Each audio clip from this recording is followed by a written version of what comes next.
The Project Gutenberg ebook of Tibet and Nepal. This ebook is for the use of anyone anywhere in the United States and most other parts of the world at no cost and with almost no restrictions whatsoever.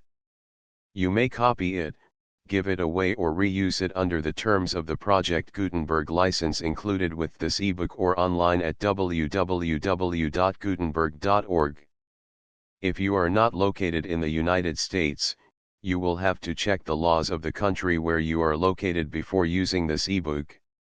Title: Tibet and Nepal, painted and described. Author: Arnold Henry Savage. Landor. Release date: January 29, 2024. Ebook number 72818. Language: English. Original publication: London, A.N.C. Black, 1905. Credits: Jeroen Hellingman and the online distributed proofreading team at https://www.pgdp.net. For Project Gutenberg, this file was produced from images generously made available by the Internet Archive/American Libraries. Start of the Project Gutenberg ebook. Tibet and Nepal. Contents. Tibet and Nepal. Contents: Agents in America, The Macmillan Company, 64 and 66 Fifth Avenue, New York. Contents: Yellow Llamas with Prayer Wheels. Contents: Tibet and Nepal, painted and described by A. Henry Savage. Landor. Published by A.N.C. Black, Soho Square, London, W. Contents: published January 1905. 7 Contents: List of illustrations. 1. Yellow Llamas with Prayer Wheels. Frontispiece facing page 2. The Sacred Swings of Debi Dhura, 16:3. An Awkward Moment, 22:4. A Dharamsala, 35. A Moment of Suspense, 34:6. Red Llamas, 44:7. Tibetan Man Spinning Wool, 46:8. A Nepalese Shoka, 48:9. A Nepalese Lady, 52:10. A Nepalese Woman, 58:11. A Typical Native of NW Nepal, 60:12. The Elfrida Landor Glacier, Nepal, 64:13. Funnels in the Moraine Ice, 68:14. The Armida Landor Glacier, Nepal, 70:15. Authors Camp, Nepal, 74:16.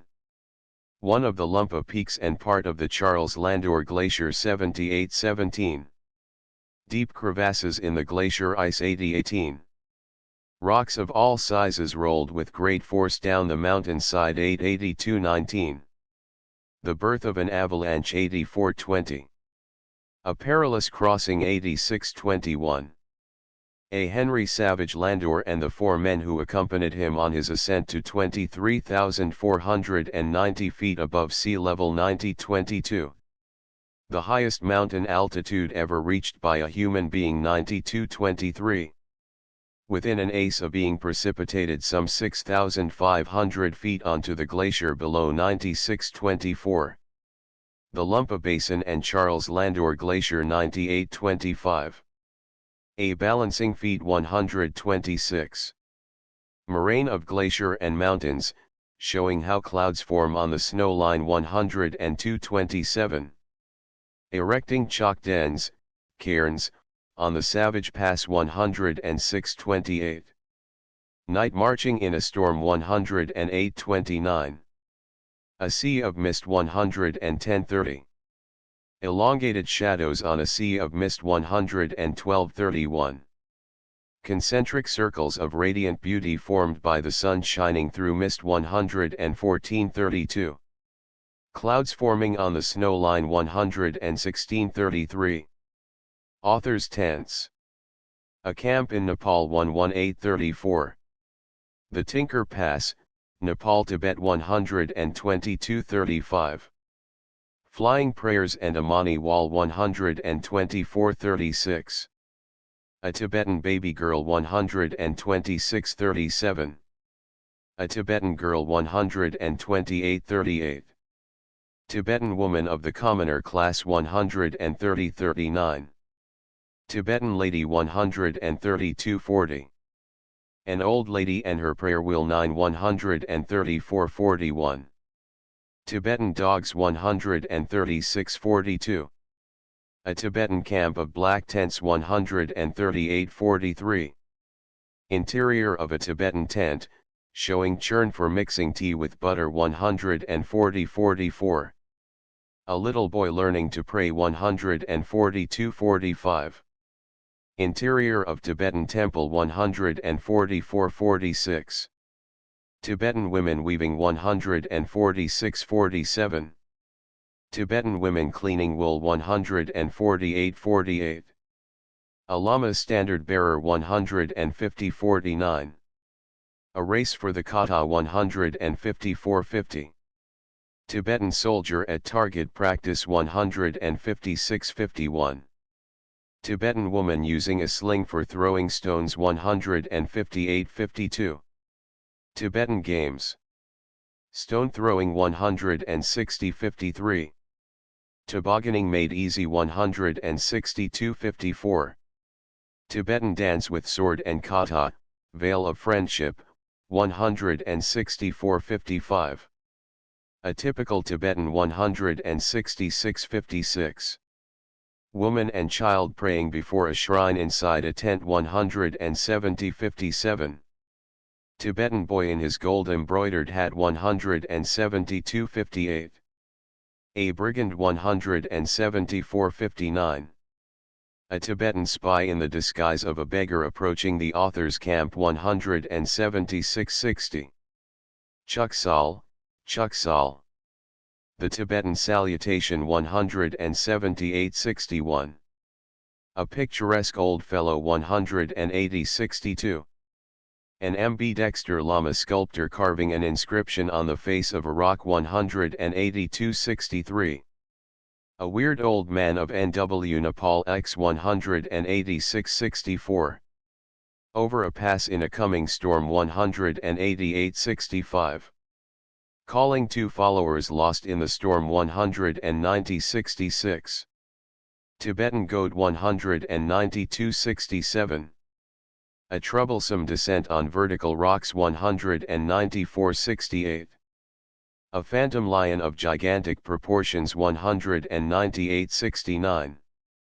The Nui Glacier 202-70. Ascent to the Nui Pass 204-71. Observations for altitude taken under difficulties on the Nui Pass, Dharma 208-72. A shrine of curious Buddha images 212-73. The sacrifice of a yak 222-74. Goats carrying loads of borax 224-75. Yaks and ponies conveying wool across the frontier 2261. Contents Chapter I Once you have visited the snows of the Himalayas, said a venerable old man of Kumaon to me, you will have to return to them time after time until you die. When away from them, all through your life you will ever see them before you in your dreams. Well, that was quite so, and that is what everybody feels who has spent some time on the higher elevations of that majestic range of mountains. To anyone who appreciates nature in all its grandeur, the fascination is so great that everything else in the way of scenery sinks into perfect insignificance by their side. It is, to my mind, rather a pity that in England people have not yet learned to call that range by its proper and poetic name Himalayas, by which the range is known all over Asia, instead of the too distorted Himalayas, which has no meaning whatever except to natives of these foggy little islands. The Americans, I am glad to say, when the corrected pronunciation was pointed out, at once accepted it, and it is now taught in all the schools. 2 years had elapsed since my first journey across Tibet, and I was still suffering greatly from the effects of the tortures and wounds which had been inflicted upon me during my captivity in the Forbidden Land. Nor did banquets and receptions and interviewers, autograph collectors, etc., much help to rebuild my constitution. In fact, while in London, instead of improving I was getting weaker and more of an invalid every day. In doctors I have no superabundant faith, but somehow or other felt that a little change from the monotony of a civilized existence, in the shape of chasing about their country some of my Tibetan friends who had tortured me, might possibly be of some benefit to my health. And if you take it into your head that something will do you good, it is not unusual that some sort of a cure results from it. So, again I bundled my blankets, my surveying instruments, several cameras, and hundreds of 3 plates, provisions, and painting materials, and by the first P&O steamer sailed for Bombay. From that place I went by rail to Kothgodam, thence by trail to the hill station Almora in the northwest provinces, which I again made my starting point, as in the first journey. Perhaps it may interest the reader to know that the entire preparations, the selection of all my followers, the purchase of an excellent Tibetan pony, and of all the outfit and provisions to last my men several months, were accomplished in the short space of 12 hours. The selection of men for the type of expeditions I undertake, in which abnormal endurance is required, is not an easy matter, but I was particularly fortunate on that occasion. Big athletic fellows I generally avoid as absolutely useless for work requiring steady endurance and quick perception. I gave preference to small, determined, wiry men, light in weight, supple and quick in their movements. Having satisfied myself that they were perfectly sound in lungs, heart, and digestive organs, they were, indeed, too sound in the latter respect, we were ready to start the following day. Each man carried a weight of 20 seers, or 40 pounds, a light foreload, as I intended doing double and treble marches daily.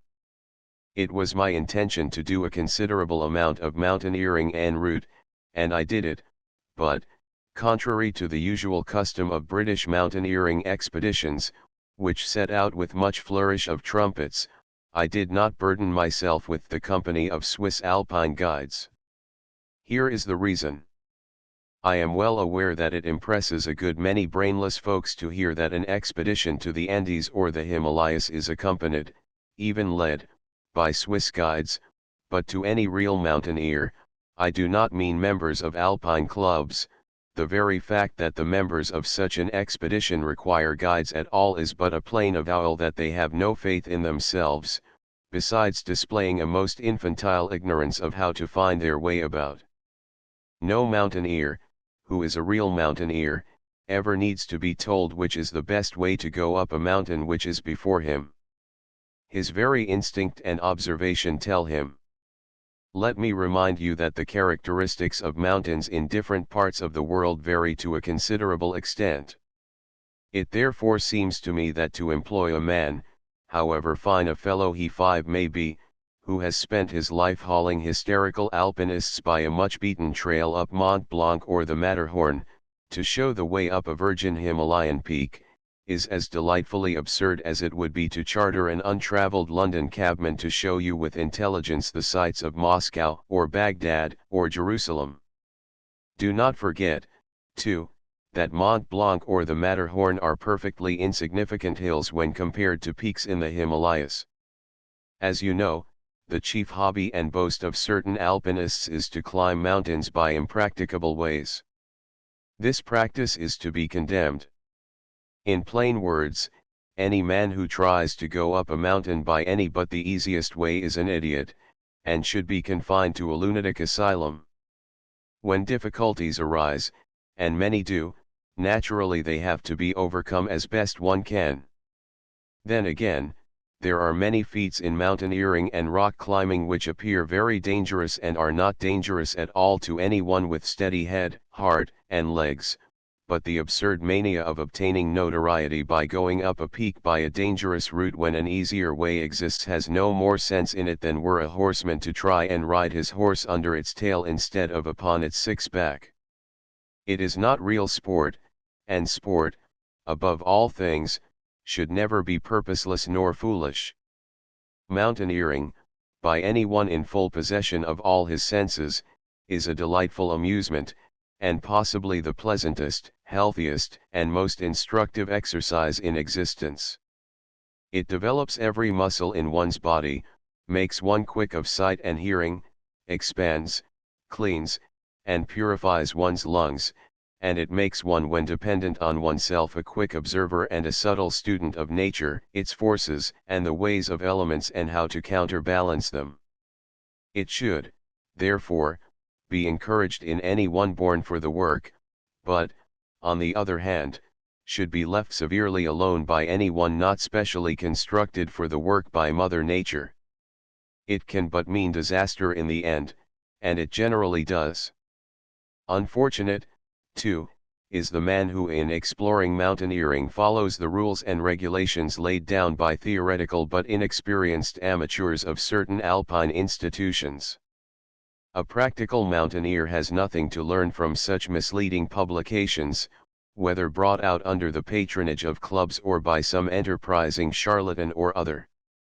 The constant suggestions to provide oneself with all sorts of expensive and cumbersome tools, axes, alpenstocks, and other impedimenta are merely to swell the pockets of advertisers who support those publications, rather than to safeguard the life of intending mountaineers. Personally, and I am speaking from a somewhat extensive experience, I owe my success and the lack of serious accidents in any of my mountaineering expeditions absolutely to the using none of the appliances recommended by alpine clubs. I mention this at the outset to prevent the usual criticisms accusing me of having neglected precautions. It was done willfully on my part, because, as far as mountaineering is concerned, I prefer to use what little common sense I possess in preference to accepting the large amount of nonsense offered by other people. I had spared no expense and trouble to obtain the best scientific instruments possible for taking observations, and they were specially manufactured for me, light in weight and extra strong, and with special cases to protect them from injury in the roughest of traveling. My instruments were tested at the Kew Observatory both before going out of and after my return to England and found in perfect condition. 8 All altitudes of importance were invariably measured with the hypsometrical apparatus, several boiling point thermometers being successively used in the observation. 4 differential heights of no great significance aneroids were used. All bearings were taken with a prismatic compass, and for latitude and longitude a 6-inch sextant was used, a chronometer watch, mercury and plate glass artificial horizons. Necessarily, I carried maximum and minimum thermometers and all necessary instruments and appliances for surveying work, photography, painting, etc. Several rifles and double-barreled guns, a revolver, 8,000 rounds of ammunition, and 10 pounds of gunpowder were carried, in case we had to do some shooting, while each man was given a large Gurkha kukri for his own protection. For our needs I carried money in solid silver and gold. My tinned provisions were prepared for me in London, and were very good. All my most valuable possessions were packed in airtight cases of my own design, which, as on previous journeys, I found answered very well. A Tibetan tent, 7 feet high, 10 feet long, and 8 feet wide, 12 pounds only in weight, a small tent d'abri, and some shelters formed my camp. Last, but not least, let me give some advice regarding your clothing when you go mountaineering. Do not masquerade for the occasion in fancy tweeds of startling cut, clumsy mufflers and gloves, and patent hobnailed boots. Wear the sort of clothes and footgear you are accustomed to put on every day. You will feel a great deal more comfortable, less ridiculous, and certainly a great deal safer. Personally, I wear the same sort of clothing, serge suits of the thinnest tropical material in any country and in any climate, with no underwear, thin socks, shoes of medium weight with no nails under the soles. I am very fortunate in one way, never feeling the slightest inconvenience through intense heat or cold. It is partly due, I think, to one's constitution and circulation of one's blood, partly to habit, and a good deal to being hardened through constant roughing. Perhaps others, with not so rough a training, may not go quite so far, but never forget that the more you feel at your ease in your attire, the less you are hampered with articles of any kind which you are not accustomed to use every day, the more successful you will be in your mountaineering expeditions, especially on unknown mountains. 11. Contents Chapter 2 From Almora to the Tibetan frontier I followed, to a great extent, a different route from the one I had taken on my first journey, as I wanted to visit en route the interesting shrine of Debi Dhura. The character of the country traversed varied little from that already described in a previous work. I will only in this book describe things and places and incidents of the journey that are quite new, leaving out a detailed account of my itinerary. Passing through forests of walnut trees, fine oak and deodars, kaifal, rhododendrons, utis, and yew, and traveling at elevations varying from 5,510 feet at Almora to 6,630 feet at Debi Dhura, I reached in 2 days' journey the sacred temple situated on a great granitic plateau, the ridge of which extends for several miles. It was in the afternoon. During the entire journey rain had come down in torrents, but as I arrived at Debi Dhura, the storm, which had been particularly fierce that day, cleared as by magic. The heavy, leaden black clouds rolled away on every side, leaving behind most exquisite tints, of gold and red and green, of a superb sunset. With the wind rising, the white mist which covered the valleys below us rose slowly like a curtain, and a magnificent panorama shone in radiant beauty in the now crystalline atmosphere. Beyond the lower and nearer ranges of pure cobalt blue and dark warm greens, towered to the north snow-clad mountains of absolutely sublime beauty. Shortly after my arrival an old priest came to greet me. He had in his hands a brass vessel filled with red flowers which he offered me, begging me to follow him to the shrine across the road. This is the world-famous shrine of Debi Dhura, the shrine to Mahadeva Varhi Debi and Bhumdan, said he, with a series of grand salams. Ah, Sahib, your health and soul will greatly benefit by your visit here, muttered the cunning old rascal, who by now had been joined by other priests. We walked up past the sacred swings to the temple standing on the crown of a hill among really beautiful deodar, walnut, oak, and oleifragrans trees.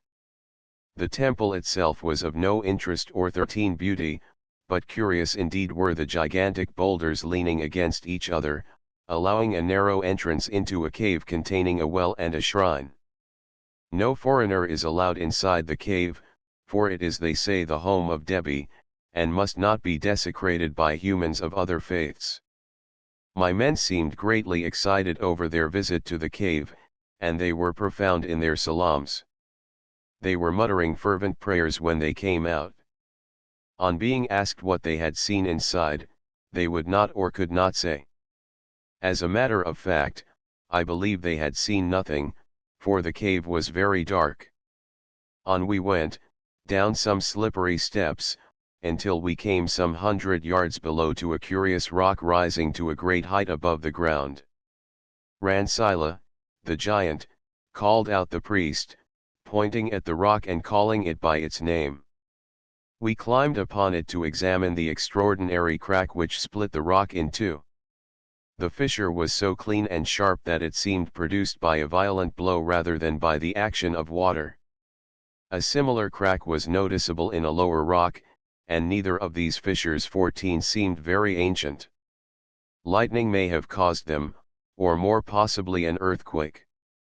The explanation given by the priests was quaint, and it was interesting to watch the expressions on my men's faces, who received with great suspicion my matter-of-fact explanation of how those cracks came to be, whereas they gazed open-mouthed and took in unreservedly the fairy legend recited to us by the priest. Here is the legend. Bhimsen or Bhim Singh and Debi were one day playing pachisi, a game resembling chess, and very common in India. They were seated on the above-described granitic boulder, the Ransila, and to give color to this narrative a square engraved in the rock marks the spot where they sat. Other mystic signs, marks, and figures are also pointed out to credulous pilgrims. It appears that while so engaged, Bhim Singh heard the voice of Ashurt, a rich man, drowning in the distant ocean, hundreds and hundreds of miles away. He listened. The Shurt prayed God to live. Regardless of the fact that the distance from Debi Dhura to the ocean is, as the crow flies, at least 700 miles, Debi remained quite unconcerned, 15, and continued to play the game with his right hand, while he stretched. The legend does not say whether to its full extent the left arm and lifted from the foaming water not only the drowning man but the sinking ship as well. On withdrawing his arm and resting it upon his lap, the attention of his partner as well as of the onlookers was attracted by the wet on Debi's hand and forearm. They inquired the cause, but Debi curtly requested them to mind their own business and go on with the game. Puzzled and angry, the others demanded an explanation. Insulting remarks were made and, finding no other explanation, a suggestion was made that he was perspiring something else instead of perspiration from his arm. At this point Debi deemed it prudent to vanish. Bhim Singh's wrath was at its zenith. Amazed, even upset, he searched for Debi all around, and, unable to find him, he seized a large boulder and with it struck the big rock Ransila with such violence that he split it in two, in order to discover whether Debi was hiding inside it. The onlookers in the meantime, terrified by the doings of these abnormal beings, had fled in all directions, while Debi had quietly retired to 16, the cave which I have already described, and where they say he dwells still. The boulder used by Bhim Singh in his feat of strength is shown to this day to the open-mouthed pilgrims at Debi Dhura. So firmly had he grasped it in his hands that the marks of his fingers and thumbs are still deeply impressed upon the granite. The end of the legend brought forth the usual request for a generous bakshish, while more flowers were produced and handed to my followers, who adorned their ears and caps with them. We returned to the sacred swings, of great height, with iron chains instead of ropes, upon which pilgrims, old and young, swing themselves, either singly or in couples. During the months of June, July, and August, when a pilgrimage and fair are held at the shrine, these swings are kept going all day and the greater part of the night. Thousands upon thousands of devotees visit the weird rocks and leave handsome oblations. A special festival is held in August, when throngs of natives assemble and sacrifice goats, sheep, and occasionally buffaloes. As many as 100 sheep are killed during one of these festivals, and the sacrifice takes place either on the Ransila rock or at the entrance of the cave. The sacred swings of Debi Dhura. The stone of luck is to be noticed beyond the first swing. 17. Everything at Debi Dhura is connected with stones and rocks. Between the two swings and near a quadrangular stone wall some 4 or 5 feet high, lay a big natural ball of granite, called Kila, or the test of strength. They say that only 1 man in 100 can raise it above the ground, 1 in 1,000 is able to lift it up to his waist, and not a human being alive can lift it up and deposit it on the wall. Whoever performed the latter deed would have every happiness forever. Although according to the priests the stone weighed 4,000 pounds, its actual weight was not more than 350 pounds, only it was difficult to get hold of it, and it was well nigh impossible to do so by sheer strength. But when brute strength fails, ruse is often easily successful, and so, being somewhat versed in the laws of leverage, balance, and impetus, I succeeded, much to the amazement of everybody, in placing that stone upon the wall. It was an effort though, I can tell you.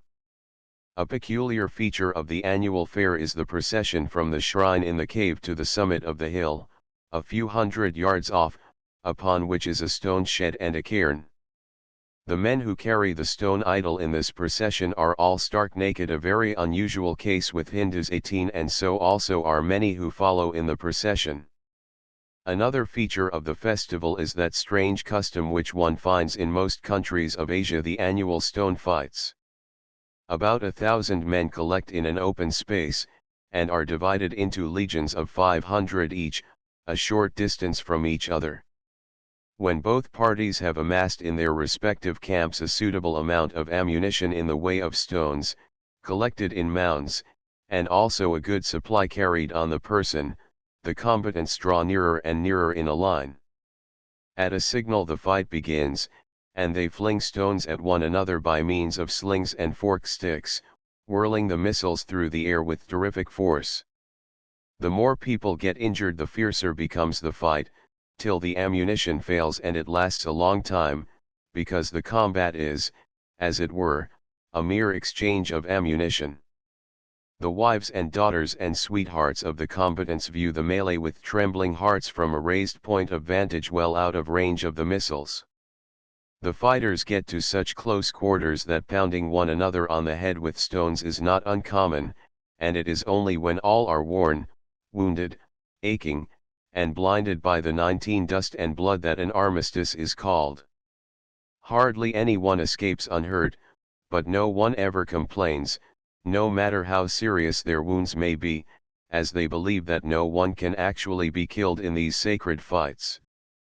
As each man falls senseless to the ground, he is conveyed to the temple where the following treatment awaits him. The Brahmin priests beat and rub him well with a bunch of nettles. It is said to be an infallible remedy. No ill feeling is said to remain between the legions after the fight is over, and with bandaged heads and limbs they all join in a common burikana, a big meal. The fights generally begin by the children being made to fight first, the elders joining in when well excited over their sons' doings. 20. Contents Chapter 3 The trail, which had made a somewhat circuitous deviation southward of Debi Dhura, began to turn to the east, and soon after towards the northeast. After leaving Debi Dhura it brought the traveler to the summit of the granitic range which the trail followed all along, amidst country thickly wooded with oaks, rhododendrons, pines, and deodars. The whole journey was made at high elevations, through dense forests, with a feeling of damp about everything, the trees, soaked and dripping, standing like black giants in the penetrating white mist that enveloped us. One could not see more than 20 or 30 yards off. In many places the trail was narrow, and it had been built by blasting the steep rocky mountainside and filling whatever gaps there were with a wall supported on outstanding boulders below. 21 The trail was in such places hardly more than 3 or 4 feet wide, and no parapet of any kind existed to prevent unlucky travelers from falling over into the precipice several hundred feet in depth at the side. In fair weather, when the trail was dry, and when a trustworthy animal was being ridden, there would, of course, be no danger of any kind, but when I went through, the path was slimy and slippery, and my pony, although excellent and sure-footed, quite like a goat on a mountain trail, possessed the bad habit of shying at anything moving upon the ground, and particularly at the whitewashed milestones, when he would invariably make a few contortions, and end up by standing on his hind legs with a final leap forward when the whip was duly applied upon his back. I had just passed one of these mileposts, and expecting a peaceful ride until we came to the next, I pulled out my notebook and was jotting down some observations. We were then at a considerable height, the trail, cut into the rock, winding its way along the summit of the mountainside. It was about sunset, and everything around me was silent but for the clatter of my pony's hoofs upon the wet trail, or every now and then the 22 noise of a stone rolling down into the precipice some 800 feet deep. In going round a corner a man appeared enveloped in a red blanket, the end of which was fluttering in the breeze. Unexpectedly my pony neighed frantically, gave a powerful jerk, backed, and slipped with his hind legs off the trail. "Jupiter!" I exclaimed as I tried to jump off the saddle. My blood turned cold, but before I had time to dismount, the pony, which was resting with his body on the trail, scrambled up again on it in the most miraculous manner. In a perfect frenzy he now bolted full gallop along the tortuous and narrow way. In my attempt to get off, the reins had got loose and entangled, and I had taken my left foot off the stirrup. An awkward moment. A glance at the illustration depicting this incident will show the kind of place where it occurred, and it can easily be imagined that a pony, dashing along round corners, involved some minor dangers to the rider, such as smashing one's knee or head against projecting boulders. Worse luck, in this unpleasant contingency, the bit broke, which placed me absolutely at the mercy of the pony, who viciously rubbed against the rocks to my right, so that the right stirrup and part of the saddle were 23 torn off. My right leg might have shared the same fate had nature not endowed me with sufficient agility to move it out of the way when necessary. Dismounting would have meant certain death, because, at the speed I was going, no matter on which side I got off, either directly or by recoil, I should have been shot off into the abyss. Eventually, and when it pleased him, the pony resumed the journey in a less reckless fashion. If not the best tempered, he was certainly the most sure-footed animal I had ever ridden, and eventually he and I became good friends. He lost his shyness and never again played tricks. He was really as good as a goat at hill climbing, and he could go where a human would experience difficulty in getting along. Two of my men, who, with trembling hearts, had witnessed the accident, ultimately caught me up and explained to me the real cause of it. Simultaneously with the appearance of the man in the flapping blanket, the pony had placed his foot on a small snake lying coiled and numbed with cold upon the road. We had double and treble marches daily, drenching rain, and heavy trails, but pony and men went 24 well. The pony, I must say, lost a good deal of his friskiness, for, in order to remove his exuberance of vigor as quickly as possible, I permitted some of my men to indulge in their national habit of holding to the pony's tail while ascending steep hills. We seemed to have a good many varied experiences on that trip, the next sight being the corpse of a woman tied in a sheet to a pole, and sprinkled all over with red paint. A group of men sat by her, and seemed concerned at the unwelcome appearance of a sahib. The woman had been lynched. She was said to have been beautiful, but unfaithful to her husband, for which latter fault she had been dragged into the forest, ill-treated, and eventually hanged, her body being left for several days until the murder was discovered. On the present occasion the body was being conveyed to Almora, some 50 miles off, for the official examination and inquiry. I had dismounted in order to hear the details of the tragedy, but as the corpse was in a state of decomposition I jumped on the saddle again and fled, my handkerchief held fast to my nose.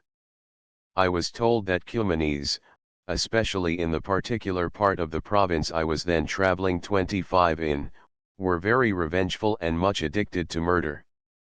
I, too, found them morose and sulky, ever discontented, somewhat quick-tempered, and unreasonable. They undoubtedly possess the vindictive and warlike characteristics of their former masters and present neighbors, the Nepalese, but have lost or possibly never possessed any of their finer qualities. Since the British took possession of this part of Kumaon, crime has been put down to a certain extent, but much difficulty, I understand, is experienced in ever discovering offenders, who are cleverly screened from the authorities by everybody. They certainly have no love, nor even respect, for sahibs, and they display a supercilious look upon their countenances which makes them heartily detestable. I was able to obtain additional ponies and men at Luhagar, formerly a military cantonment, and to continue my journey towards the Nepalese frontier. We crossed the Sarja River, forming the southern and northern boundaries, respectively, between the Sor and Kali Kumaon Parganas, by a forced march of 21 miles, quite good going with baggage and on such roads in such 26 weather. We had some difficulty in keeping to the trail in the dark forest at night, and we had a curious instance of how superstition will work on some people's minds with quite disastrous effects. All over the Himalayas one finds, in some form or other, a rooted belief in the spirits of the mountains and of the forest, some of the spirits being benign enough, others of a wicked temperament. My sais, who was an excellent fellow, but timid to a degree, had become separated from the rest of my party and had remained far behind in charge of a recalcitrant pony and load. In the middle of the night I heard distant cries of distress, and, suspecting the cause, I sent some men with improvised torches to his assistance. They carried in the sais, and on depositing him on the ground, pronounced him dying. In fact, the poor fellow was doubled up, delirious with fever, and in a state of absolute nervous collapse. When I brought a light to his face he became terrified, wept, and, trembling all over, begged for mercy. He seemed to be laboring under some hallucination, some ghastly vision at all events, for when I placed my hand upon his forehead he screamed and struggled in horror. He entreated 27 to be freed from the horrible figures which danced around him, he shuddered, and eventually his convulsions took the form of an epileptic fit. This was all the result of a prolonged fright. When he recovered sufficiently he told me how at night in the forest, when he was left alone, evil spirits surrounded him and pulled him by the hair, the ears, the nose, and pinched him all over. "Show me the marks." "Sahib," he said, looking at himself all over, "I can see no marks, but I still feel the pain where they touched me." "But how could you see the spirits if it was quite dark?" "Yes, but it seemed to grow quite light when they suddenly appeared. I think they were the souls of dead people." "They were very ugly, Sahib." "Were they as ugly as we are?" "Yes, Sahib, about the same. I think I recognized some of my relations among them." The poor fellow's nerves were so shattered by the fright he had experienced that he never completely recovered from the shock. In other works I have described how the natives on the borders of Tibet fear these spirits 28 of the mountains, and place obstacles, such as thorns, etc., along the paths in order to prevent them entering villages, while threads are placed along dangerous passages upon trails to facilitate the good spirits of the mountains of departed friends finding their way in the dark of the night without misadventure. Going now in a northerly direction we came to Pitharegarh, a place of former importance, possessing the remains of a Nepalese fort, an elaborate structure of solid earthworks with platform for guns, a water tank, and a much loopholed quadrangular castle. These structures stand on prominent points in the center of the green and well-cultivated valley, some 14 square miles in extent, dotted here and there with little villages and houses and tufts of trees, and irrigated by several streams. A low hill range in the center separates the valley in two. While taking a photograph of the forts I nearly and most unexpectedly trod on a big snake, some 8 feet in length, which lay spread in the sun. He raised his prettily arched neck at my approach and hissed with some vehemence, which I took for a request to stand back. Motionless, he gazed at me with his vitrine eyes, and he was so beautiful, 29 with iridescent scales shining like precious stones in the sun, that for one moment I could not help gazing at him. But as I had no stick nor any weapon upon me I cut short my part of this mutual admiration. When the snake described a graceful curve and departed, I, too, with somewhat less grace, made a speedy retreat in the opposite direction.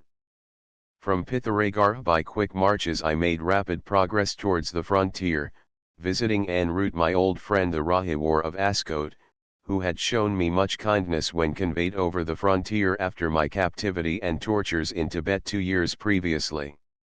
The entire town turned out to receive me, and I was again entertained by the Raja in his palace. It seemed rather a pity that this magnificent old fellow, whose faithfulness to the British had ever been exemplary, did not receive more courtesy from snobbish officials who occasionally visited his country, because, after all, courtesy costs nothing and goes a very long way with natives of all classes. The important services which he and his family have rendered in frontier matters with both Tibet and Nepal seem to have been forgotten, and with the heavy taxation that had been imposed 30 upon him, he found it difficult at the time of my visit to support himself and his numerous relations. From a strategic point of view, the Ascot Valley is the principal and practically the only highway, the key, as it were, to all the Himalayan passes leading into Tibet from Bhat, both in Dharma and in Bias, as well as those of western Nepal. Perhaps the fact of having in such a spot a loyal subject, able to keep a sharp watch upon dangers that may impend in the future, would be more valued if it were more understood. After a day of festivities and excessive eating, enlivened by most harmonious native music, and a visit from my friends the Rayats, the proud wild men of the forest who had on a former occasion predicted my death when I visited their haunt, we traveled through the low and hot Kali Valley. Here malarial fever was rampant, vermin and mosquitoes in swarms, and rinderpest raging. I was now going along the Nepalese frontier, the Kali River defining the boundary line between the northwest provinces of India and Nepal. A Dharamsala type of mountain shelters in the Himalayas, NW Nepal. On the highway to Tibet. On entering Bhat, or Little Tibet, we again rose to greater altitudes, and were soon able to shake off the touch of fever which nearly all my men and 31 myself had contracted in going through the steamy, damp valley. At Sirkha, since my former visit, a Christian church of stone had risen, the first one in British Tibet, the work of the untiring and self-sacrificing Miss Sheldon, an American lady doctor, who has for years done noble work among the Shikashoka, as you know, is the local name of the inhabitants of that particular section of Bhat. When I passed through, Miss Sheldon was busy putting on the roof of the church an operation which I watched with admiration, mingled somewhat with concern, although I must confess a skilled mason could not have done it better. 32. Contents Chapter 4. Some miles farther on, another surprise awaited me. A new trail was being cut along the rock to shorten the ups and downs of the old Nirpani, the waterless trail, or, rather, some of the worst parts of the old trail were being modified and straightened.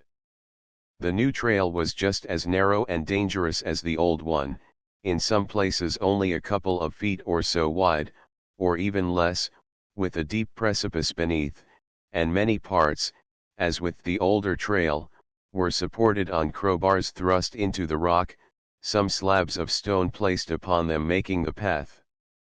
But one thing the new trail certainly did.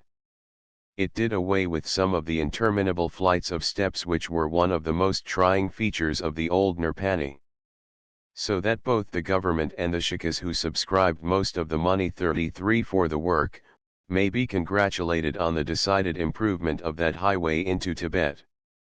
In former days it was almost impossible to take pack animals across, except sheep, and many of these always perished on each journey, but by the new trail, when finished, this is feasible, although not easy. For certain reasons of my own, and knowing the difficulty of obtaining ponies in Tibet itself, I decided to bring my pony across at all costs. It was certainly a job which gave me a great many hours of hard work and anxiety. The trail, blasted into the rock or in narrow flights of steps along the high cliffs, was wet and slippery, and in many places hardly broad enough for the animal's body to pass without losing its balance. Still, with a sling or two, and one man holding the beast by the head and another by the tail, we managed, with occasional precipitous slides, to get along pretty well. In one place the pony slipped and fell sideways on the wet slabs, and kicked fragments of the unsteady road, in that portion laid on crowbars, flying into the river, down below, some 600 or 700 feet sheer drop. In other places, where rough scaffolding, supported on ropes, had been erected along the vertical rock in order to cut holes for the crowbars, 34 the work of conveying the pony across was by no means easy. The scaffolding was generally made of a couple of trees tied together horizontally and an occasional plank. Perhaps the illustration representing one of these passages may give a better idea of the situation than a long description. It was impossible for the pony to walk on the scaffolding, so that we had to push him over and convey him across, suspended, as far as where the trail began again. This we did by means of several rope slings round his body. Then one man held the pony's head, while I held him by the tail, being the easiest to let go in case of misadventure.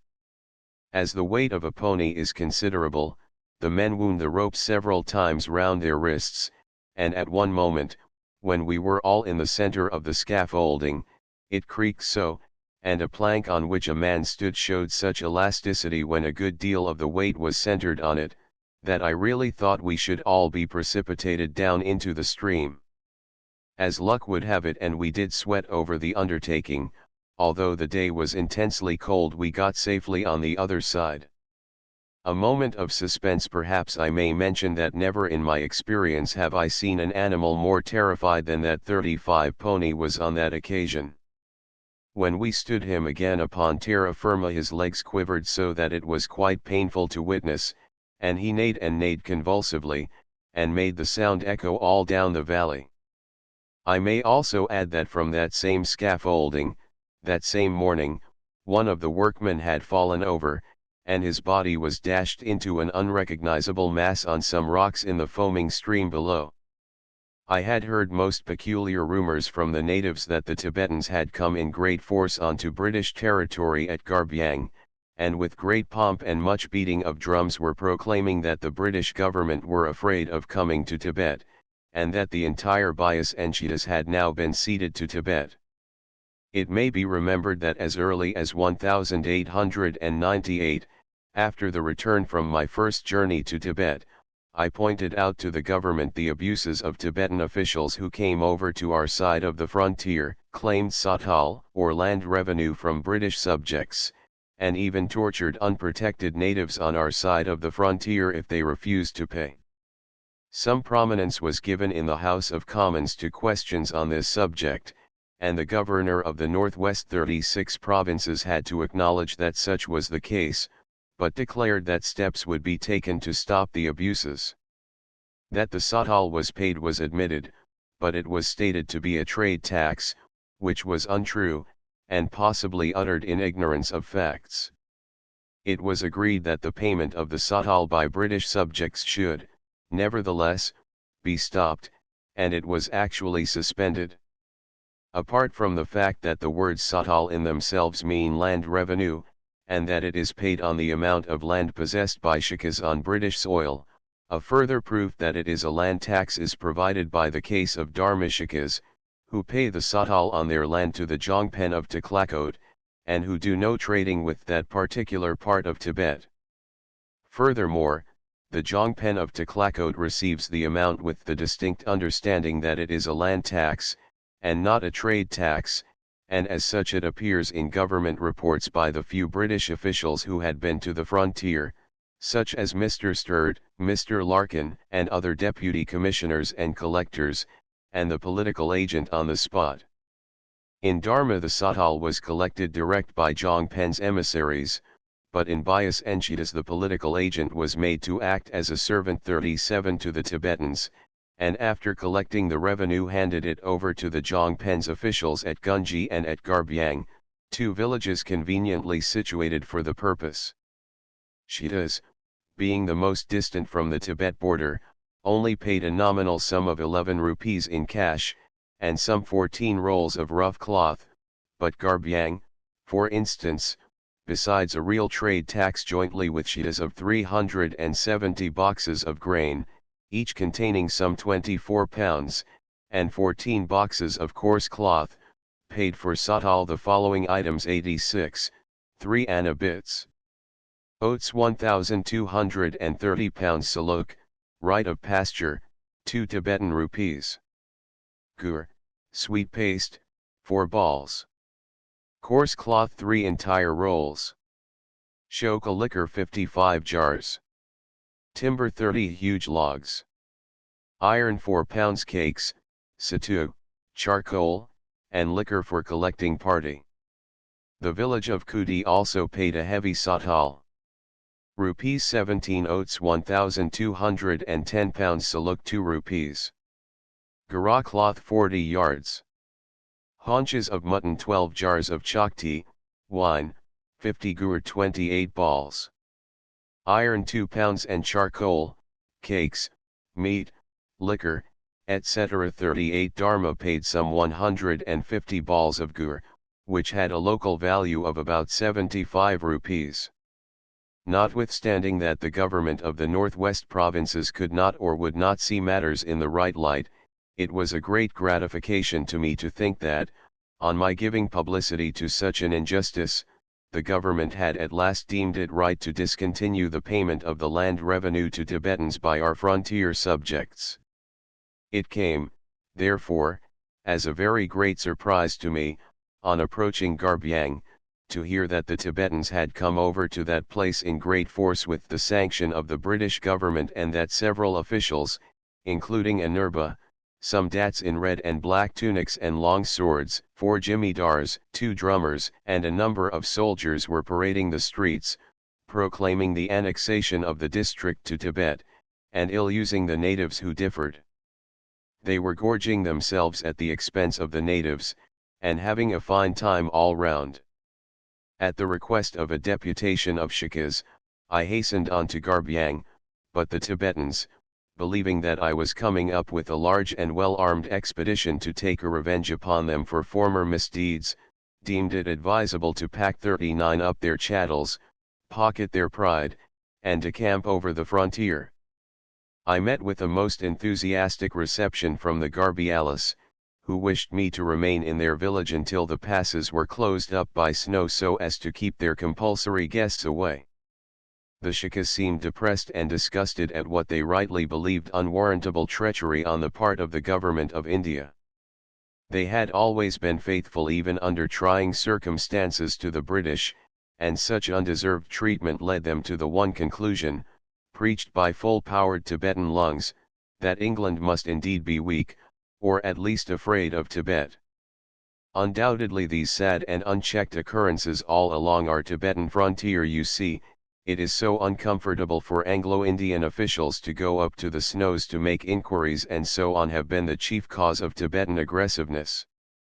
There is no man so brave as the one who believes his opponent is not going to fight, and perhaps now, after the much trumpeted, enigmatical expedition to Lhasa and the unexpected sudden retreat from that city, they will be no better than before. I was unable to accede to the request of the natives to remain to protect their village, as I intended going farther, and, moreover, the government of India having become alarmed at my proceeding a second time towards Tibet, behaved with a considerable amount of amusing childishness. Government chaprassis were arriving in quick succession with secret orders to prevent natives selling me provisions, to induce my men treacherously to abandon me, steal my weapons and food, and place every possible obstacle in my way. Some native friends, who, according to custom, had presented me with a ball of gur and 2 handfuls of rice, were arrested and prosecuted, being brought down to Almora, some 145 miles, for the purpose. Others met with considerable annoyance, accusations of all kinds being showered upon innocent people, even such gross nonsense as accusations of hiding quick-firing guns and pieces of ordnance. Both the governor and the commissioner at Nainital, and the deputy commissioner of Almora, seemed quite hysterical over the affair, and some absurd threatening letters were written to me. My mails were invariably tampered with, and all letters opened. Among the most amusing requests may be noted one that I should show a Chinese passport if I wanted to traverse Pot, British territory, 41, which made it seem as if the cession of that territory to Tibet had really been accomplished, although even then, as I unfortunately experienced before, a Chinese imperial passport has as much effect upon Tibetan officials as a piece of waste paper would on the Prime Minister of Great Britain. I was ordered to divulge my plans, which of course I refused to do, principally because I had no plans to divulge, and, further, was told I must stop and wait for government orders. I replied that, being nobody's servant, I would receive no one's orders. I had not asked nor wished nor needed government assistance, and I would go when and where I liked. I was very sorry that the political frontier agent, a most sensible man, was subjected to much inconvenience and anxiety by constant orders to stop my expedition by any means, a matter in which I also happened to be concerned. He could not, as ordered, starve out my expedition, because I had plenty of food of my own. Silly as the orders given him were, he obediently did his utmost to check my movements, and, moreover, behaved like a gentleman into the bargain. Some spies whom I found in my camp came in 42 for some severe punishment, and 2 government chaprasses, who had one night been dispatched to threaten my men and induce them to desert and capture my food and ammunition, received a sound thrashing, were disarmed, and I took them prisoners and brought them along with me to do some mountaineering. At the same time I sent word to those in authority that, when it should suit me, on my return, I would personally hand over the 2 prisoners. Further orders arrived that anyone selling or giving food or showing friendship to me should be arrested and sent down to Almora for punishment. All this seemed very useless, as I possessed all I needed, but, in order to prevent further persecution to some of my friends, I decided to cross the boundary at once the Kali River and enter the Nepal kingdom, a country also closed to foreigners, as everybody knows. 43. Contents Chapter V. In the meantime the Tibetans, who had hastily retreated across the boundary into their country, had given the alarm of the approach of my expedition. A spy I had sent over reported that great commotion reigned at Taklakot. Bridges had been hastily destroyed, stone barriers were put up, while warlike preparations of all kinds were carried on in feverish speed. A bluffing message was sent over by the Tibetans to inform the political agent that 5,000 men were ready to meet my force and capture me again, when they would cut off my head and throw my body into the river, a threat which was by no means new to me. This sounded interesting, only the Tibetans forgot that they would have to catch me first. The passes, both the Lipu and the Lumpy Ya, through the latter of which I had evaded their vigilance on my first journey, were, they stated, 44 strongly guarded. I well knew the contemptible cowardice of the Tibetans, and I took but little notice of these threats, for this time, unlike my first journey, I had 20 men, all of my own selection, and they were magnificent fellows, faithful and plucky to quite an unusual degree. Red Lamas. In answer to these Tibetan messages to the government, it is possibly of some interest to notice that the government of the northwest provinces in all haste informed the authorities of Taklakot in words to this effect: Mr. Landor is coming to Tibet. Possibly he will enter the country. The government of India has taken steps to prevent any men accompanying him, also to take away his baggage, provisions, arms, and ammunition. He will enter alone and will be at your mercy. We, the government, are in no way responsible for his entering Tibet. This message surprised me even less than the Tibetan effort. Indeed, I well knew that no one more than some officials of the northwest provinces wished me dead. You see, I had on several occasions shown them up in a very poor light, and now again I was discovering fresh and most unaccountable misdeeds on their part all along the line. Naturally, I quite understood that it was an 45 uneasy conscience and the fear of being exposed which prompted them to act in such a childish manner in order to prevent my seeing what was going on. The political agent, who was constantly receiving orders which he was powerless to carry out, such as arresting me, which I defied him to do, seemed in much distress, and to relieve the strain upon him I decided to cross over into forbidden Nepal territory. The British authorities had taken the precaution to warn the Nepalese also that I might cross over their boundary, that my conduct was not countenanced by the government, and that soldiers must be sent to stop me and possibly capture me. This led to some incidents which gave us a good deal of unexpected merriment. A guard of Nepalese soldiers was hurried up, and, unaware that it was there, I crossed over the boundary, with our rifles in their cases for protection against the rain, and not at all prepared for war. Two of my men, who carried a rifle each, were a distance ahead. On nearing a small fort and guardhouse they were pounced upon by Nepalese soldiers who were hiding behind some rocks. The rifles were seized, and the Nepalese escaped with them into the fort up higher upon the hill. 46 My men ran back to me in a great state of excitement to report the occurrence. We hurriedly prepared a plan of attack, and without losing any time climbed up to the fort. Upon the walls some gaily attired figures peeped over, brandishing kukris and a few obsolete rifles.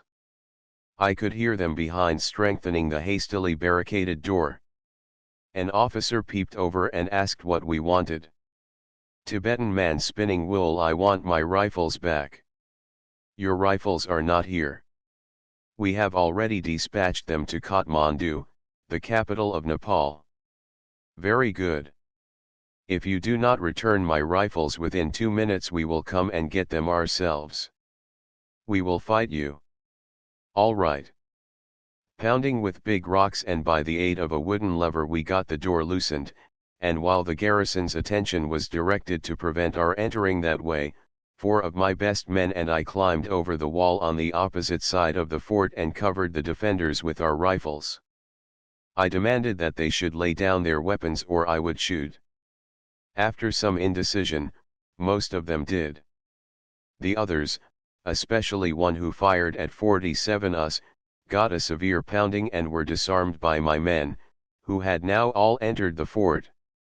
We ransacked the place, and eventually recovered the captured rifles, after which we bade the Nepalese a respectful salam and proceeded on our way. But, humbly put in the trembling Nepalese, you cannot travel on Nepal territory. It is forbidden to foreigners, and I have orders to stop you. Very well, do it. I cannot, he meekly mumbled, as he rubbed aching bruises he had received in the encounter. But, he said, I will follow your movements. Oh, you can follow any movements you like, but mind you do not come too near. Oh, no, no, Sahib, he exclaimed. The guard, in fact, followed us for some days and always at a most respectful distance until we got high up among the snows and glaciers. Then we lost sight of them. Anyhow, I had no further annoyance all through my journey in Nepal, and found the few natives we saw quite attractive, picturesque, and kind. After leaving the fort we traveled practically southeast over very rough country, my objective 48 being to visit and if possible climb one of the Lumpa peaks which towers in a majestic needle above most other mountains in the neighborhood. Every now and then, when we got to some higher point of vantage, we got a beautiful view of it. My men to my astonishment received my plan with enthusiasm, for they seemed to hold the snows in veneration. Little they then knew how much they would have to suffer upon them. In that portion of northwest Nepal the population is sparse and somewhat mixed. Perhaps the finest and most interesting types I saw were the crossbreeds of Shikas and Nepalese, which seemed to produce most striking heads. One of the colored drawings representing a typical Nepalese Shoka young man, with temples shaved and long wavy hair hanging down his back, is, I think, a good example. These men had very fine traits about them, were most hospitable and civil, manly, and serious in manner.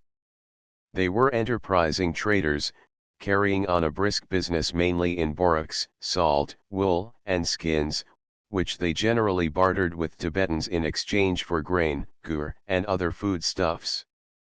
A Nepalese Shoka. It is rather interesting to note that whereas similar frontier tribes on neighboring British soil 49 are imposed upon, taxed and ill-used by Tibetans, no interference at all is experienced by those living under the protection of the King of Nepal.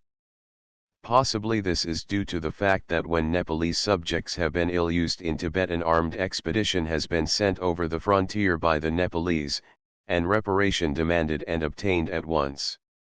Nepalese women are not unattractive, having large brown eyes, made additionally languid by blackening the lower lid, long eyelashes and well-cut features, skin of a well-polished, smooth, light yellowish-brown, and most graceful hands and feet.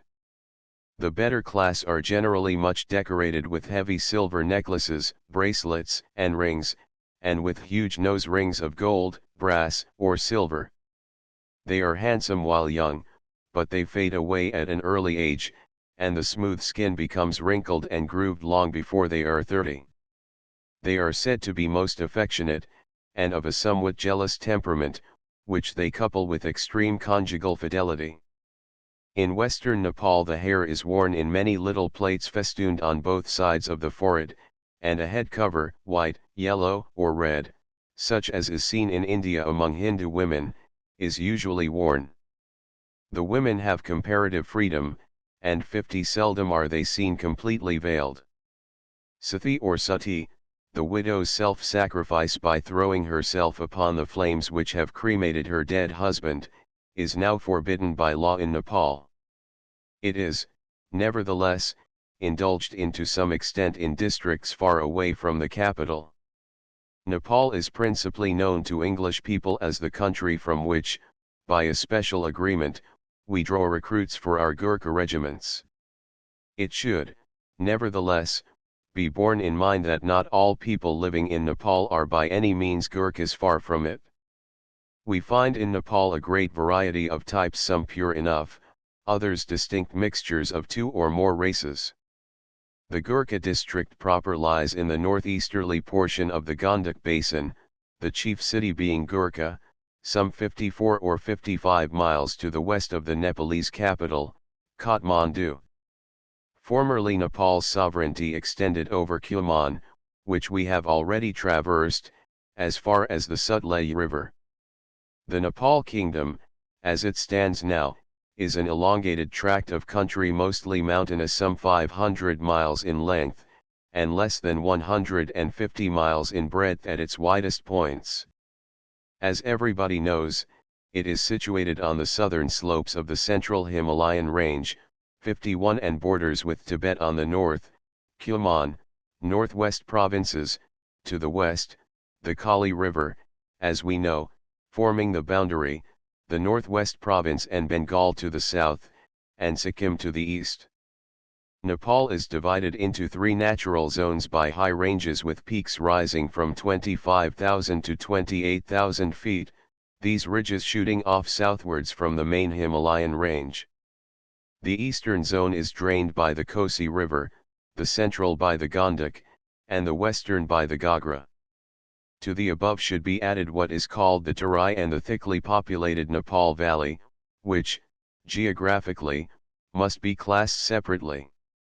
Formerly Nepal was divided into 24 principalities in addition to the Gurkha kingdom, but since the invasion by the latter of the entire country they have been divided into 5 provinces, viz.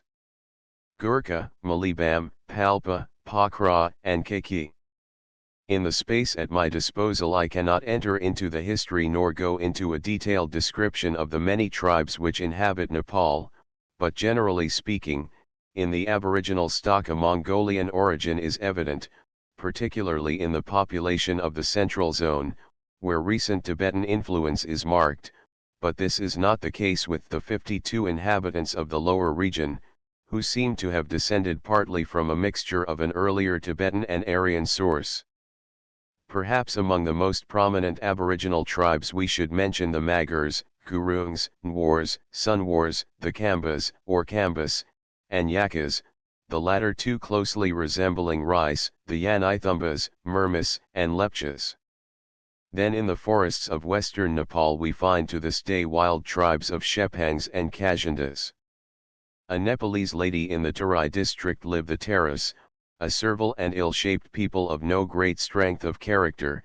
In the eastern zone we have Limbus, a name which practically includes Kirantas, Akas, and Rice, a people of apparently Tibetan origin, flat-faced, beardless, and with long unplaited hair, who wear wide trousers and a short jacket instead of the long coat of the Lepchas.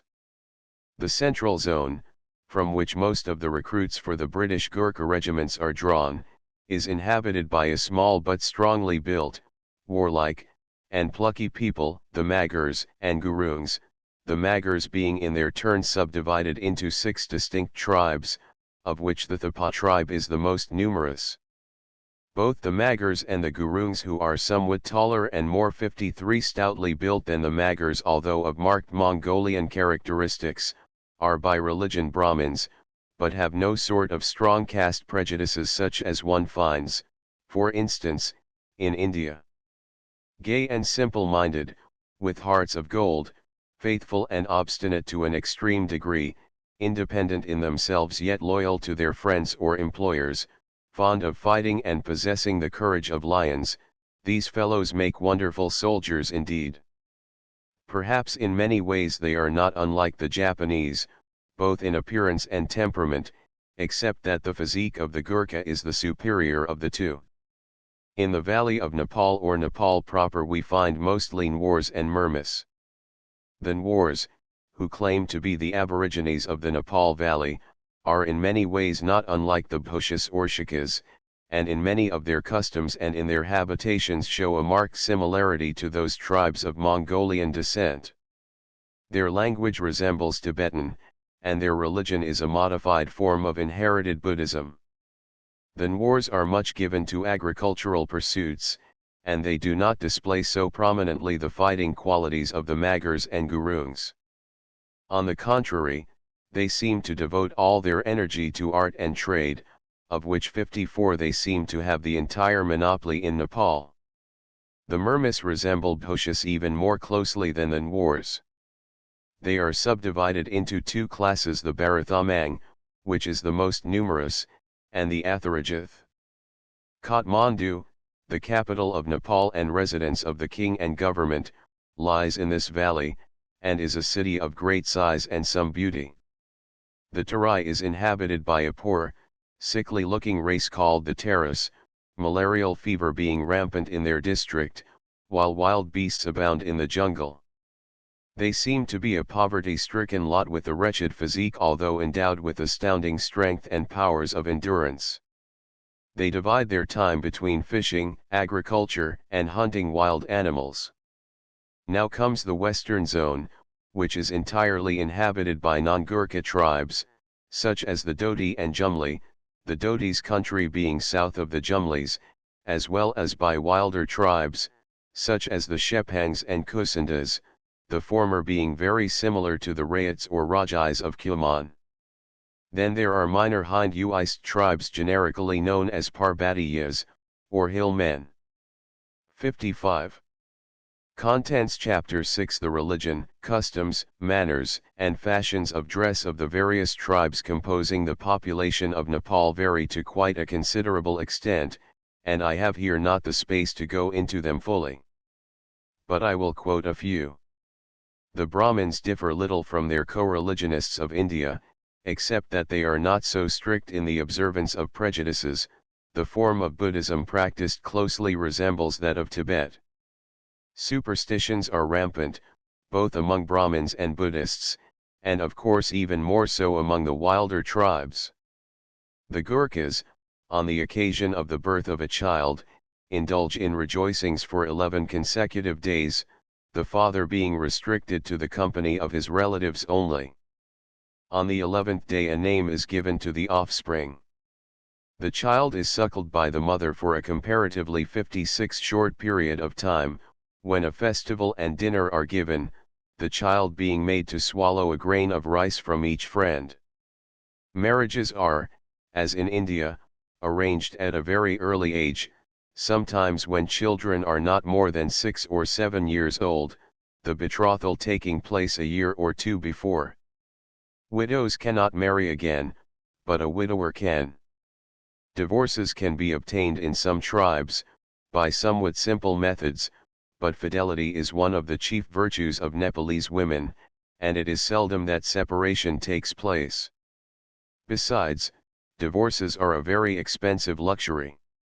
Moreover, an unfaithful wife may find herself in prison for life, whereas the correspondent is handed to the mercy of the husband, who is expected to chop him up in public with his vicious-looking cookery. They say that the offender's life may be spared if he submits to crawl under the husband's leg, raised for the occasion, a most humiliating alternative seldom accepted. As in India, among Brahmin tribes, a great many misdeeds of vanity or breaches of caste rules are forgiven on payments in cash to the priests, or the giving of the usual feast and feed. The custom of shaving the head, mustache, 57 and eyebrows in sign of mourning at the death of near relations is followed by the Brahmin tribes, and the body of the deceased is buried and not cremated. Several non-Brahmin tribes, however, cremate their dead. The Gurkhas who are recruited for the British Army are nearly all Magars and Gurungs, they being considered the best fighting material. Members of the Khas tribe are enlisted solely for the 9th Gurkha Regiment. Recruiting parties are sent out from every regiment which recruits for itself, and these bring down their recruits to the depot at Gorakhpur. Here a primary medical inspection takes place, and clothing is issued to the men before they are dispatched to their future corps. They wear a dark green uniform with black or red facings, and are armed with Martini Henry rifles, a bayonet, and a kukri. The Gurkha Brigade consisted in 1899 of the 1st, 2nd, 3rd, 4th, 5th, 9th, 42nd, 43rd, and 44th regiments. The first 5 regiments have 2 battalions, the 9th, 42nd, 43rd, 44th are single battalions. There are 8 British officers to each battalion, plus some others attached, a medical officer, and 16 Gurkha officers. The men are, as a rule, excellent shots, fond of 58 sport of all kinds, and passionate fishermen and shikaris, knowing instinctively and intimately the habits of most animals. They are hardy, cheery, and willing to obey, but detest nagging. They are devoted to their officers and proud of their corps, and, taking things all round, possibly they may be put down as the most loyal native troops we have in India. They know no fear. If an orderly were by chance to leave an officer dead or wounded, either in the field or out on a sporting expedition, he would lose his caste, be generally boycotted, and very likely killed by his comrades. The Gurkhas are inveterate gamblers and fond of all games, showing great quickness in learning British games, at which they become quite proficient, football particularly. They are superstitious beyond measure, good or evil spirits playing an important part in every day's occurrences. Thus astrologers find plenty of remunerative occupation in predicting events and showing how to propitiate certain demons rather than others. A Nepalese woman. A curious feature of these fighters is their tender affection for flowers. Indeed, there are many tender strings to the heart of a Gurkha. They are devoted to their families, and most gentle and suave 59 in their home manners. They are jealous of their women, whom they do not beat nor usually turn into beasts of burden like the natives of India, and they show great pride in displaying their women folks loaded with jewelry from head to foot. The women are quite pretty, cheery, and do not exhibit the affected shyness of the women of the Indian plains, for instance. One of the most notable features about a Gurkha is the marvelous skill with which he handles his heavy-blade kukri.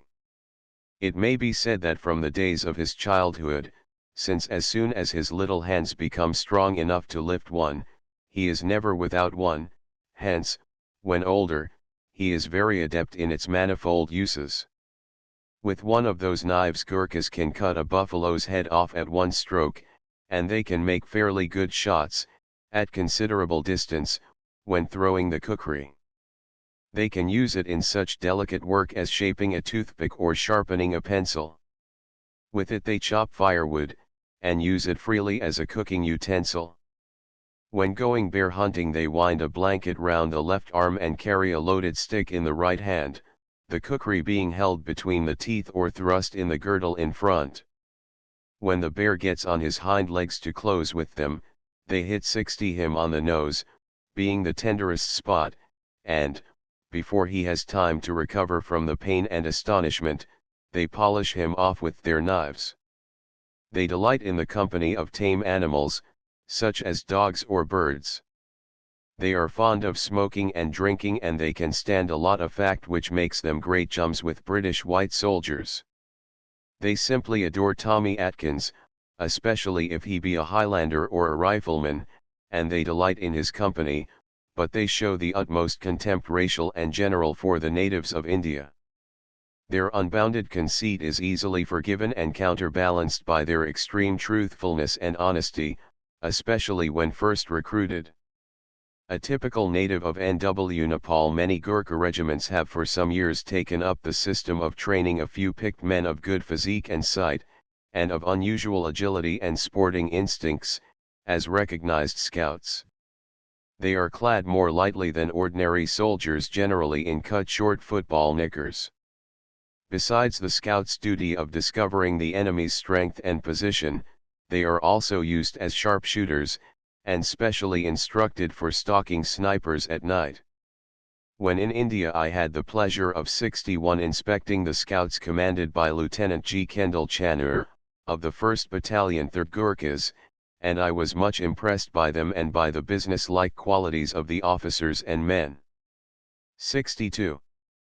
Contents Chapter 7. At the village of Kongur in Nepal I was able to purchase some extra blankets and shoes for my men, as from this point we should soon come among the snows, where we should remain for some time. Up to an altitude of 11,000 feet we traveled among firs, and on very sharp, slippery slopes without a trail.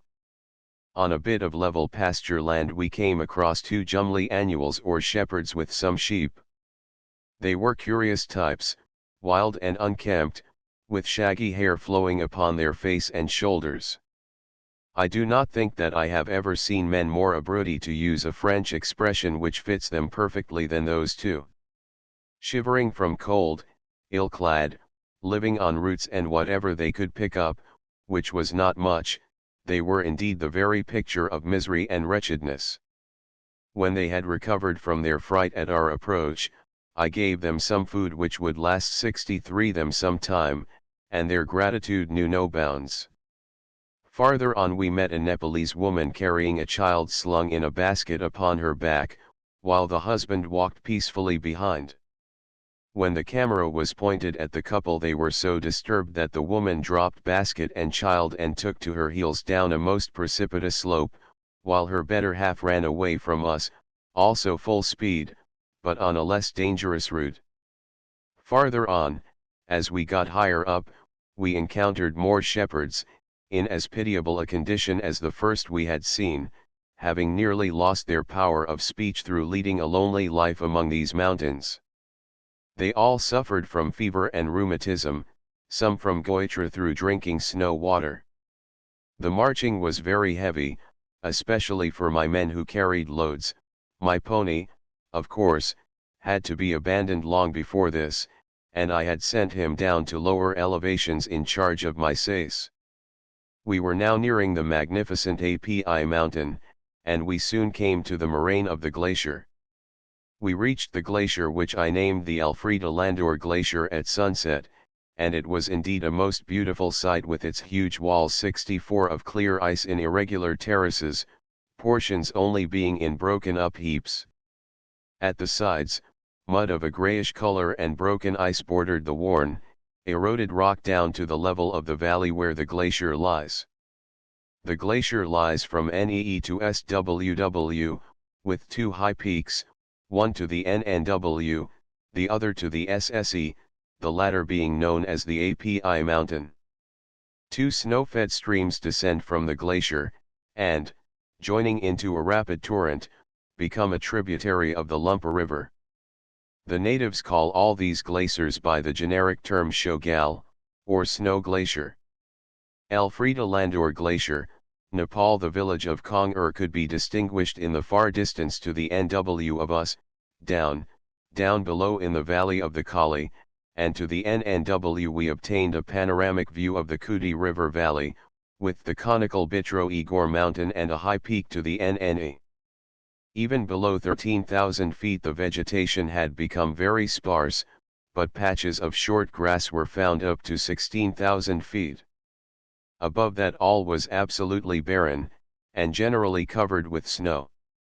In the high valley we had followed, whatever trees we found were weather-beaten and half-burnt by the snow and cold winds of the winter months.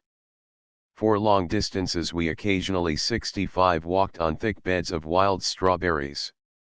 These high valleys are considered good pasture land by the Shikas, who send their sheep for grazing in charge of annuals, such as those we had met.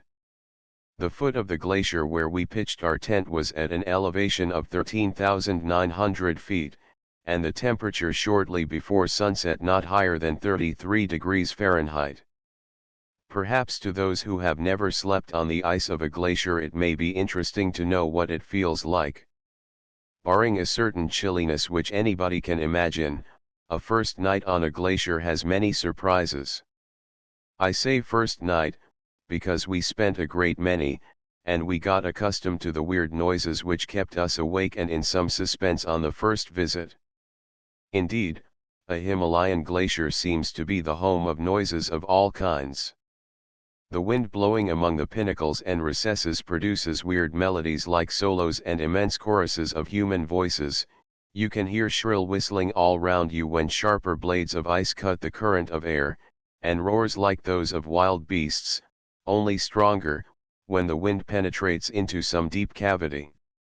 No sooner were you closing your eyes again for a much-wanted sleep than thunder, so loud that it made you jump, startled 66 you, but when you peeped out of the tent there were brilliant stars and a limpid sky everywhere above you. Sleepy as you were, you could not resist, at least, I could not, and I am not much of a stargazer, the temptation to gaze at the stars and planets. In the rarefied and limpid air they showed like huge diamonds, and gave quite enough light to see all round one, even when there was no moon. Indeed, no one who has never been to exceptionally high elevations has an idea of the beauty of stars. They appear several times larger than they do when seen from London or Paris, for instance, and the magnificence of their ever-changing colors is indescribable. Well, there was poetry enough in that, but you were soon awakened from your contemplation by some unexpected explosion which made you think the whole landscape before you must have been blown up. But no, there were no visible signs of commotion around. It was merely a new crevasse, some hundreds of feet deep, splitting, for some reason, climatic or other, in the ice. Constant rumblings you heard, near and distant, and you only had to close your eyes and you could imagine yourself in a forest with the wind rustling among the trees, or the pleasant sound of a waterfall close 67 by, or an Aeolian harp being played by a divine hand. Echoes, of course, there are by the dozen on mountains, and each sound is repeated over and over again till it fades away. An occasional boulder gets loose from the rotted rock up on the mountain side, and is precipitated with bounding leaps onto the ice of the glacier. A huge one weighing some tons came down that night and missed our tent by not very many yards. My men said the spirits of the mountains were doing all this for our special benefit, to see whether we were brave or not. The big boulder they had flung at and purposely missed us to show us their powers, but not to hurt us. This was a good sign. The gods are with us, they stated, but internally I heartily prayed that we might have no more good signs of that nature. While I was trying to make some hot chocolate with a small spirit stove, my men were busy packing up, they bearing the discomfort with some considerable pluck. We had not been able to make a fire, and we had not the prospect of seeing many for some weeks to come. I always found chocolate the most useful and sustaining food for mountaineering purposes, and I carried any number 68 of tablets in my pockets. On the march I constantly ate it, food, I found, keeping one's strength up and being more easily digested under those circumstances, if spread in small quantities over the entire day, than if eaten in large quantities twice or 3 times a day at given hours. I had my chocolate specially prepared with a percentage of meat and fat, which gave it additional nourishment. For days and days at a time I lived on chocolate only, it being impossible to cook food, and deeming it rather dangerous to eat tinned meats cold. Funnels in the moraine ice. I was able to overcome the caste scruples of my men, and they, too, partook freely of my chocolate, although I never let them know that it contained beef. Had they known this, most of them would have lost their caste. They ate it because they believed it entirely prepared by machinery and not touched by unclean hands. I was sorry when we struck camp and left behind the beautiful glacier and APIMT, 19,919 feet. We soon rose over a pass, 13,050 feet, where we obtained a view of a second glacier, almost as fine as the first, in precipitous terraces, and with a gigantic terminal moraine, covered in great part by debris and rotten rock, fallen from 69 the mountain at the side. This I called the Armida Glacier. It spread in a direction from NE to SW. To the west of the glacier on the mountain side there was hardly any snow up to 16,000 feet, but to the east, as one looked towards it, there were huge masses. The entire valley of the Lumpa River along which we were traveling made part of a gigantic glacier, with side glaciers such as those we have seen. In the lower portion of the valley the ice was covered with debris. At the foot of the Armida Glacier were some immense parallel crevasses in the ice. The upper portion of these was a mixture of dark gray mud and rock embedded in the ice, showing vertical streaks and corrugations. Then there were some curious pits in the moraine, such as the one shown in the illustration, funnel-shaped and of great depth, some 60 feet deep and more, and about 100 feet in diameter. These funnels, cone-shaped, had a great fascination, quite an irresistible attraction when one looked into them. The ice, of a beautiful light green color, was corrugated into grooves converging towards the center at the bottom, where a deep hole was generally to be found. The ridges of the myriads of grooves 70 reflected in a line of silver the rays of the sun, and these many dazzling luminous streaks all converging towards one point had quite an hypnotic effect on some of my more highly strung men.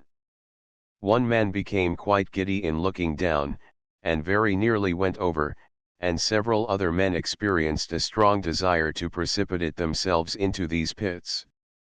The Armida Landor Glacier, Nepal. I puzzled my head a great deal to find out exactly how these funnels were produced, and the only plausible explanation seemed that some boulder fallen from the mountainside had, owing to its sun-absorbed high temperature, gradually bored a hole into the ice. The walls of the cylindrical hole, becoming in their turn exposed to the strong sunlight, went through a process of melting, the heat affecting the upper portion to a much greater extent than farther down, where the strength of the sun's rays would be mitigated by the influence on the temperature of the air by the surrounding ice. Thus the quicker melting of the upper portion compared with the lower would at once have a tendency to produce the conical shape of the funnels. Then, of course, the grooves in the ice are produced by the water of the melting surface I-71 flowing down. In fact, in the daytime, the lower center hole, which had vertical walls, was almost invariably filled with water. Perhaps, to avoid the absurd criticisms of fault-discovering critics, which criticisms arise merely from their own appalling and fantastic ignorance, it may be as well to remind the reader that the sun's rays, even at very great elevations and among quantities of snow and ice, can be very powerful 85 degrees, 90 degrees, and even more. This particularly if the region in which one is traveling is, as was that where we were, in a latitude north of 30 degrees 4 minutes 0 only from the equator.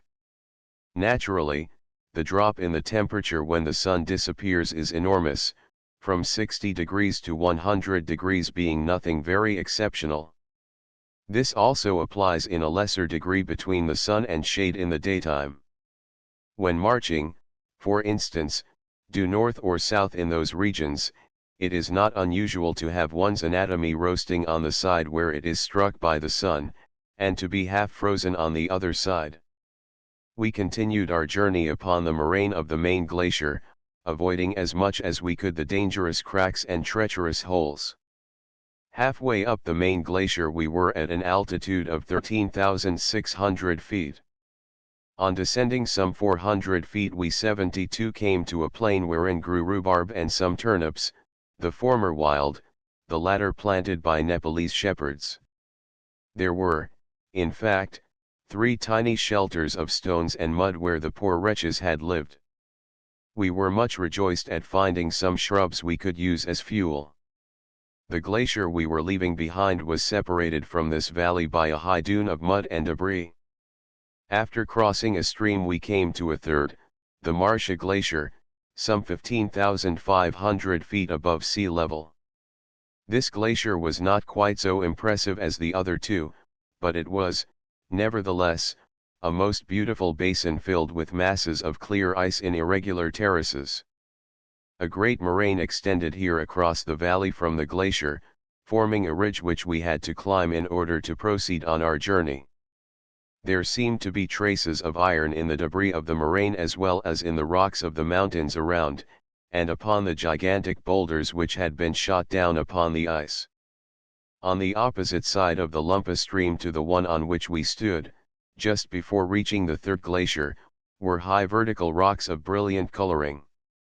To the southeast of the glacier at the foot was the usual dune, and we again found a great many gigantic pits, all with water at the bottom. 73 We came to a very dangerous crevasse which we could not cross, and we had to make a considerable detour. The edge on which we had got seemed on the point of giving way, and might have collapsed at any moment.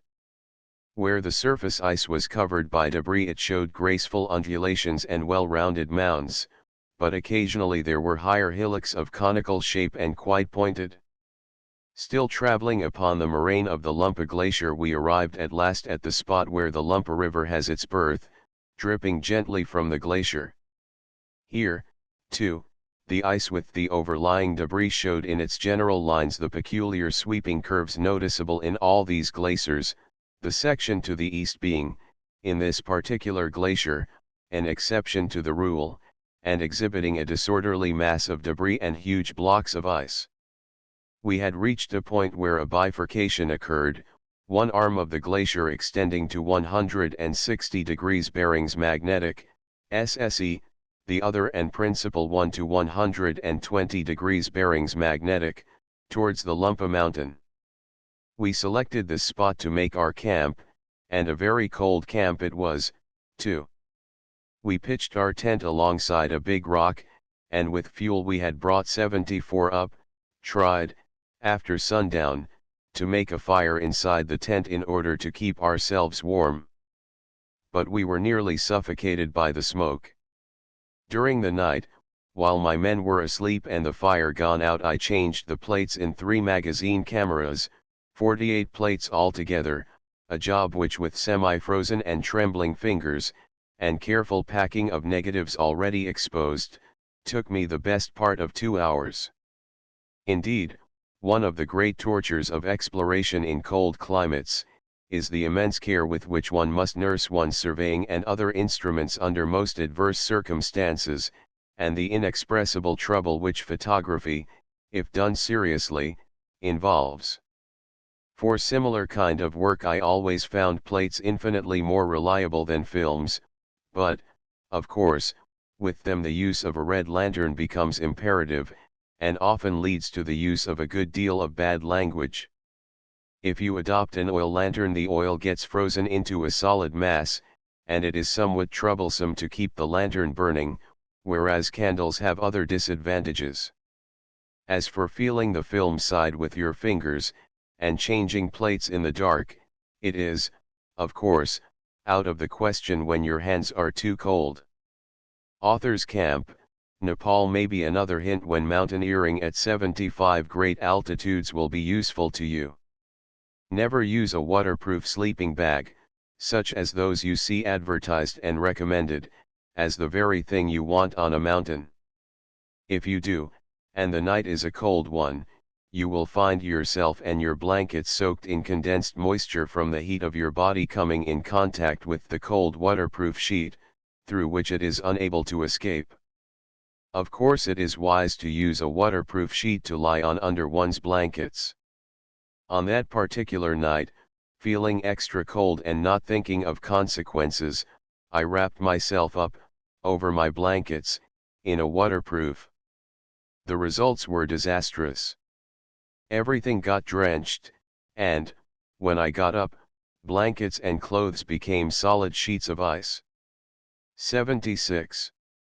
Contents Chapter 8. Having seen that all my instruments were in good condition, I selected about a dozen of my strongest men to accompany me on my ascent on one of the Lumpa peaks. It had been sleeting and snowing during the night, and when I roused my men shortly before 5 in the morning there was a thick mist which seemed to penetrate to the very marrow of one's bones. With chattering teeth and a chilly nose, we got all things ready, and brewed a parting cup of hot tea, after which we set out on our errand, the other men remaining to take care of the camp. Every now and then the wind cleared the mist, and we could see a bright, clear sky above us which gave us hope that we might have a fine day. I am not a believer in early rising, as a rule 8 or 9 o'clock is my favorite hour for starting on a 77 march, when the sun is already high above the horizon. You then start off in comfort, instead of waking with an angry feeling that you are being done out of some hours' sleep. On this occasion, however, we had such a long distance to cover, and in all probability troublesome and dangerous marching before us, that I wished to have as many hours of daylight before me as possible. No sooner had we started, following the main glacier in a direction of 120 degrees, than a thick fog set in which made progress somewhat troublesome. It seemed to get thicker and thicker as we were rising higher upon the glacier. We had to find our way among numerous pits and crevasses. We kept as close together as was practicable, but we were not roped together. It has ever been my rule when mountaineering that every man must look after himself. I take all sensible precautions to avoid all accidents, and collective accidents in particular. If there has to be a mishap, which is not likely, and some unfortunate man slips into a crevasse, do not let him by any means drag down the whole party, as is frequently the case when roped together. Besides, the rope in itself is a great hindrance to one's progress, and on very rough marching exhausts much of the traveler's strength, 78 being either too tight or too slack, and always getting in the way when it should not. One of the Lumpa peaks and part of the Charles Landor Glacier. This picture shows how feathery clouds form on mountain slopes at elevations above 23,000 feet, and disposes of certain scientific theories that no clouds can exist at such great altitudes. We tramped along as best we could over a great many transverse waves of ice, covered here and there with debris, most fatiguing work. In the first portion of the main glacier, on which we were, and which lay from W to E, the transverse waves followed a parallel direction of NW to SE until we reached an altitude of 15,000 feet with a temperature of 42 degrees, but in the upper part of the glacier, which lay from NW to SE, these parallel waves lay in a direction of from SW to NE. In the higher portion of the glacier, 15,400 feet above sea level, we came to a regular maze of huge pits in close succession, and we were glad when the sun shone brightly on us and little by little dispelled the fog, so that we could see what we might expect ahead of us. On our left we had precipitous mountains of gray rock, on our right somewhat gentler slopes, mostly covered with snow. We at last reached the crescent-shaped Lumpa Basin, walled all round with two higher peaks joined by a semicircular high barrier of snow-clad rock. We were particularly fortunate as we approached. The mist lifted like the curtain of a theater and 79 unexpectedly disclosed a magnificent view before us, brilliantly illuminated by the light of the sun. I was lucky enough to obtain several excellent photographs and sketches, one giving a panoramic view of the scene being reproduced in this book. I possess some negatives taken on that occasion that are of particular interest, as showing the idiocy of certain people who maintain that clouds do not form above an altitude of 20,000 feet. The very fact that you find snow up to the summits at Nanda Devi, 25,660 feet, and Mt. Everest, 29,000 feet, might, I think, be sufficient proof to the contrary to anyone except possibly a royal geographer, but in my negatives the clouds themselves show as they were forming on the summit of one of the Lumpa peaks, which has an elevation of 23,490 feet. A few negatives of lesser importance were injured owing to a most uncommon occurrence. In my magazine camera the plate holders were of metal, and slid one on the top of the other when being changed for exposure. Owing to the dryness of the atmosphere, the friction of metal on metal produced an electric spark inside the camera, which marked some of the plates across like a streak of lightning, and somewhat fogged them. 80 Of course, I only discovered this on developing them. My object in making the ascent of this high peak was not so much for the sake of getting there as for the purpose of making some observations on the effects of great altitudes upon human beings, a subject in which I was then rather interested. We continued climbing upon the glacier until we came to a big stretch broken into huge and tortuous crevasses of immense depth. When you stooped over the edge and looked down, the ice walls on either side showed most beautiful tints, from intense blue at the bottom fading in most delicious tones to pale green and to the pure white of the surface snow. These crevasses were very wide in some places, but here and there they were close together, and we could easily jump across. Deep crevasses in the glacier ice. We then left the glacier, and proceeded climbing along the mountain side to our right, upon extensive snow fields. The first portion of the ascent was in no way difficult, and we proceeded quickly enough considering the great elevation. But on reaching 20,000 feet some of my men were taken with mountain sickness, and they had great difficulty in keeping up with us. They bled considerably from the nose, and were eventually seized 81 with such violent pains that we had to leave them behind to be picked up on our return. Out of 12 men only 4 were still in good condition, and having seen to the comfort of the sick men we left them, wrapped up in their blankets, in a sheltered hollow upon the mountain side. We next came to a patch of very troublesome loose debris, so steep that even snow would not stop on it, and we sweated and sweated for some time trying to get on. Every time you took a step you started a mass of debris, sliding with a great roar down the mountain side, and you went sliding back yourself almost to where you had moved from. When we managed to get higher we were among bigger rocks, also quite loose, and it seemed as if the sound of one's voice was sufficient to start dozens of them on a bounding race for lower elevations.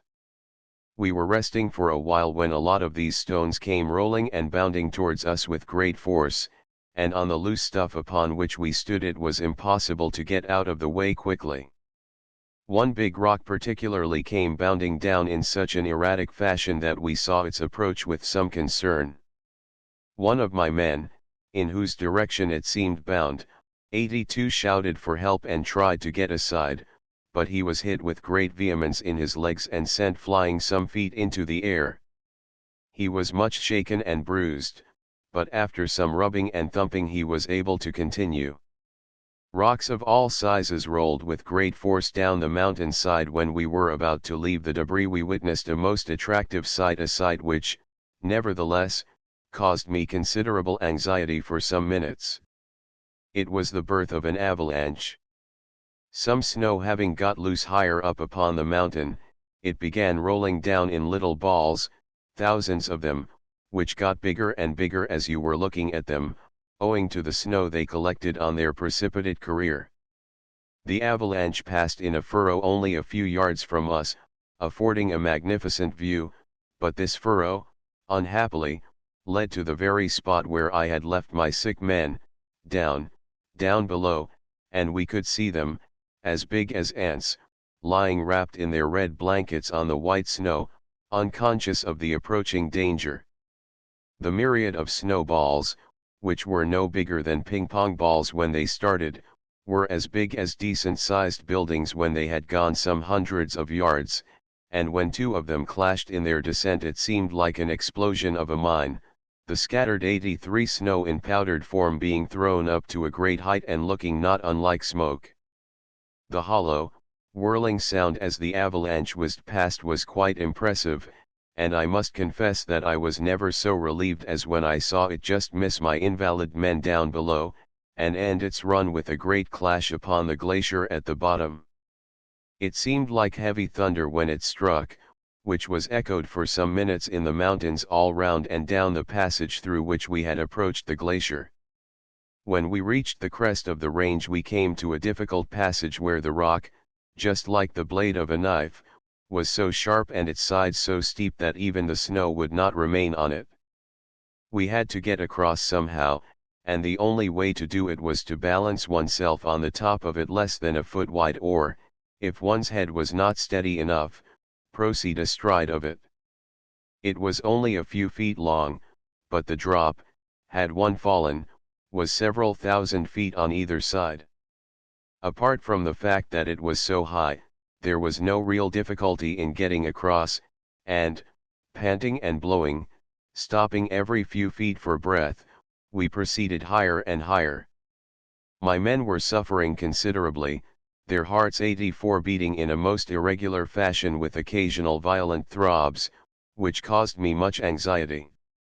These throbs, when they occurred, caused such sudden exhaustion that the men fell down half fainting, and it took some minutes to revive them and bring them further.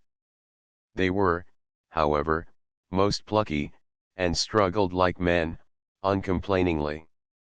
They never once asked to give in and go back. From an altitude of about 22,000 feet their sufferings took a somewhat acute form, nausea and profuse bleeding from the nose causing them much inconvenience. They complained of intense pains and abnormal pressure in the center of the chest as well as along the fissures in the skull, particularly where the skull is thinner on the top at the point of junction, and at the temples, also of a severe pressure low in the back of the skull. They were much worried over the maddening buzzing caused by the rarefied air, which they heard and could not explain. They attributed it to something having got inside their ears. Their hearing was temporarily affected when we got higher still, and they experienced difficulty in hearing me speak at all. The birth of an avalanche when we had got to 23,000 feet, my nose, too, 85 bled like a fountain, and I could not stop the flow, but, contrary to my expectation, it seemed to cause me relief rather than discomfort. I could breathe more freely, and my heart did not beat in such a reckless manner as before. It caused me a slight pain and pressure on the top of the skull, but nowhere else. Of course the exhaustion was indescribable. It was all one could do to go 4 or 5 yards at a time, although the ascent after a certain point was in no way difficult, because on looking at the mountain I had instinctively chosen the easiest way to go up. One panted so convulsively and the heart beat so hard and quick that it rather made one reflect. Possibly the most trying consequence of traveling so high up was the weight which one's limbs seemed to assume. One hardly had the strength to lift them up. The effort of moving one's legs in succession 3 or 4 times exhausted one temporarily as much as if one had walked 30 miles under ordinary circumstances. Well, on we struggled, with an occasional grin at our plight. The last few hundred feet of our ascent were indeed hard work. One of my men, the strongest looking lad in my 86 party, who had been panting most terribly and gasping for breath, unluckily burst a blood vessel when we were within a few feet of the top. He was in intense pain. We screened him in a sheltered nook. He suffered very much, poor fellow, and although on our return we brought him down again, he eventually died. A perilous crossing at last we reached the summit 23,490 feet, measured by me with the hypsometrical apparatus with 3 different boiling point thermometers checked at the Kew Observatory before my departure and after my return. 2 excellent aneroids which I also carried gave a similar figure within a few feet. The day was a beautifully clear one up there, but down below there was much mist and many clouds, which took away a good deal from the beauty of the panorama. There were, however, a great many high snowy peaks towering above the mist like majestic white islands rising out of the sea of clouds. The view was soon almost entirely obscured by clouds, and with the exception of APIMT, to the NNW, another peak, 20,280 feet, in Nepal, peeping through to the NE of us, one of the Lumpa group and other mountains close by, we could see very little. 87 The peak on which we were was in a steep gradient on the side on which we had climbed, but was most precipitous on the other side. In fact, it was almost vertical right down to the glacier at its foot, some 6,500 feet below. It looked as if one half of the mountain had at some remote period collapsed, leaving the sharp-edged peak standing.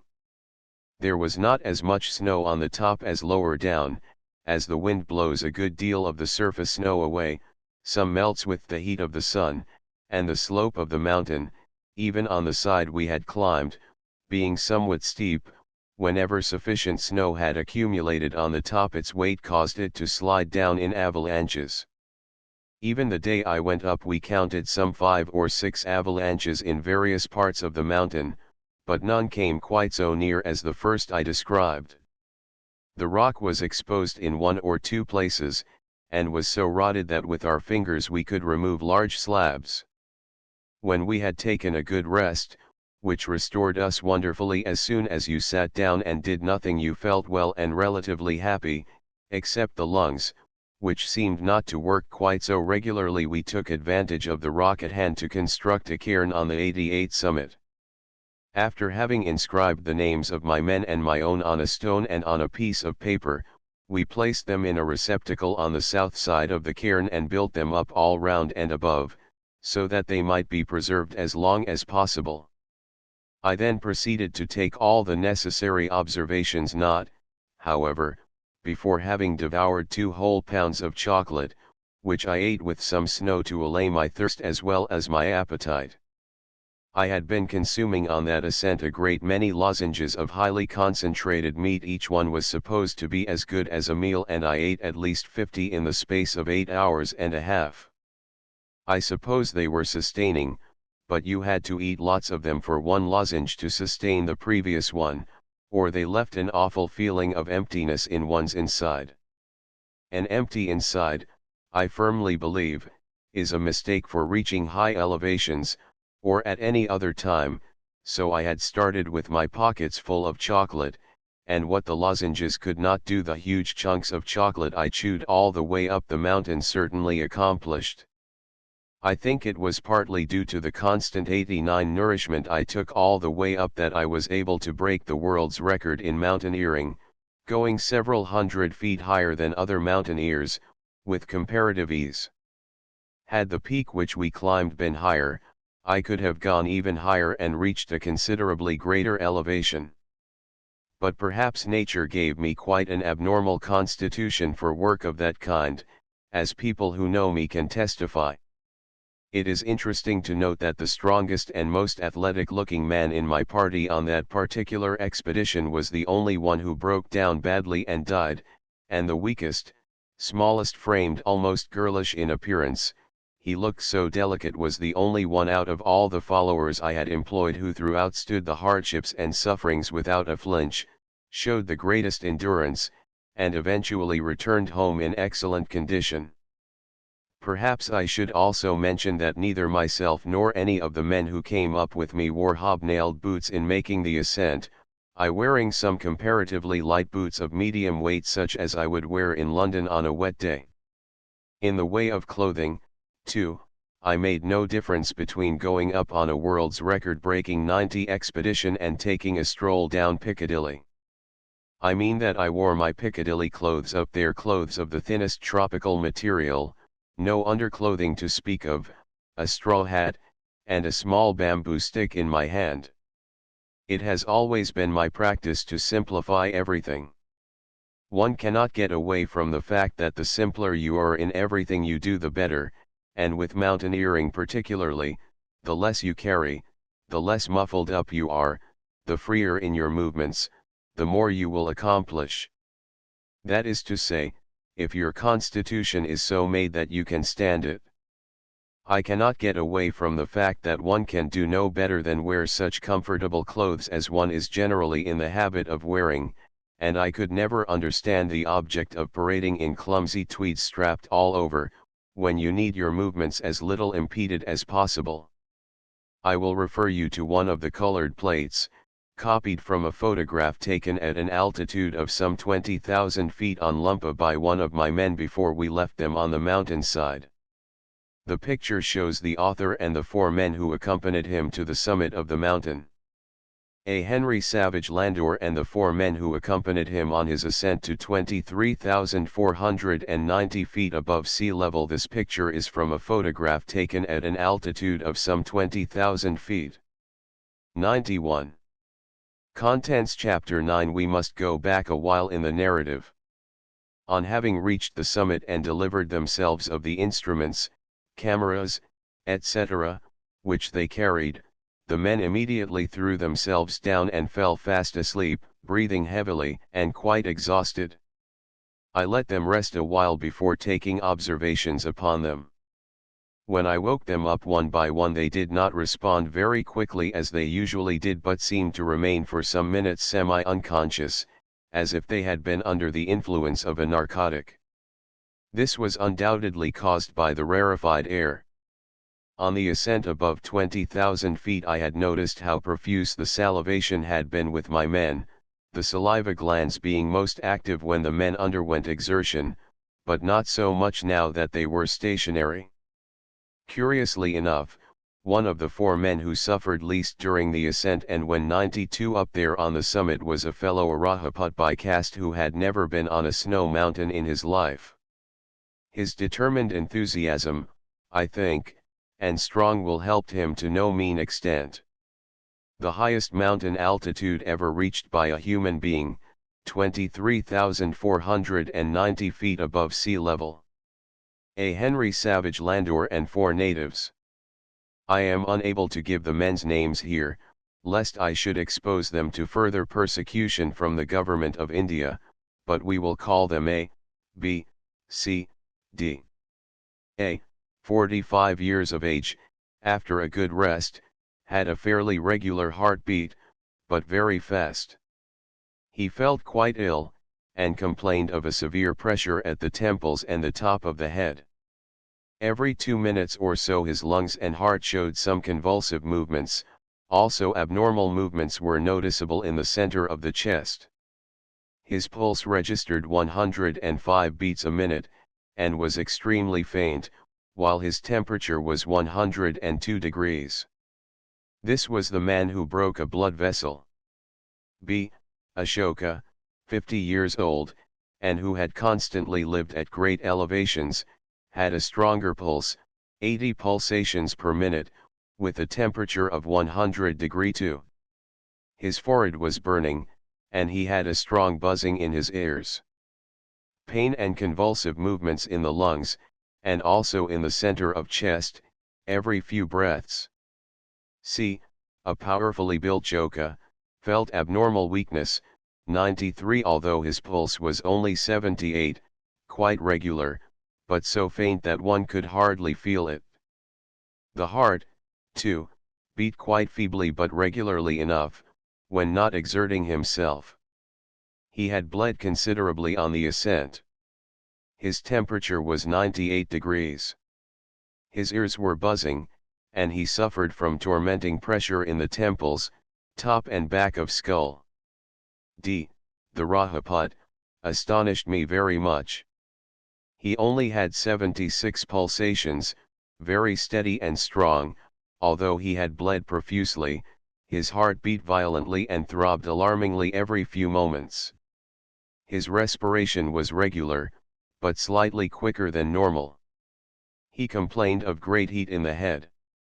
His forehead was burning, his temples, he said, seemed as if they were being crushed in a claw of iron, and as if his skull would split. He suffered from great pressure in the tenderest spot on the top of his skull and also behind the head. His temperature was 100°2.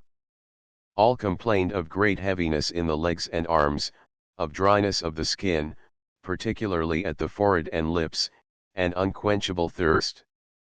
The pupils of the eyes were in all cases abnormally contracted, although the light was not strong at the time of examination.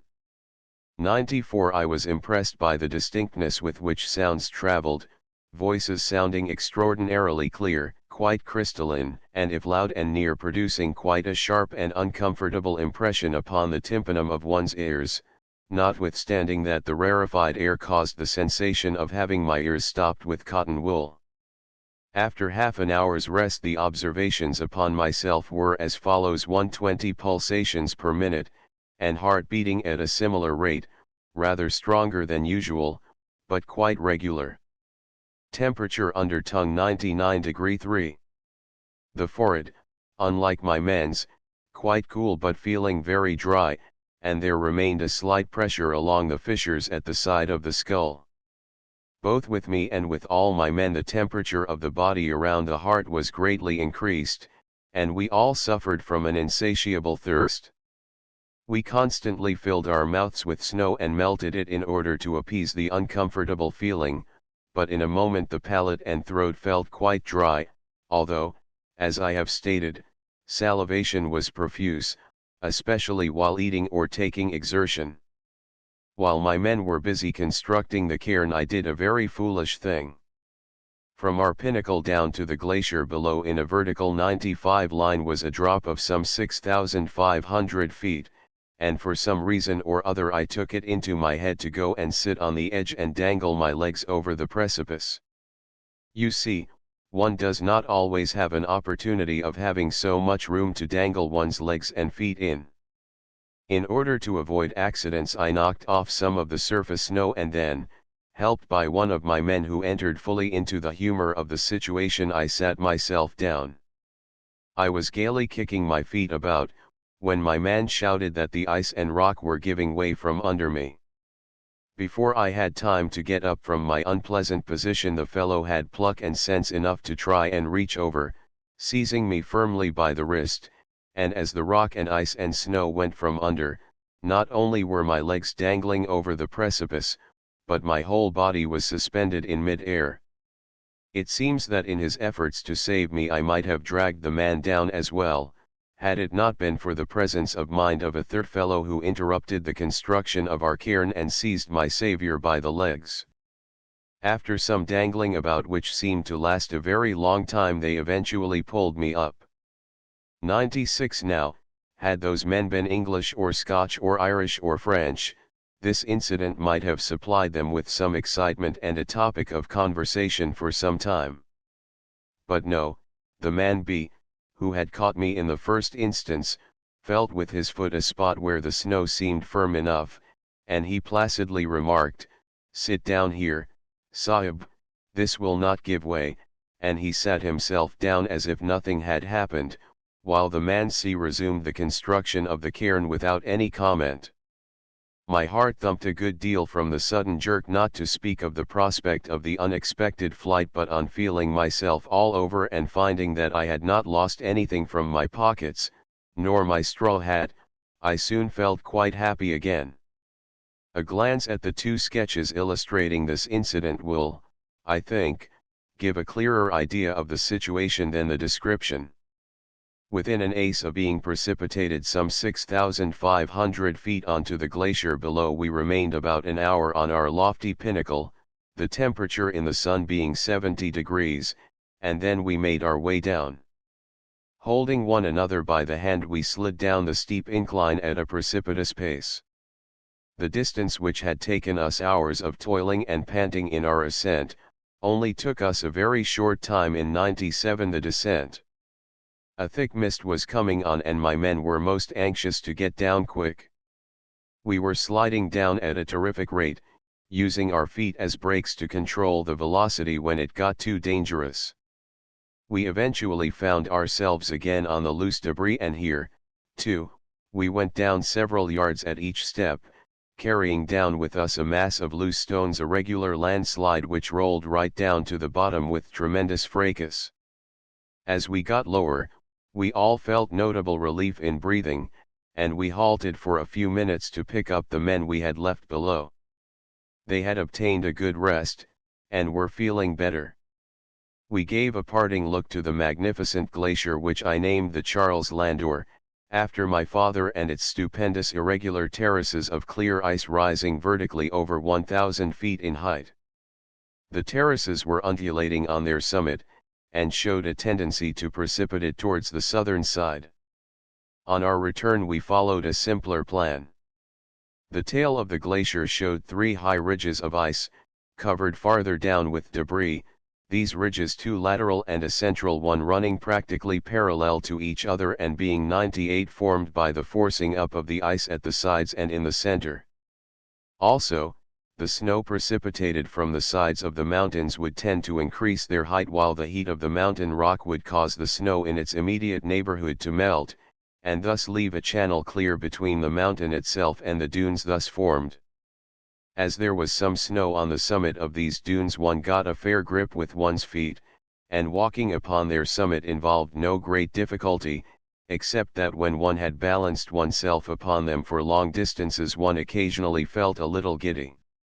This was, nevertheless, a great improvement upon walking down below among the crevasses, holes, and pools, as we had done in the morning, and saved us no end of time and exertion. True enough, if we had slipped we might have shot down with some force into a crevasse with little hope of coming out alive, but we must not slip, that was all. As each of us had to look after himself, we were mighty careful where and how we put our feet. The Lumpa Basin and Charles Landor Glacier, the central ridge here, as in most other glaciers, was usually higher and sharper edged than the lateral ones, and had also a more 99 uneven summit, rather like the conventional wave pattern, inverted arcs of a circle coming in contact and forming pointed summits.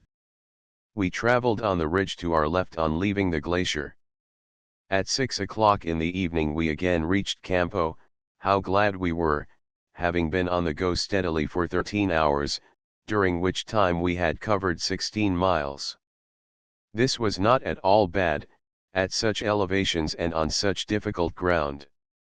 Of course, most of that distance was between the camp and the glacier at the foot of the Lumpa Basin, the actual distance from the glacier to the summit, although occupying the greater portion of the time, being comparatively small. There were great rejoicings in camp that night, and they took the form of an elaborate but only half-cooked meal, our fuel giving out in the middle of the cooking. You see, at high elevations water takes such a long time to boil, in fact, it boils without being hot. At that particular camp it boiled at 187°3 and cooking took an interminable time. With a display before me, and it did not remain a display very long, of tepid bovril soup, sardines, army ration stew 100, semi-stewed, corned beef, tinned plum pudding, Lord, it felt heavy even up there, and a warmish mug of chocolate. I felt as happy again, in fact, happier than a king. A balancing feat 101. Contents Chapter X. We made a very early start again the following morning, as I had the intention of crossing the range to the north of us and exploring some of the virgin glaciers of the Tinker region and in Tibet. The mountains were, however, so precipitous that we had some difficulty in finding a spot where we could climb up and take our loads as well. We again proceeded upward towards the Charles Landor Glacier, but kept on the dune to the left, going up, instead of on the one we had taken coming down the previous night. Again we passed along huge cracks in the ice, and here and there more holes in the ice relieving somewhat the monotony of the gray debris that covered that tail portion of the glacier. Again we got another distant glimpse of the majestic glacier itself towering in front of us 102 with its gigantic ice terraces. Perhaps the reason that these terraces droop towards the southern side may be attributed to the heat of the sun shining upon the ice of that side for more hours than on the north side, as the high wall enclosing the basin on the east side casts a shadow upon the glacier until the sun is well up in the sky. Moraine of glacier and mountains, showing how clouds form on the snow line. Somehow or other the dune we were on was not as regular as the one of the previous night, and the debris which covered it was very loose and slippery. It often crumbled under us, so that we thought we had better march in the deep channel between the mountain side and the dune. Here, too, we had to feel our way with great caution, as the ground was treacherous, with cracks in the ice bridged over with snow and debris. This seemed a great day for landslides. At every moment we heard crashing noises of masses of debris being precipitated upon the glacier, and some of them were quite near enough for us to see. The range to the north of us seemed so uninterrupted and so steep everywhere, with a base of rotten debris, and high vertical rocks at the summit, that we were quite puzzled to find a spot where we could cross it. I had noticed a 103 likely but difficult place the day before, and it was, indeed, the only accessible way up. We there left the glacier and began a stiff climb on the loose debris, my men experiencing much difficulty in conveying their loads up. Every few hundred feet they had to lie down for some minutes to rest. Although the fatigue was really for them overpowering, they took matters in the right spirit, and instead of grumbling they laughed heartily at the difficulty of breathing, and the thumping and throbbing of the heart. We eventually got away from the lower debris and proceeded among large slabs of rock, most slippery and troublesome, and as sharp as knives, our feet getting constantly jammed between them. At last we came before a wall of rock, at such a steep angle that it looked almost perpendicular, with cracks and fissures in it, and on this we had to climb, clinging with all our might with fingers and toes. This part of the ascent was quite dangerous, for, had we slipped, it meant certain death. The rock was so cold that one's fingers got semi-frozen, and we felt much relieved when every now and then we found a hollow or crack, or projection, allowing sufficient room to sit down and rest, our legs 104 swinging over the abyss down below. The bringing up the loads gave us no end of trouble, and it was a pleasure to see how thoughtful and helpful my men were to one another.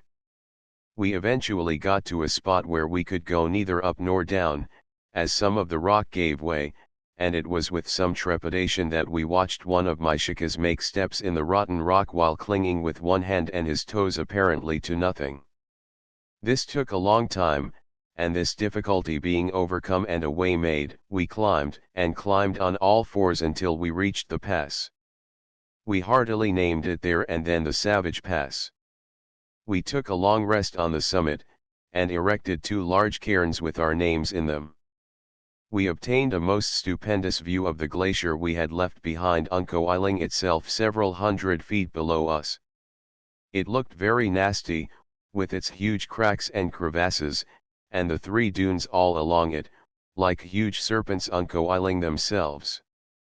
We had hardly time to admire the scenery before we were enveloped in thick mist, to the north of us particularly, the entire landscape being hidden from us. A few moments later it began to snow. Water 105 boiled as low as 182 degrees, while the temperature of the air was 51 degrees, the altitude in feet being 17,331. Whether because of the reaction after the hard work of getting up there, or because of the sudden cold and depression in the atmosphere, due to the coming storm, a number of my men were taken violently ill with mountain sickness.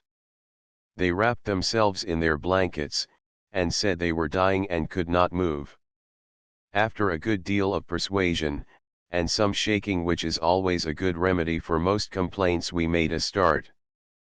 On the other side of the range we were confronted with very much the same sort of ground as what we had found coming up.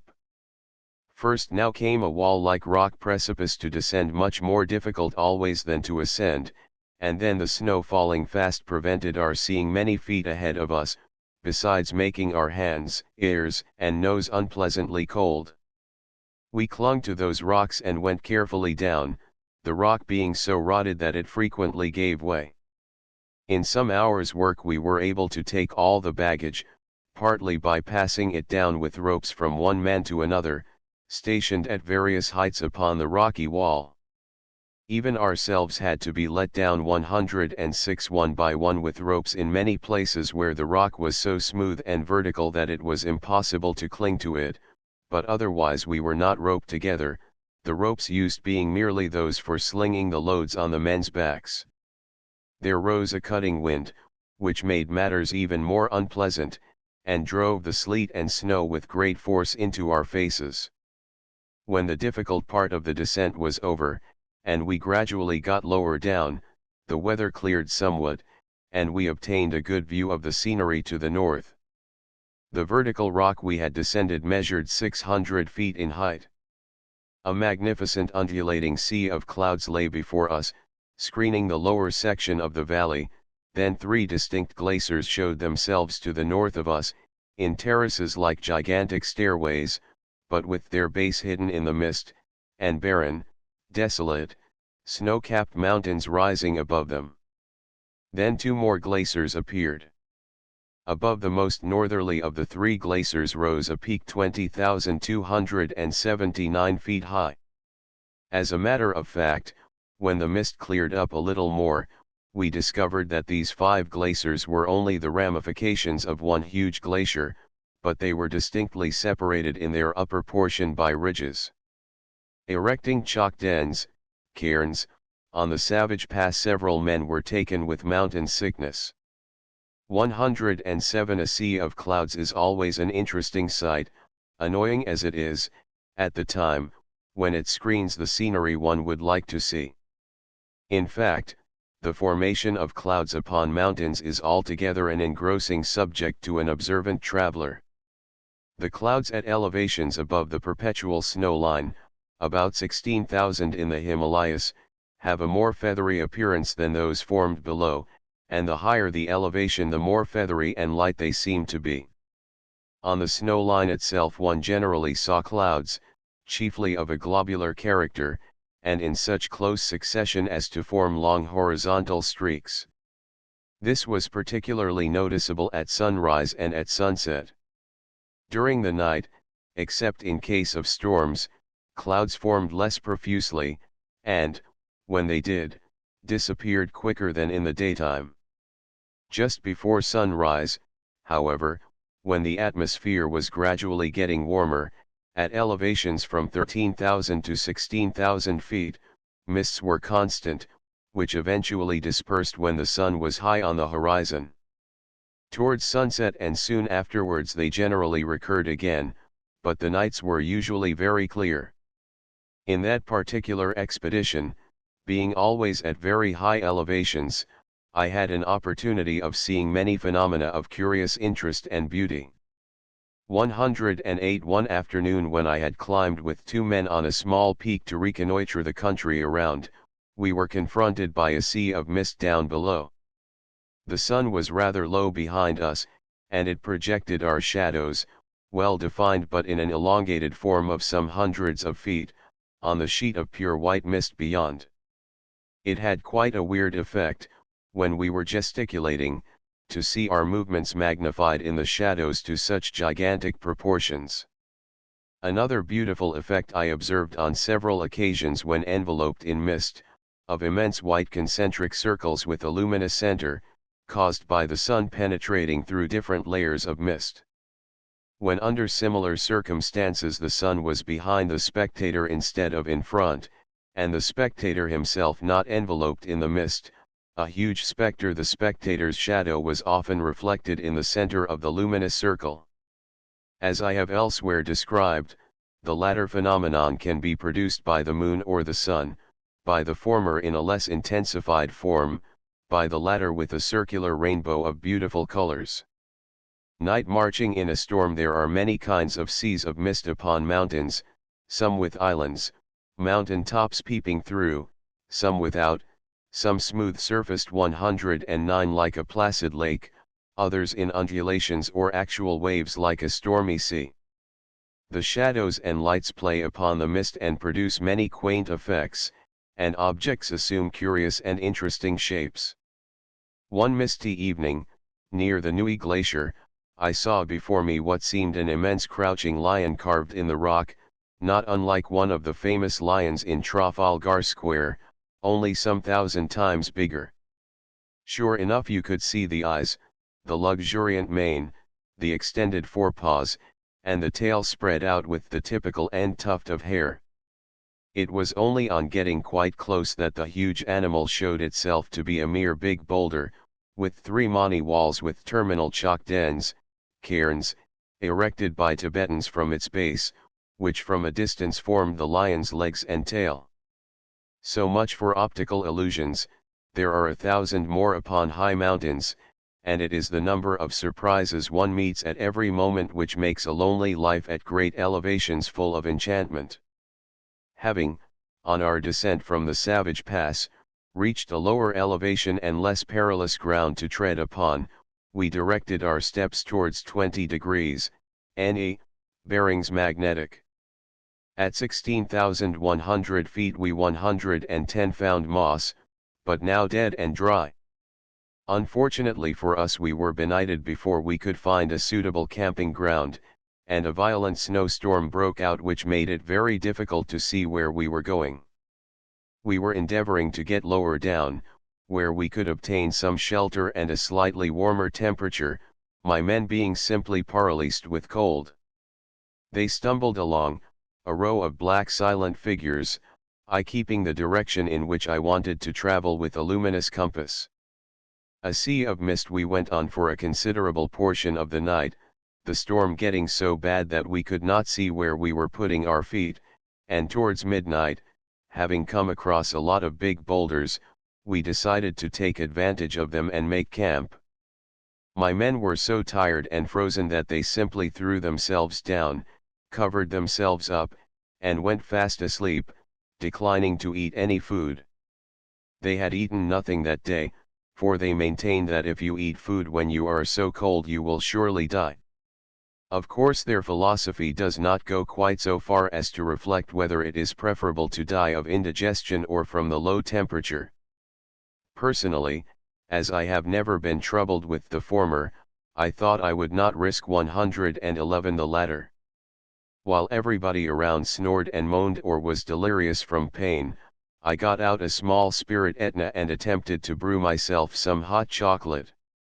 Box after box of matches went in trying to keep it alight, and when, after using the patience of a saint, I had succeeded in making the water tepid, my tent was blown down on the top of us, and upset the whole thing. So, cold chocolate I ate in chunks and some corned beef, it was cold, and some biscuits. It was as lonely a meal as I have ever had, with the wind hissing and the snow accumulating upon my shoulders, knees, and head. I did not like to rouse my poor men to put up the tent again, for it was no use, the snow was too deep and the pegs would not hold, but I made myself a sort of low shelter with some boxes and the tent spread on them, and having crept underneath, slept soundly till the morning. Oh, what a morning! I exclaimed, when I opened my aching, half-frozen eyelids. Worse than the night before, and the snow coming down as I have seldom seen it come before. My baggage was buried altogether, and so were my men, except for some breathing space cleared near the head. 112 all the urging in the world would not get them up, and every time I gave them a dig in sensitive spots with my bamboo stick, it only brought forth pitiable moans and groans. Elongated shadows on a sea of mist. Towards 10 a.m. the storm abated somewhat, and we dug out the loads and departed, my men still declining to eat any food. Hungry and shivering, they were indeed a pitiable sight. Their normal sense of humor was sadly lacking that day, and they strode unsteadily, with long, mournful faces, as if they were about to mount the executioner's scaffold. We went on the whole day mostly in mist and sleet and snow, and towards evening we arrived at the bottom of the valley. Excitement did not altogether lack. 3 avalanches came down during the day with deafening fracas. One of them, which brought down a lot of debris and rock, sounded like a regular battle, with sharp fusillading and big artillery, with a deafening report at the end which almost stunned us. Next we came to a broad river which it was necessary to ford, and wading across it chilled us about as much as we could endure. Our toes got so cold, almost frostbitten, that it required some minutes of rubbing and thumping before we could 113 stand upon them again. The pain was quite excruciating. While we were in this plight we heard voices. We answered, and presently 2 Jumli shepherds, half scared and shaggy, cautiously approached us. We received the information that some few more hours marching would take us to the village of Tinker, and for it we made with renewed vigor. Stumbling and slipping constantly after it got dark, we went on and on. More snow, more wind. Hour after hour passed, but no village. At last, at 3 a.m., my men half dead with fatigue and hunger, we arrived at the modest little village of Tinker. My men had willfully been 40 consecutive hours without a morsel of food, but once under a roof with a blazing fire, they were now preparing to make up for lost time. 114. Contents Chapter 11 Tinker is a village of Shikas, at no less an elevation by hypsometrical apparatus than 12,664 feet. Our arrival necessarily caused a great deal of commotion, and everybody was up to see what was happening. It is the custom in that part of Nepal, a habit of all Shikas generally, that no stranger must enter a village after sunset without sending a messenger ahead to warn the residents, so, according to their code of manners, we were committing a gross breach of etiquette. I well knew this, and upon arrival immediately asked for the chieftain of the village to express my sorrow that we were unable to advise him of our arrival. Concentric circles of radiant beauty formed by the sun shining through mist. The chief was a splendid fellow, an old friend of mine, a man with a heart of gold and the manner of a most polished gentleman. He placed his house at my disposal, and showered upon us 115 lavish presents of food, fresh meat, rice, gur, and dried fruit. He would on no account accept money, so I gave him presents of various kinds, and distributed the money among his family and servants. I have ever made it a rule never to accept presents from anybody anywhere, and, when gifts are forced upon me, to give back some gift of equivalent value. With natives particularly I ever followed this golden rule, nevertheless displaying gratitude for their thoughtful offerings. The house in which we dwelt was a stone structure, the rooms only some 7 feet high, with little slits of windows and a somewhat disjointed door. When a huge fire was lighted in the room, with no escape for the smoke or heat, you were simply roasted and suffocated, but after our cold, fireless nights on the glaciers this felt to us the most comfortable and luxurious abode we had ever been in. Fleas there were in abundance, little fleas with marvelous jumping powers, and giant ones of astounding voracity. With their proverbial partiality for strangers, they of course directed their undivided attention to us newcomers, and particularly to me. In a moment we were covered with hundreds of bites. 116 The chieftain told me how the Tibetans on the frontier close by were in a great state of excitement over my approach. They boasted of having 5,000 soldiers ready to meet me, and hearing that I was now on Nepal territory they had dispatched them to the Tinker Pass to capture me. The Tibetans had been for some days busy polishing up their matchlocks and grinding their swords, and they had accumulated large piles of stones to precipitate down upon me in ravines which we had to get through. The same stories I had on many occasions heard before, both on my previous journey into Tibet and on the present. Clouds forming on the snow line when we got up in the morning. A great many yaks came in laden with Tibetan wool, which the natives barter with Tibetans in exchange for foodstuff, and also long strings of sheep and goats with double sacks slung across the back and filled with boraks. With some of these caravans, unluckily, arrived unseen by me some Tibetan spies, and they at once set to work to scare the villagers. There was a sudden commotion in the village. The natives ran here and there conveying their children, goods, and chattels into their houses, and in these they barricaded themselves. Only the chief remained cool and collected, and, to avoid getting 117 him into trouble, and by way of precaution, I shifted my quarters from his house to a high point commanding the village, where I pitched my tents, placing men with loaded rifles on guard of my baggage. It looked very much as if there were trouble brewing ahead. Some of these Nepalese Shikas are very curious people, shifty and unfathomable, the life they lead being one of semi-brigandage and trading. They are interesting enough as a type, flat-faced and of strongly Mongolian features, as in the portraits of the long-haired young men I give in 2 of the colored plates, and they have from contact adopted some of the dash and independence of the Nepalese. We took no notice of the warlike preparations, and when some young fellows, bolder than the rest, came out of their houses to inform us rudely that we must go at once, they duly had their heads punched. We would go when it pleased me, and not before. Bad luck never comes singly, but it can sometimes be turned into good luck.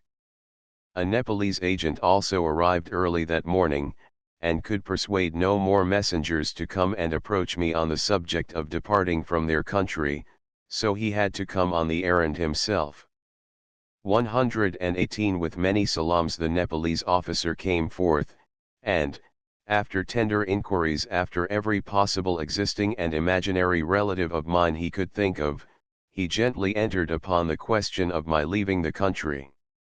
Asked whether he would like his head punched too, or a gift of 5 rupees not to worry me and induce the natives to sell me 300 pounds of rice, some goats, gur, and butter, he at once said he preferred the 5 rupees, and would endeavor to do all he could to be of assistance.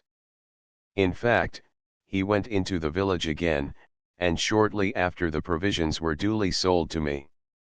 You see, 5 rupees would be to him, in Nepal, as much as he would receive in cash from his government for 2 months' salary.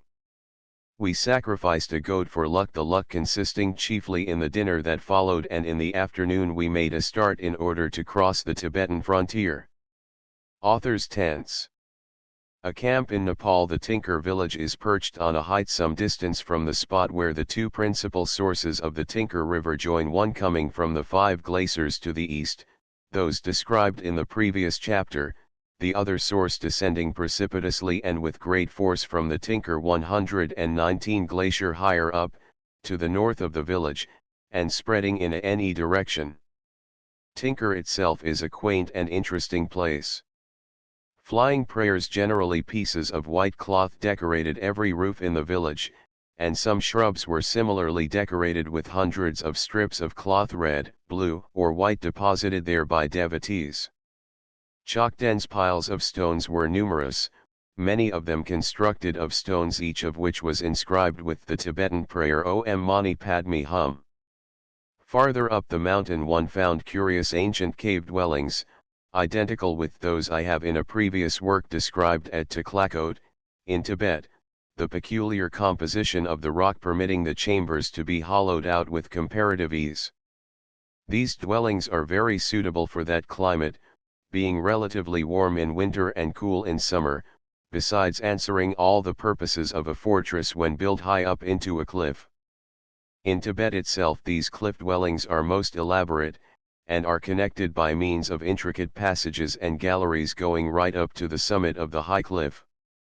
Outer ways of communication are also noticeable, in the form of dangerous-looking steps and sharp and narrow gradients, by which the 120 lodgers can find access to or escape from their apartments.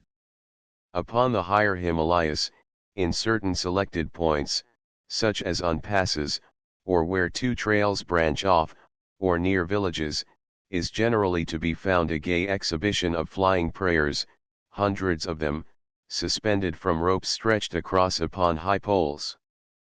Large banners are also frequently to be seen at these spots. Passing caravans make these favorite halting places. Both the women of Tibet and those of neighboring tribes often select these spots for stretching their handlooms and weaving their fabrics.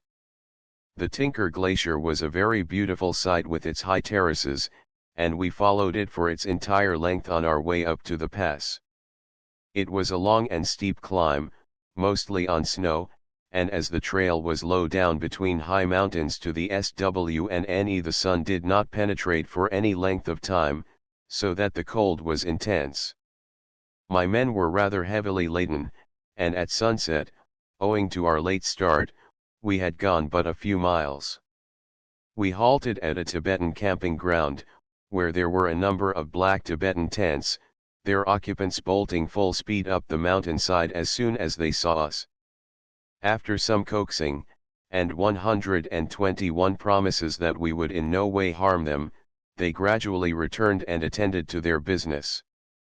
The women had erected a great many looms outside the tents, and some jolly, but somewhat shaggy, females were noisily and busily engaged beating wool previous to packing, others were spinning it and winding it round long rods, others were speedily making narrow strips of cloth upon their looms.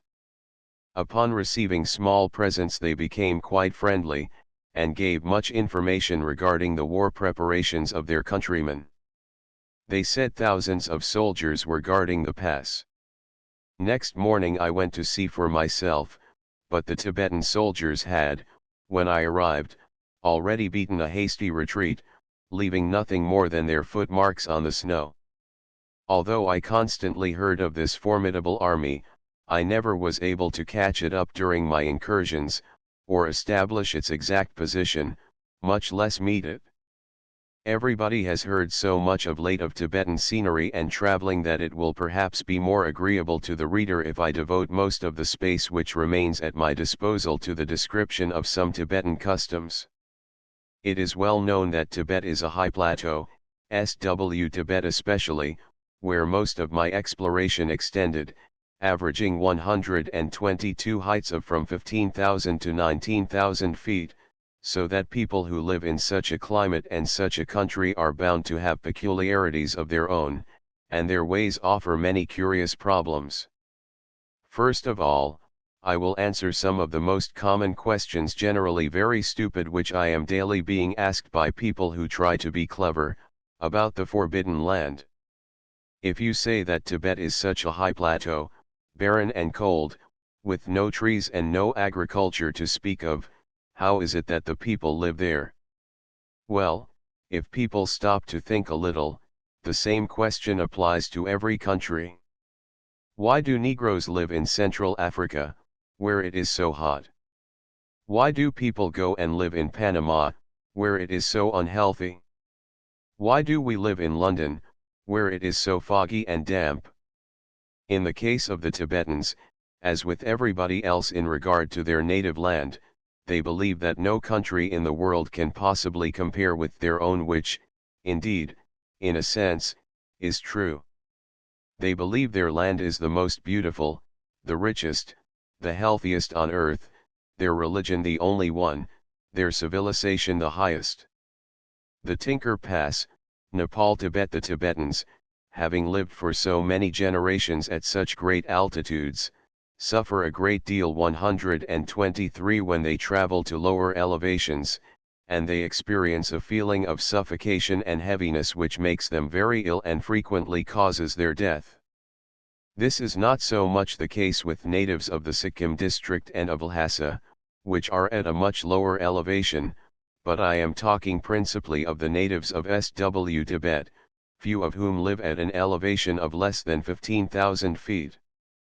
Then, say other wise folks, if you maintain that next to nothing grows in Tibet, that the people are not farmers, how do they manage to live? The answer is simple. The Tibetans import all their food from India, Nepal, Kashmir, and China during the summer months, while the snow passes are open, and they store it in sufficient quantities to last them all through the winter. Wheat, rice, samba, a kind of oatmeal, gur, sweet paste, sugar are bartered in large quantities in exchange for borax, salt, sheep, and yak wool. Another question that seems to puzzle most people is why polyandry exists legally in Tibet instead of our marriage customs or polygamy, and in the next chapter I will endeavor to explain the reason, as well as why women are so much less numerous than men. 124. Contents Chapter 12. The first two things that strike an observant traveler on entering a Tibetan encampment are that the number of children in the population is so small, and that the majority of Tibetans appear, to European eyes, middle-aged, or even old and decrepit. The second remark is more easily explained than the first, and many are the reasons which cause Tibetan men and women to look well on in years long before they have attained a really advanced age. I have seen a man with hands and face so wrinkled that he might easily pass for an octogenarian, yet he was no more than 43. Flying prayers and a mani wall. The wall is constructed of stones, on each of which is inscribed a prayer. In the foreground a woman is weaving on one of the small portable looms. The women manage to preserve their complexion slightly better than the men, by smearing the cheeks, nose, and forehead with a black ointment. This, to a certain extent, prevents the skin chapping in the cold, but the winds in Tibet are so terrific that 125 they are disastrous to any human skin, whether besmeared with grease or not. Indeed, no one who has not been in Tibet knows what wind can be. I cannot better describe a gale than by likening it to myriads of knives thrown at one with great force. It cuts into one through any kind of clothing, and penetrates to the marrow of one's bones. The skin, particularly where exposed, chaps and cracks and becomes a mass of sores, unless the constant precaution is taken of keeping it well soaked in butter, grease, or Vaseline. Again, the intense glare of the snow-covered landscape and the extraordinary brilliancy of the atmosphere compel the natives constantly to frown, as may be noticed in many of the illustrations reproduced in this work, in order to screen their semi-closed eyes as much as possible from the blinding light. This everlasting frown, of course, covers the forehead with deep wrinkles and grooves, while crow's feet in continuation of the outward corners of the eyes and deep channels at both ends of the lips disfigure the faces of Tibetans at an early age. Naturally, to a European these wrinkles at once suggest age, whereas they are merely caused by the inclement weather, and they have been the chief cause which 126 has led casual observers to describe the population of Tibet as composed mainly of old people. A Tibetan baby girl. Another curious fact worth noticing is that, according to theoretical scientists, the greatly rarefied air of the Tibetan plateau should retard the growth of human beings, and that therefore a Tibetan should reach the age of puberty later in life than people living in a corresponding latitude but at lower elevations. This is not the case at all. Tibetan boys and girls attain a state of maturity at a comparatively early age.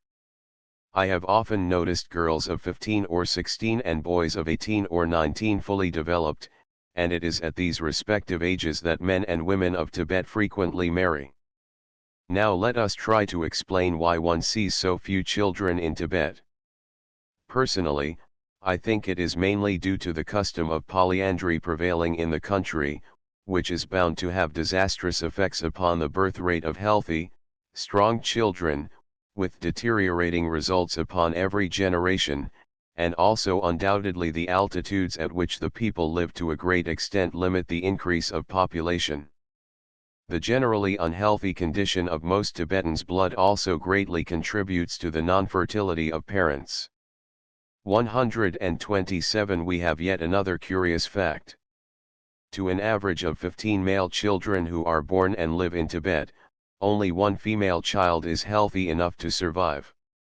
There are various reasons for this, and it would be difficult to discover the primary one, but in my mind, and from personal observation, I could not help associating that fact with these two principal causes.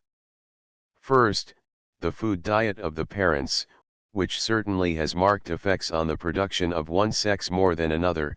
Secondly, the greater mortality among the weaker female children. Tibetans always told me that the death rate in children under the age of 2 years was very great in proportion to the number of births. It is impossible to give exact statistics, but, from constant inquiry from families I met, I came to the conclusion that an average of 3 children out of 7 born succumb before the age of 5. Of these deaths, the majority would be female children. The life of a Tibetan baby is not a merry one at best. He is cherished by his mother when newly born, and for some days the newcomer affords amusement to the tent mates and the members of the tribe. Occasional caresses are 128 bestowed upon him, but the trials of having a loving mother soon begin. She will besmear him from head to foot several times daily with yak butter, the mother realizing that by this process the skin of her infant will be made impervious to cold, and with maternal fondness she will press and force the butter into every pore of his little body. This done, the baby is left naked in the sun so that under the heat of its rays his skin may absorb the maximum of melted butter. A Tibetan girl, his next torture comes in the shape of piercing his poor little ears. The lobes are rubbed between the first finger and thumb until they become numbed, then with a long silver or brass pin the hole is made, the fond mother being again the operator. As care is never taken to disinfect the pin from the accumulation of dirt upon it, and as that very same pin has for generations been used in the various capacities of tooth dash, nose dash, and ear pick, nail cleaner, and head and back scratcher, it is not infrequent to find that the ear-piercing operation is accompanied by inflammation or some nasty sore or other, causing the little fellow much unnecessary pain. Heavy earrings are next inserted, elongating and disfiguring the little ears, in many instances the 129 lobes actually tearing down altogether owing to the weight of the earring. Until a few months old the baby is made to lie in a basket, in which he is carried about on his mother's back, that is to say, if the mother is in a comfortable enough position to own a basket. Otherwise she will carry him on her back, suspended by his little arms, which she tightly clasps over her shoulders, and as this mode of transport somewhat lacks comfort, it is rather curious to notice the intelligence of Tibetan babies in order to feel the least inconvenience possible. Under similar circumstances the average civilized baby who felt his little arms almost pulled out of their sockets would very likely cry and scream, helplessly dangling his legs in order to be again deposited on terra firma. The Tibetan baby knows better. Guided only by his instincts, he will clasp his mother's waist with his little toes, so supple that he can use them almost like fingers. By thus supporting his own weight upon her hips in the identical position of a monkey climbing a tree, the tension on his arms is absolutely released and he looks quite at his ease, even comfortable. Babies in Tibet, as in other lands, do not lack a temporary charm. They are by nature good, 130 well-behaved babies, occasionally they are even jolly. The clothes in which their mothers garb them are not devoid of quaintness, as can be judged by some of the illustrations, and if often size is preferred to style, it is, as in most countries, for economy's sake. Sometimes I have seen babies simply smothered in beads and ornaments, but even the humblest displays a row of beads round his neck and a charm or two. Tibetan woman of the commoner class, notwithstanding what has been said of the strange marital customs, the average Tibetan woman is seldom absolutely sterile. This, of course, is mainly due to the fact that if she survives at all to the age of puberty, it is because she is strong and healthy, but at best she is never so prolific as her Asiatic sisters or even European women. In Tibet one rarely finds a woman with more than 3 living children. The majority of mothers can only boast of 1. Yet, On the other hand, the Tibetan woman can bear children until a fairly advanced age. I remember meeting a lady who acknowledged her age after complicated computation with the aid of fingers and toes to be 40. Her skin was so wrinkled and rough that without maliciousness one could have put her down at 55, but maybe she spoke the truth. 131. She certainly was not less than what she had stated. She carried in her arms a baby a few months old. "It is my baby," she proudly said, screening with her hand the fat offspring to prevent the evil eye of an inquisitive foreigner. "Go away, do not touch him or he will die." I was in a chaffing mood, and chaff in Tibet can never be too personal. "I do not believe that he can be your baby, for he has a smooth skin and yours is rough and wrinkled. Were he your child he would have a skin like yours."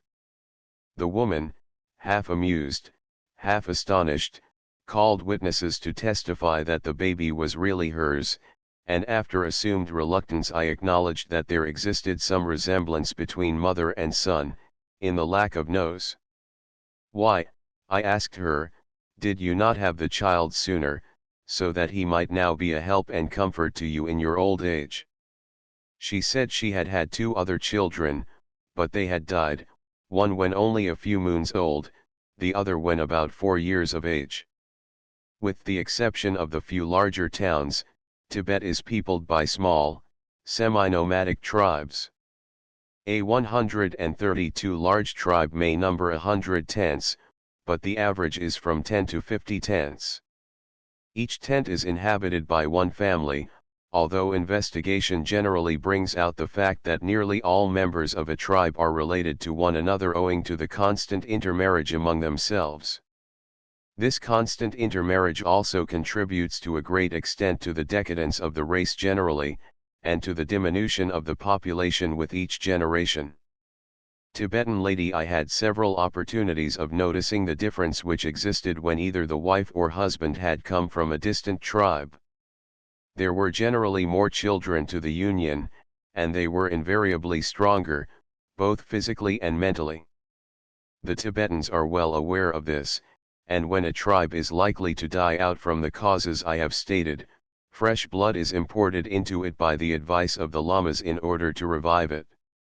I found that the cleverer men I met in the country were generally born from parents of different tribes, and not infrequently of widely separated social positions. In cases of crosses between different races altogether, such as a Tibetan and a Nepalese, for 133 instance, or Ashoka, or other frontier tribes, the families were larger, but these semi-foreign marriages are not common, and cannot be given as a general rule. Willful infanticide is seldom practiced in Tibet, and cannot be put down as one of the causes limiting population.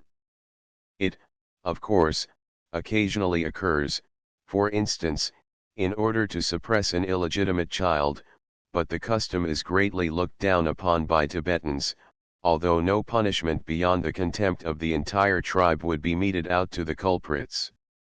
The women of Tibet are seldom separated from one or other of their husbands.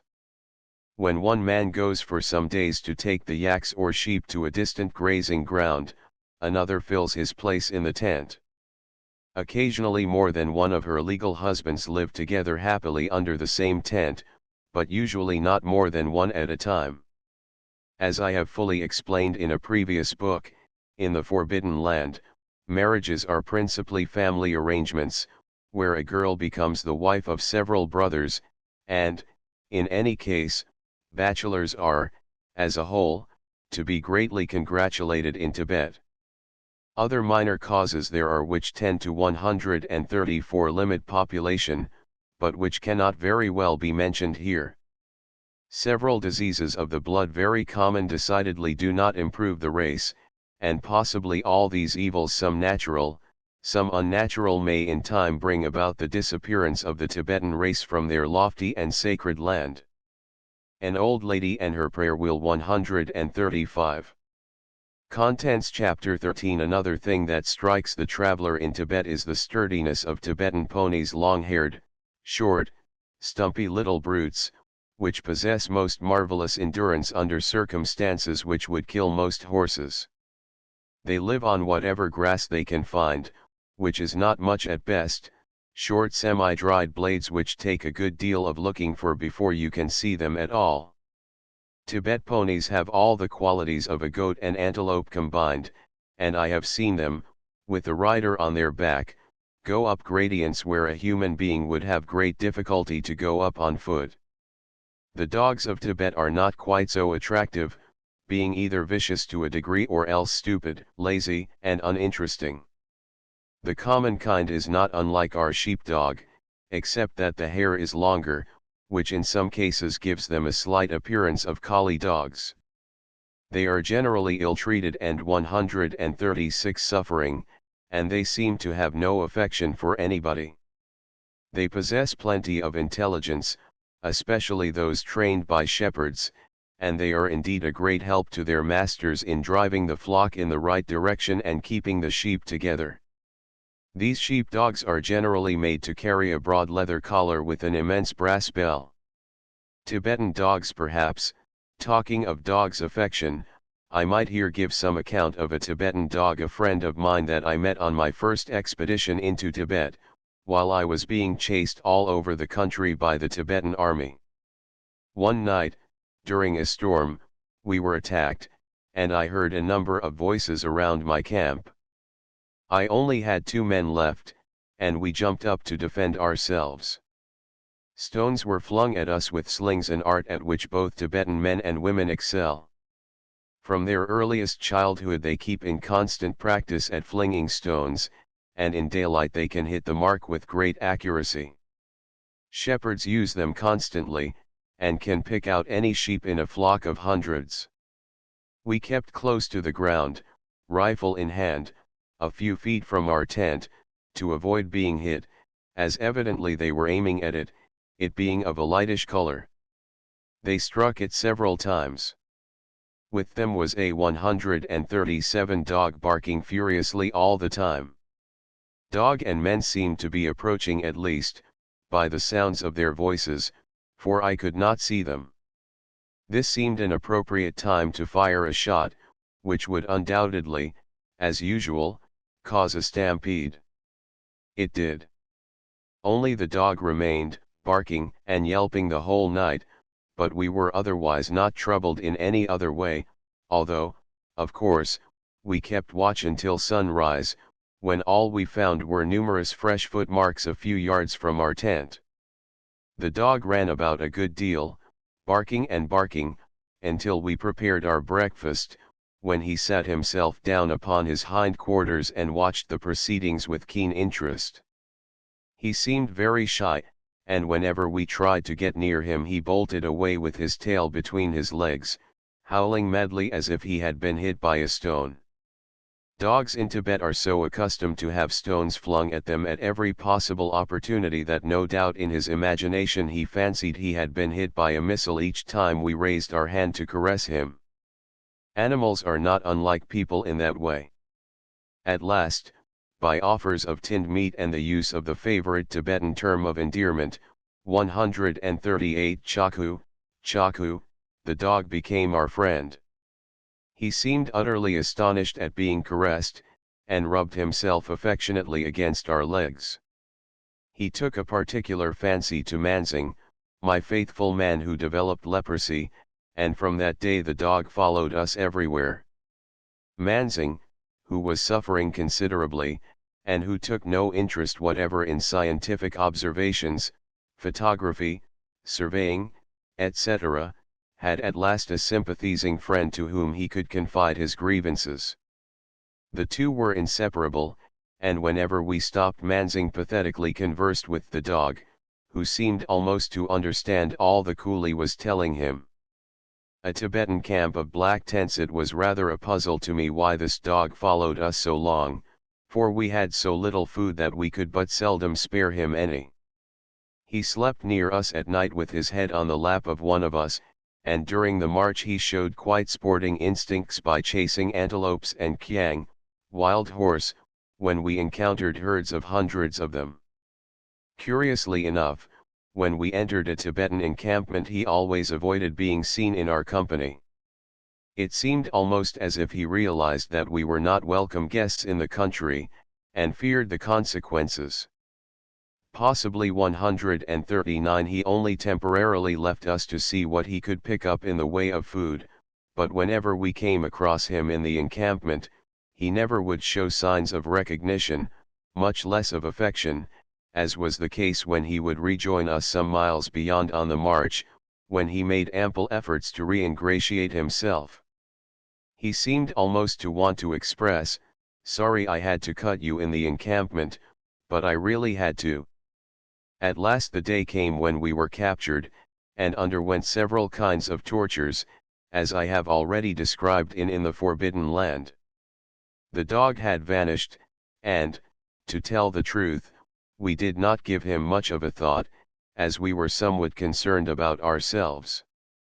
One day, when Manzing and I were stretched, or rather suspended, on a primitive kind of rack, and we were for some time left to ourselves, the soldiers and lamas having retired some distance off into the huge tent of the Pombo, a high official the dog sadly walked towards us, sniffing us and rubbing himself against Manzing and me.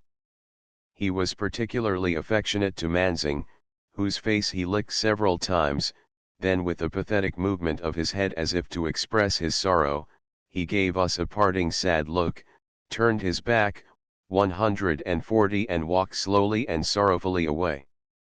That was his last mark of friendship and the last we saw of him.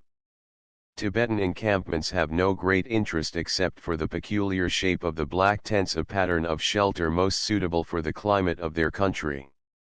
The two sides of the tent are separate, and when the tent is put up it leaves an aperture all along its highest ridge. This is for various reasons.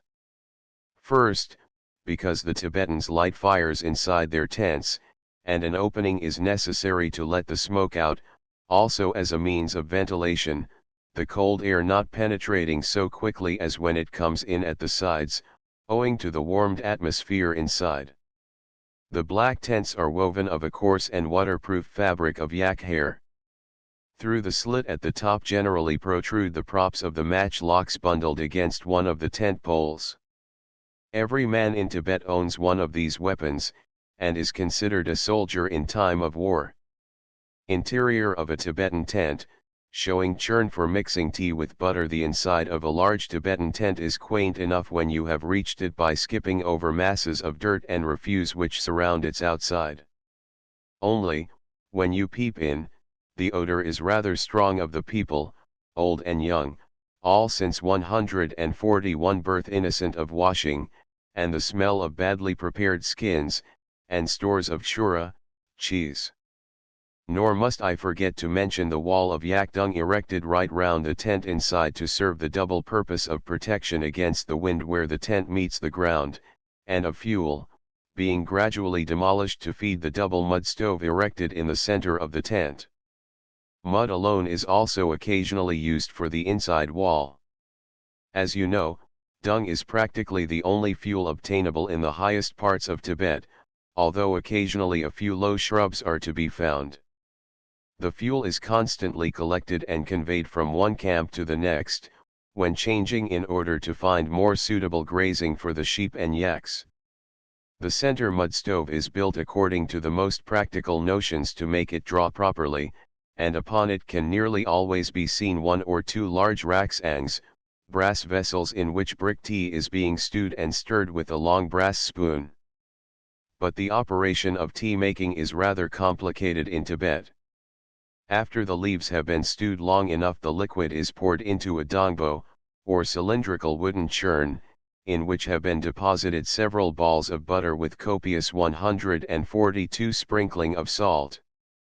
A piston which passes through the movable lid is then vigorously set in action, and when well stirred and steaming, the mixture is served all round and avidly drunk in wooden bowls, one of which every one carries about the person.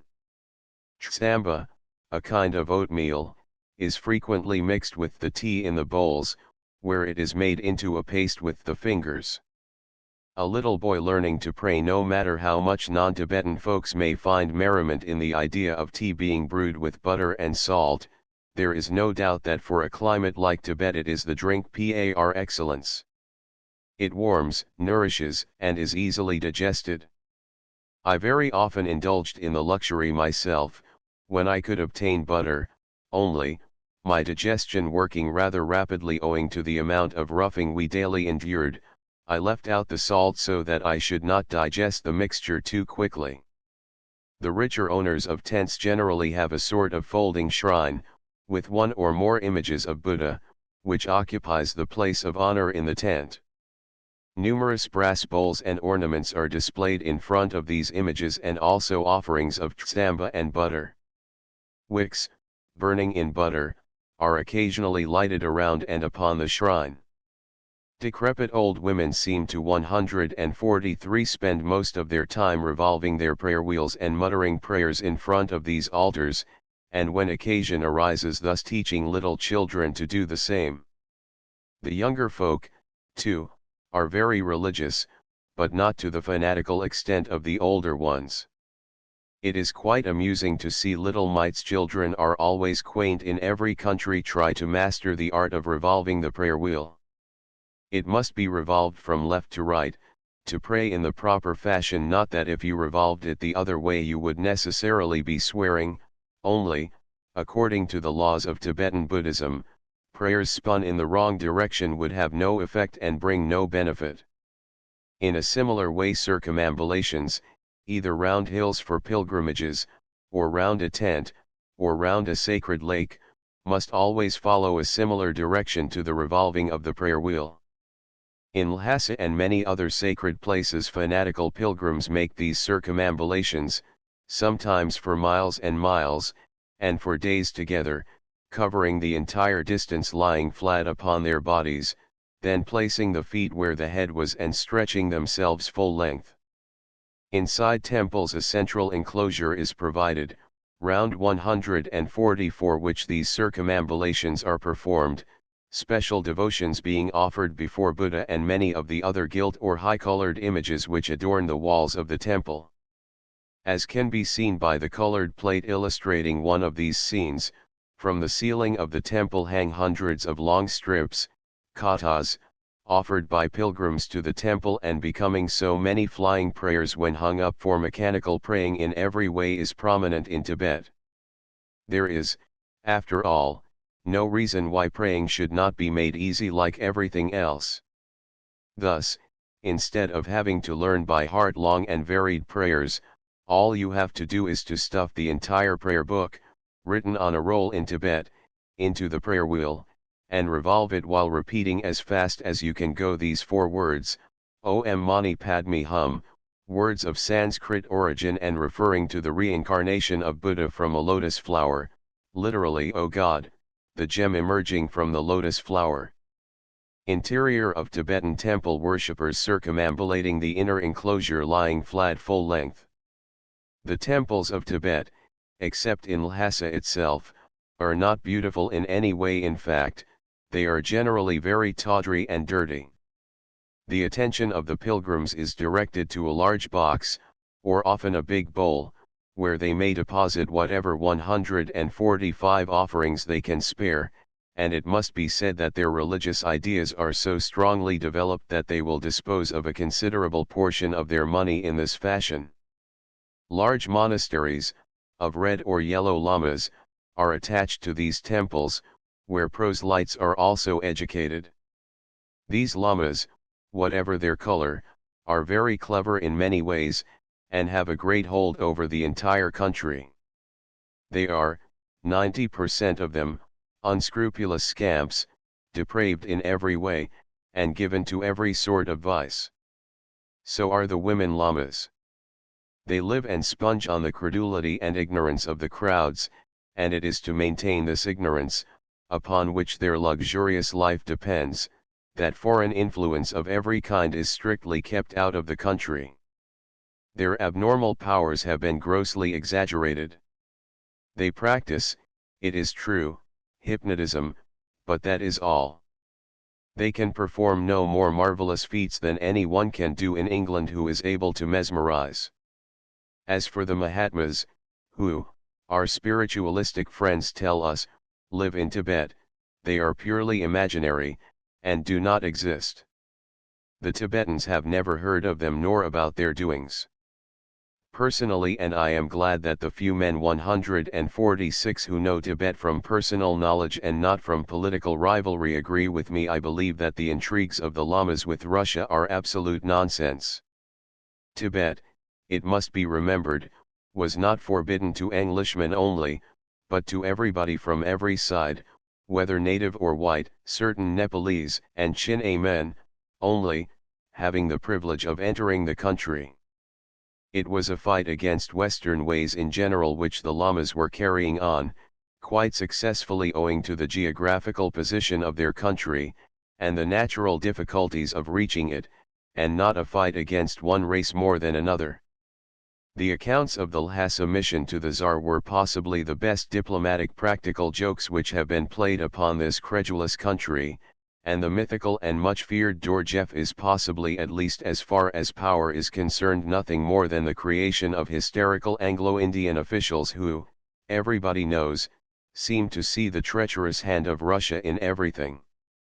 Tibetan women weaving, perhaps no other country but England would be so rash as to go and sink millions of pounds sterling good money on a country that is, for all practical purposes, absolutely useless and worthless. 147. This does not detract from its pictorial, nor from its geographical or ethnological interest. From these points it is most interesting indeed. Agriculturally, as I have stated, nothing grows there, no very wealthy mines have so far been discovered, the only mines that are plentiful being of borax, which has not sufficient market value to pay for the expensive carriage from Tibet to the coast. Regarded as a climate for a sanatorium for our sick soldiers in India, for which Tibet is frequently recommended by Anglo-Indian papers, I believe that such an establishment would be a very quick way of disposing altogether of all the sick men sent there. And as for such gigantic schemes as the construction of railways, say from India to the upper waters of the Yangtze Kiang, or to Pekin, the expense of taking a railway over the Himalaya range and keeping it in working order during the wintry months 9 out of 12 would, I think, never be remunerative. In Tibet itself the construction of a railway would be comparatively easy, as great stretches of the country are almost flat. Stations of imported fuel would have to be provided for the entire distance across Tibet, and the engines would have to be constructed specially to suit the great altitude. 148. For trade and commerce with the natives themselves, the population of the country is so small, so deplorably poor and so lacking in wants, and the country is so large that, personally, I do not see how any large commercial venture in such a country can turn out successful. It is very difficult to get money where there is none. Small native traders, of course, can make small profits and be satisfied. Besides, the intercourse between Tibet and the neighboring countries, particularly those to the south, can only take place with comfort during 3 months of the summer when the high snow passes are open. So that, much as I would like to see Tibet open in a proper way to travelers, I cannot quite understand the necessity of the government spending millions of money and butchering thousands of helpless and defenseless natives in a manner most repulsive to any man who is a man, and of which we can but be ashamed, and all this to obtain a valueless commercial treaty. It is true, the Tibetans had been very impudent in every way on our frontier, but for this we only have to blame ourselves and our incompetent officials. If, instead of giving way to their bluff, we had kept a firm hand, matters would have been different. Tibetan women cleaning wool. 149. Even in the case of my capture and torture on my first expedition into Tibet, I never had a feeling of resentment towards the Tibetans for what they did to me.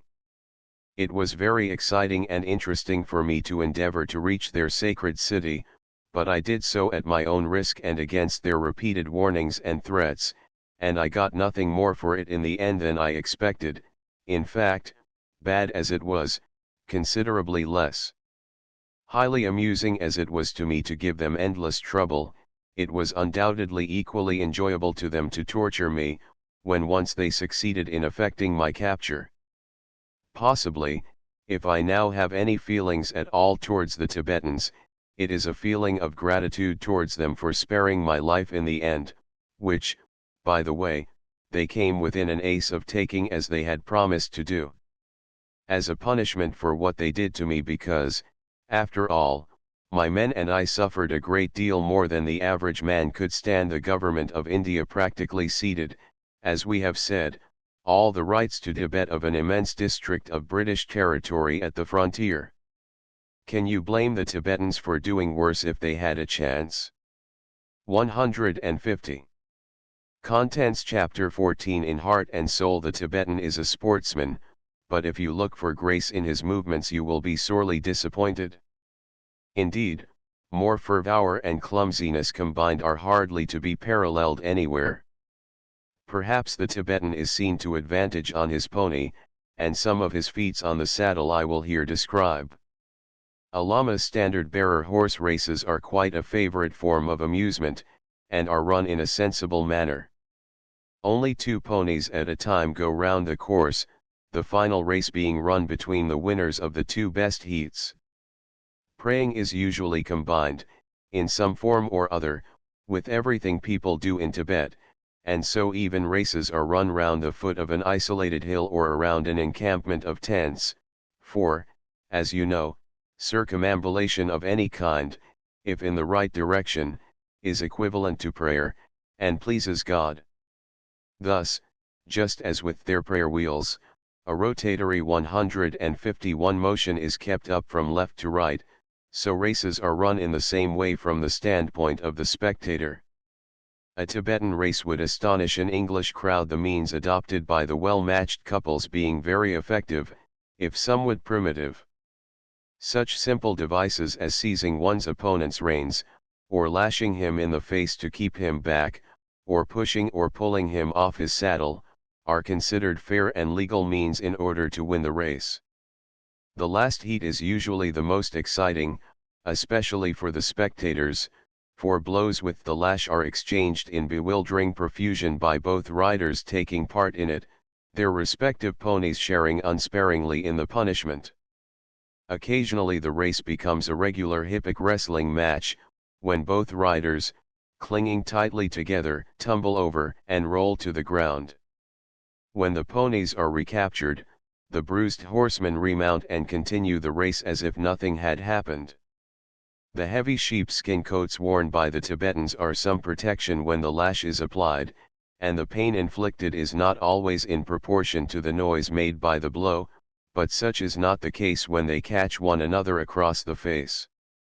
152 The winner is presented with a kata by the umpire, a high lama or a military officer, a most picturesque creature in a brilliant red coat and fluffy hat, who has a peculiar standard with hundreds of long, varicolored strips of cloth, or flying prayers. Sitting on a handsome pony, with gaudy harness of green leather inlaid with brass, a valuable Chinese rug upon the saddle, and many tinkling bells round the pony's neck, the umpire and his pony certainly produce a gay ensemble. This gentleman takes himself very seriously, and seldom condescends to smile. The kata, or scarf of love and friendship, which is given to the winner is a long piece of silk-like gauze, the ends of which have been trimmed into a fringe. As I have elsewhere described at greater length, these katas play quite an important part in the social intercourse of Tibetans. They can be purchased or obtained from the lamas of any monastery, or where no monastery exists the natives manufacture them themselves, for they are constantly needed. No gift can be sent nor accepted without a veil of friendship accompanying it, and no stranger ever enters a tent without offering, with outstretched hands, a kata, which he quickly lays at the feet of 153 his host. Diminutive katas are enclosed in letters. Sweethearts exchange katas on every possible occasion until they are actually married. Polyandry being prevalent in Tibet, when one of the several husbands returns to his wife after the customary absence, he never fails to bring a kata with him. Not to offer a kata to an honored visitor is as palpable a breach of manners, and as great a slight as can possibly be offered in the Forbidden Land. Necessarily, when a kata has been blessed by the lamas, or is won in a race before high officials, it has additional value, and these simple folks value it more than a gift of money or food. It is stored away in the tent among the heirlooms, and is handed down to posterity. A slightly more difficult feat, very common in a similar form in most countries, is the picking up of a kata by horsemen at full gallop. One horseman, a high official, revolves the kata 7 times in the wind, and then darts full gallop in one direction, followed by 20, 30, or more horsemen riding wildly, and each trying to push his neighbors out of the way. The official, some 30 yards ahead, flies the kata in the wind, and when fancy takes him lets it drop out of his hand. The kata eventually settles on the ground, and the horde 154 of riders gallops away from it, yelling and quarreling. At a signal from the officer the horsemen turn round and make a dash for the scarf, towards which all the ponies are converging. Clinging to the saddle with one hand and hanging over, each rider attempts to pick up the kata without dismounting. Collisions and nasty falls are numerous, and this sport generally partakes of the character of an all-round fight among the ponies' legs. Somebody, however, always succeeds in picking up the scarf and getting clear of the others, when he triumphantly rides round the camp fluttering the prize in the wind.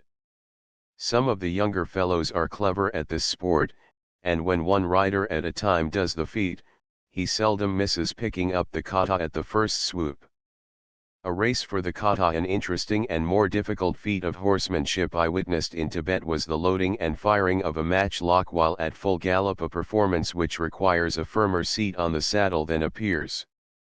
The heavy and cumbersome weapons had to be unslung from the shoulders, the props let down, the fuse lighted by flint and steel, some gunpowder placed and kept in the small side receptacle, and last, but not least, the shot fired off that 155 is to say, when it would go off.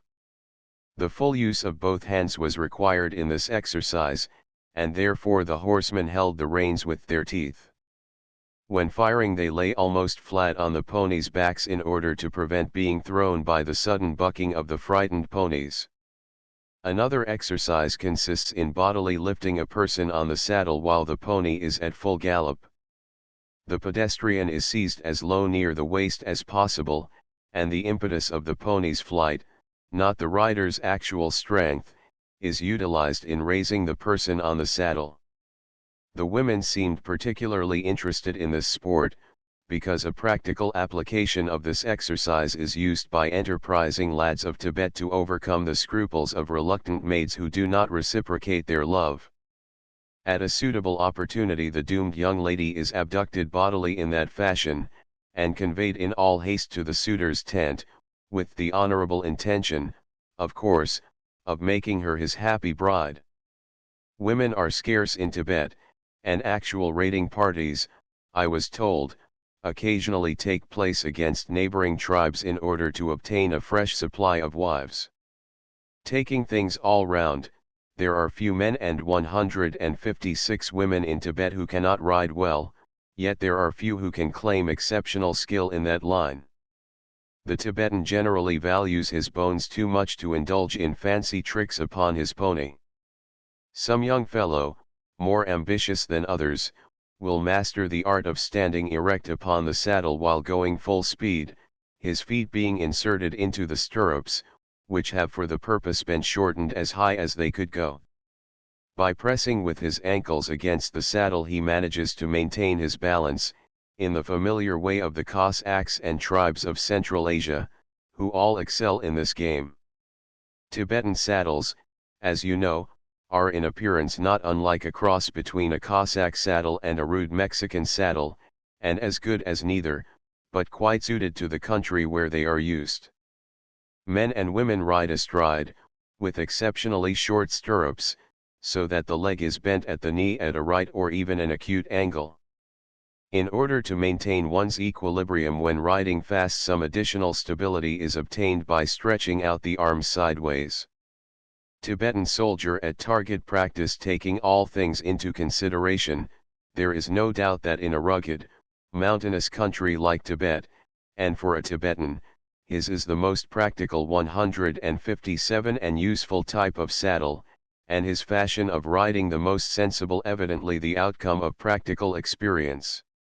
When riding in caravans, driving herds of laden yaks or ponies, the advantages of legs doubled up high upon the saddle are soon apparent, avoiding the danger of crushing one's lower limbs or having them partly torn off. In the English way of riding, when among obstacles, one's legs are always in the way. In the Tibetan fashion they are always out of the way, or, at any rate, can easily and quickly be moved over from one side to the other of the saddle. Also, when tired of riding in one position, altering one's position to side saddle is quite convenient and easy. The blocks of the saddles are of wood imported mainly from India, Nepal, or China, with bindings of hammered iron or brass, often inlaid with silver and gold. Lizard skin and colored leather adorn the front and back of the saddles, and a substantial pad covers the central part and the otherwise very angular seat. For extra comfort, rugs, occasionally valuable and always decorative in blue and red tints, are spread, while to leather laces behind the saddle are slung double bags containing tsamba, shura, or cheese, a brick of compressed tea, and whatever sundry articles may be used on a journey. 158. The last, but not least attachment on a Tibetan saddle is a long coiled rope of yak hair with a wooden peg at the end for tethering the pony at night. Whatever one may say of Tibetans, the best inclined could not compliment them on their shooting. Their matchlocks, their only firearms, made in Lhasa and Shigats, are weapons so clumsy and heavy and badly made, that when fired it is truly more dangerous to be behind them than in front of their muzzle. During my captivity in Tibet in 1897, indeed, I was fired upon twice by distinguished marksmen who took accurate aim only a few paces from me, but neither time was I hit. Nor in all my experience of Tibet have I any remembrance of ever seeing a Tibetan hit with a projectile from his matchlock anything which he intended, although the range was never more than 20 or 30 yards. Few are the matchlocks in the Forbidden Land which will carry as far as 50 or 100 yards. Tibetan woman using a sling for throwing stones. They possess a long barrel, not always perfectly straight nor cylindrical, they are smooth bore, the explosion being caused by a primitive fuse attachment which, when lighted by means of a flint and steel, applies the fire to a small cup of gunpowder at the side of the barrel. They have a peephole 159 sight, but this is absolutely devoid of mathematical accuracy, and the bullets and gunpowder used by the Tibetans are homemade and of inferior quality. Pebbles, or small pieces of iron, are frequently used for ammunition. A movable prop is necessary in order to enable the long weapon to be held in a horizontal position, and this should in a way facilitate accurate shooting. Apart from the various faults of the matchlocks themselves, an additional difficulty arises in Tibet even when firing with more perfected weapons. Shooting at great altitudes, it may be pointed out, involves special sighting of one's rifle, the variation in the trajectory of a projectile being considerable, at 15,000 or 16,000 feet above sea level, owing chiefly to the rarefied air. The clearness of the atmosphere also prevents the correct estimate of range. For instance, with my 256 Mannlicher rifle, with the usual sight at 100 yards, it was necessary at that altitude to aim about a foot lower than the target in order to make a bullseye. When people get to high elevations for the first time, and until they have the cause explained to them, or learn it for themselves, this is a constant puzzle, and frequently leads to the condemnation of a good weapon. 160 It must be said for the Tibetan that his eye is generally fairly accurate and his hands steady, and with bows and arrows I have seen some archers make quite creditable performances. These are, however, now looked upon as obsolete weapons by the natives. The soldiers as well as civilians are armed with matchlocks. Men and women in Tibet are extremely skillful in the use of a rope sling, which they always carry about their person, and with which they can fling stones long distances with great precision. It is not uncommon, as I have said, to see them strike in this manner a picked recalcitrant sheep in a large flock, or a distant yak which they want to drive to camp. Even children, through constant practice, are adepts at stone throwing. Tibetan Games. Stone throwing all over Asia, as we have seen, is found the ancient custom of stone fighting, either as a sport or to settle disputes between factions, and although in Tibet these combats do not assume such gigantic proportions as in Korea, for instance, where thousands of combatants are engaged in fierce fights, still in the Forbidden Land, too, there is plenty of scope for broken skulls and bruises. The battles are generally fought between the male members of two or more rival families, 161, and seldom between large factions or guilds, except in big towns such as Lhasa or Shigatse, where these stone fights occasionally assume alarming proportions. They are undoubtedly a speedy and practical method of settling controversies among rival families, besides affording some considerable amusement and excitement to the gathered crowd of spectators watching the progress of the combat well out of range of the missiles. Stone throwing in a different form, as a sport, is indulged in on festive occasions by young men. Some large rocks, more or less spherical, and some 30 to 50 pounds in weight, being collected, and the participants in the game having divested themselves of their heavy coats, which are left hanging from their waistbands, the rocks are lifted and swung over the head and flung some considerable distance, often 10 or 12 yards, either into an appropriate hole or near a markstone. This exercise generally takes place near a mani wall, such as is represented in the illustration in this book. Another form of the same game consists in kicking to or near a particular spot a small stone with the instep of one's foot, swinging one's stiffened leg as if it were a golf club. Wrestling is one of the few other sports noticeable 162 in Tibet. It is, however, not commonly indulged in, and is done according to no rules. It is, in fact, in the catch-as-catch-can style, with additional biting and vicious kicking until the victor can firmly hold the helpless vanquished flat under him. The amusement which always causes much mirth among Tibetans is tobogganing. They do not always indulge in it as a sport, but when opportunity offers, for instance, to save themselves the trouble of long and steep descents on snowy mountain slopes, they greatly enjoy the fun.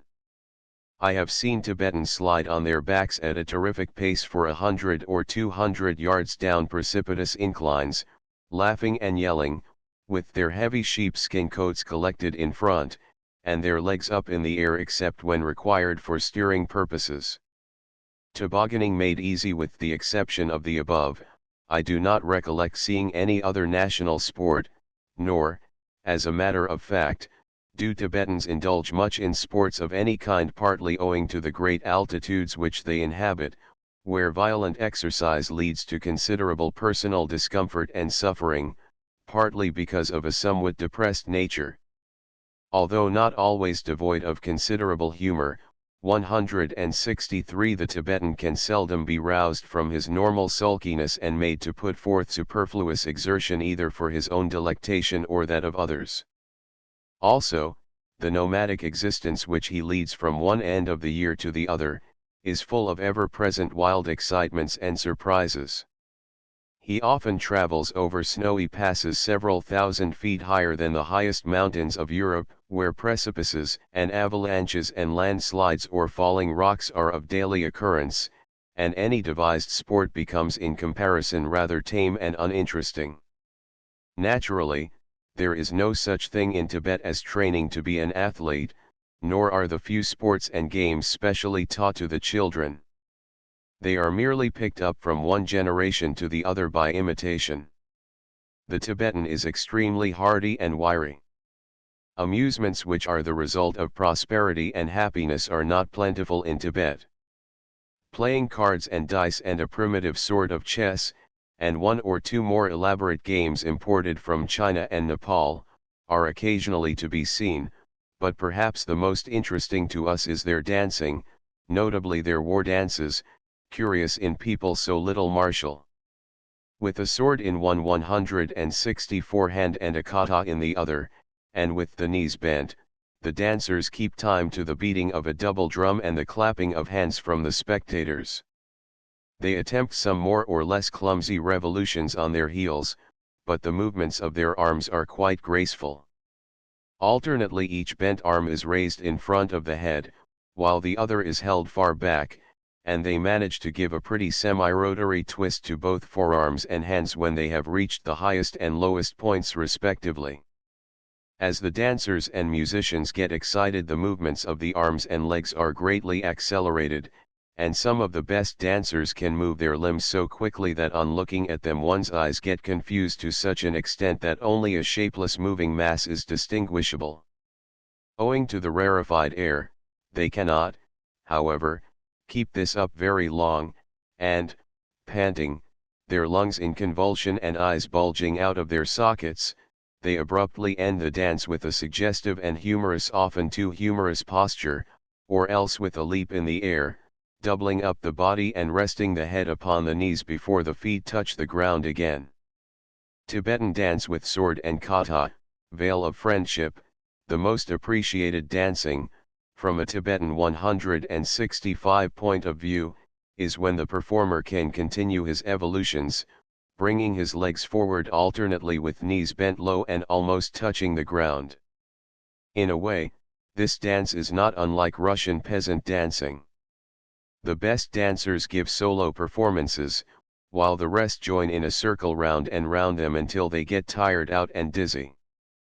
The women's dancing has precisely the same characteristics, except that it is done with no sword. Only a kata is held in the right hand, and the contortions are less exaggerated, and, therefore, more graceful.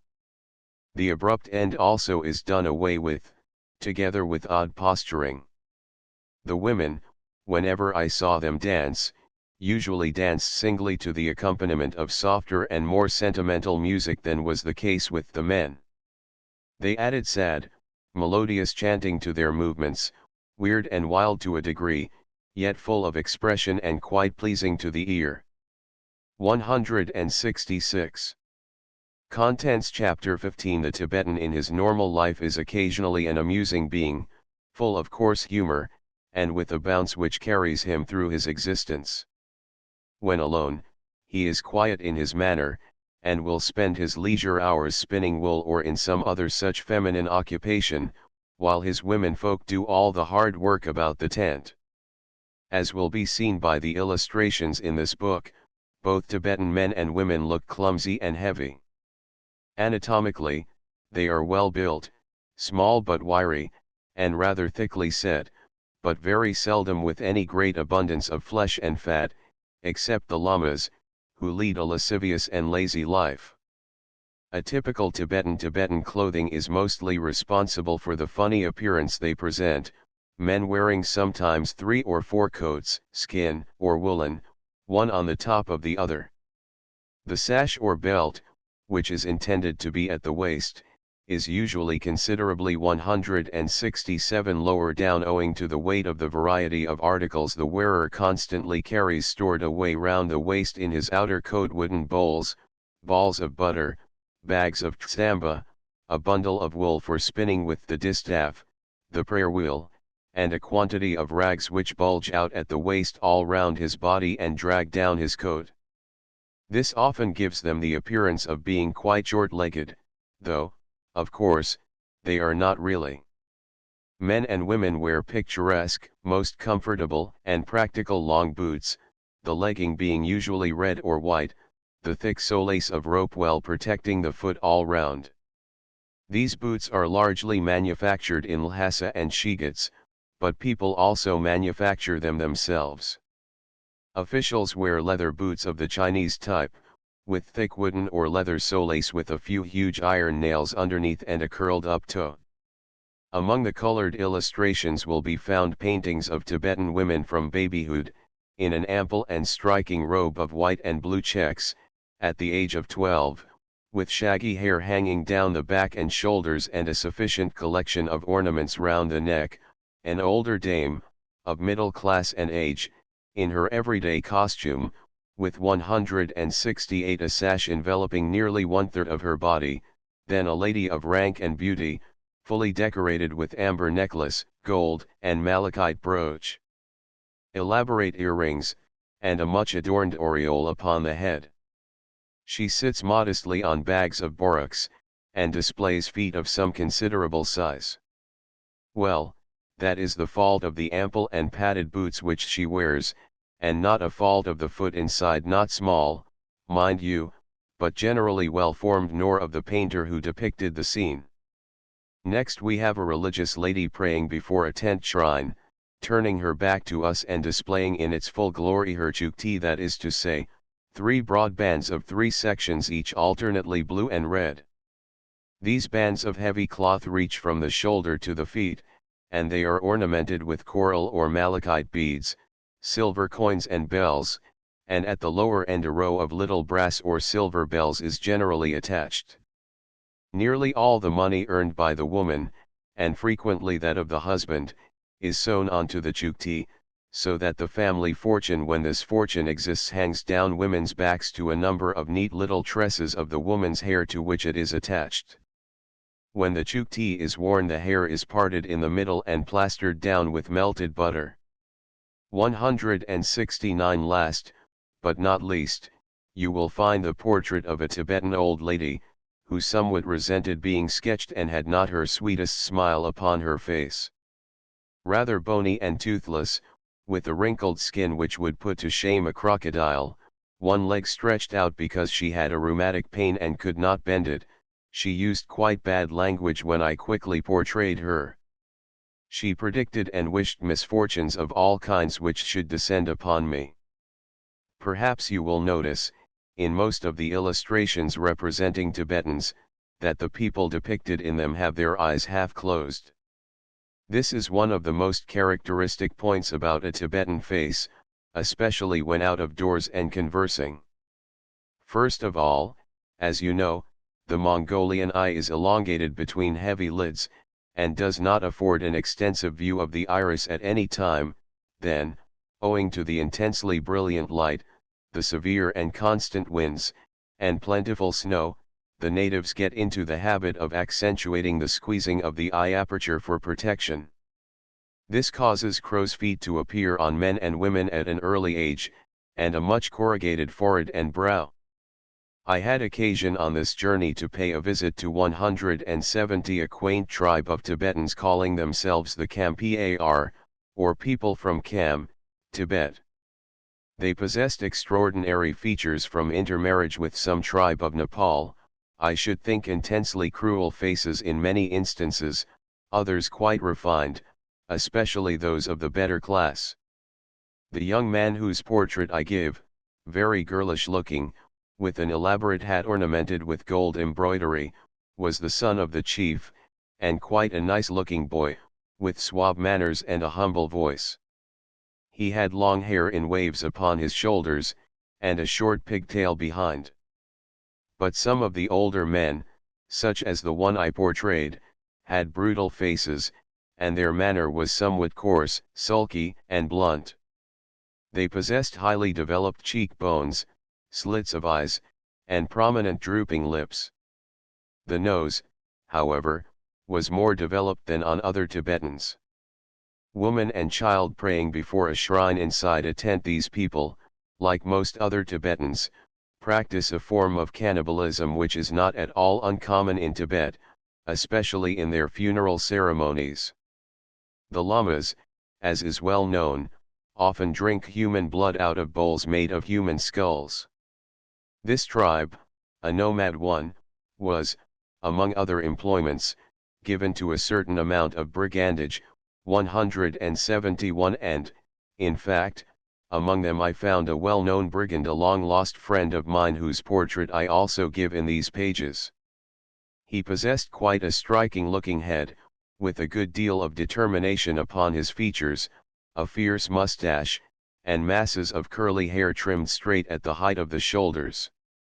He always shouted at the top of his voice whenever he spoke, always heartily laughed at everything you said, and, to show his approval, struck you upon your shoulder with his ponderous hand after each sentence. He was one of the most powerfully built men I have ever met, his strength being quite extraordinary, and, for a brigand, quite an agreeable companion out of business hours. Polyandry, when the wife is shared among brothers, as is the case all over Tibet, is practiced by this tribe also, and when I met them they were employed in conveying salt and borax, from Ganima over the Dharma Pass into India. These Khampa occasionally travel as far down as Tanakpur, the borax and salt being carried entirely on sheep back. When one got over the peculiar expression of their faces, the Khampa were amiable enough. Their women were highly decorated with 172 numerous brass ornaments with pendants, and silver bracelets inlaid with malachite. Teeth of musk deer were freely used as ornaments, as well as being used for such useful purposes as picking one's teeth, cleaning the nails, and so on. The chief wore his hair parted in the center, and plaited into small tresses which joined into a single pigtail behind. The skin was of a sallow yellowish color. The upper portion of the eye, as is often the case in people who are constantly exposed to a brilliant light, was much discolored, and a peculiar whitish tinge veiled the entire iris of the eye. In the way of clothing they showed a marked preference for bright red and yellow textiles, and on their visits into Kumaon they had invested their savings in buying old regimental brass buttons, with which the women were freely ornamented. Bracelets of glass beads, and also necklaces of coral and amber, were displayed with pride. Tibetan boy in his gold-embroidered hat. These people had beautiful tents, the inside being most comfortable, with Chinese carpets spread on the floor, cushions to rest the head and back upon, and cured skins spread everywhere where they might come in useful. Elaborate altars, some double-tiered, with as many as 7 images of Buddha, were to be seen, and upon them 173 burning lights galore, incense sticks alight filling the tent with saintly fumes. Bags of butter and chura and sweet paste hung from every tent pole. All round the tent, inside and also outside, were high walls of double sacks of borax. Outside, on high posts, with an ingenious contrivance to prevent animals going up, a lot of meat was prepared, with salt, in thin slices, and exposed to the sun to dry. As is always the case, with this tribe too traveled a number of lamas, who practically controlled everything. One of these lamas had as repulsive and murderous a face as it is given to any human being to possess. True enough, his first boast was that he had killed 3 people, the natives said a good many more. His manner towards the people was most brutal. He was a tall man of marvelous muscular development, and between his most repulsive lips, which never seemed to close, he displayed a set of most powerful long pointed teeth, such as those one would see in a wild animal. His headgear consisted of a visor made of long, bristly hair not unlike the half of a chimney sweeper's brush which he fastened round the forehead and back of the head with a string. This gentleman was inclined to be overbearing, 174 even intrusive, and, to show his courage as well as muscular power, possibly to frighten me, he thumped and knocked about his people in a merciless manner, always taking care to select the helpless and weaker ones. His brutality irritated me considerably. I was standing near his tent, and he came in with a long knife he had been making himself a stick to beat the people with. He was still foaming with rage. There was a woman, his servant, sitting near the fire, and he asked her whether the tea was ready in the roksang. She replied it was not, upon which he administered a terrific kick in her stomach which would have killed any woman but a Tibetan. I could stand no more. I seized my rifle by the muzzle and applied the butt upon his face in a fashion which somewhat flattened his nose more than it originally was and loosened some teeth. All bullies are cowards in any country, and he made no reply whatever. No doubt I shall be blamed as I have been before for administering my own justice in other people's countries, but I cannot help feeling that the weak should ever and at any cost be protected against unwarranted attacks of the brutally strong.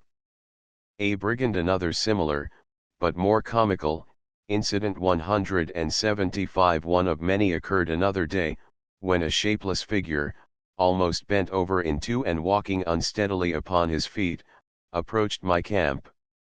We were in a barren, desolate spot, cold and dreary, and my men had put up chalk dens of stones all round the camp. The queer stranger had a most comical appearance, his waist down to his knees, so full was his coat with stores of all kinds. He bowed profusely, his shaggy hair flying as much as it could fly, for it was so dirty and entangled in the breeze. "Who are you and what do you want?" we asked him. "I am a poor man, with no food and no friends." I well knew this to be a lie, as I had had similar visitors before. He was a mere Tibetan spy, a soldier in the disguise of a beggar, to come and find out all about us. "What do you want?"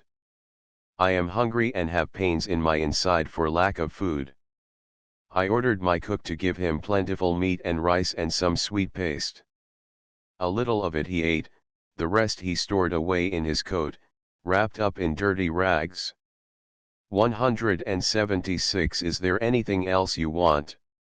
Yes, I would like some tea. A jug of tea was handed him. "Anything else you wish from us now?"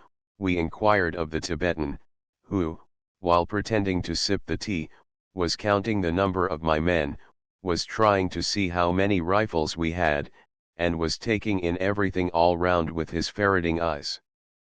But although he was a splendid actor, his infirmities, I had detected at once, were all put on for the occasion. "Can I be allowed to prowl around your camp and see what I can pick up anything you have thrown away?" "Yes, certainly, but mind you do not pick more than you expect." A Tibetan spy in the disguise of a beggar approaching the author's camp. The man crawled about camp. I ordered my men to pretend not to notice him while I observed him closely, all the time pretending to be busy writing. By means of a small looking glass I could watch his movements even when he was behind me. The fellow was examining all my baggage carefully, and especially our rifles which lay about. Having persuaded himself that none of us were looking at him, he raised the flap of my tent and had a good look inside. When he 177 had finished his inspection, he came to bid me goodbye. "Have you had all you want, do you think?" I asked him. "Yes, indeed." He was grateful. He now wanted to go. "Before you go, I want to give you a remembrance to teach you that when you accept people's hospitality you should not practice treachery." Snatching out of his hand a long stick he carried, I applied to him a good beating, not that it hurt him much, because he was so padded with articles he had stored in his coat. In fact, in trying to struggle away, his sash got undone and he dropped a number of little bags containing tsamba and butter, provisions which were evidently intended to last him several days on his spying expedition. Also 2 daggers. My men, who entered fully into the spirit of the joke, chased him out of camp with a well-directed shower of stones. Needless to say, the starving Tibetan cripple outran them all. From a high point of vantage I watched him with my telescope. When some distance off he went among some rocks, picked up his matchlock which he had hidden there and continued his flight.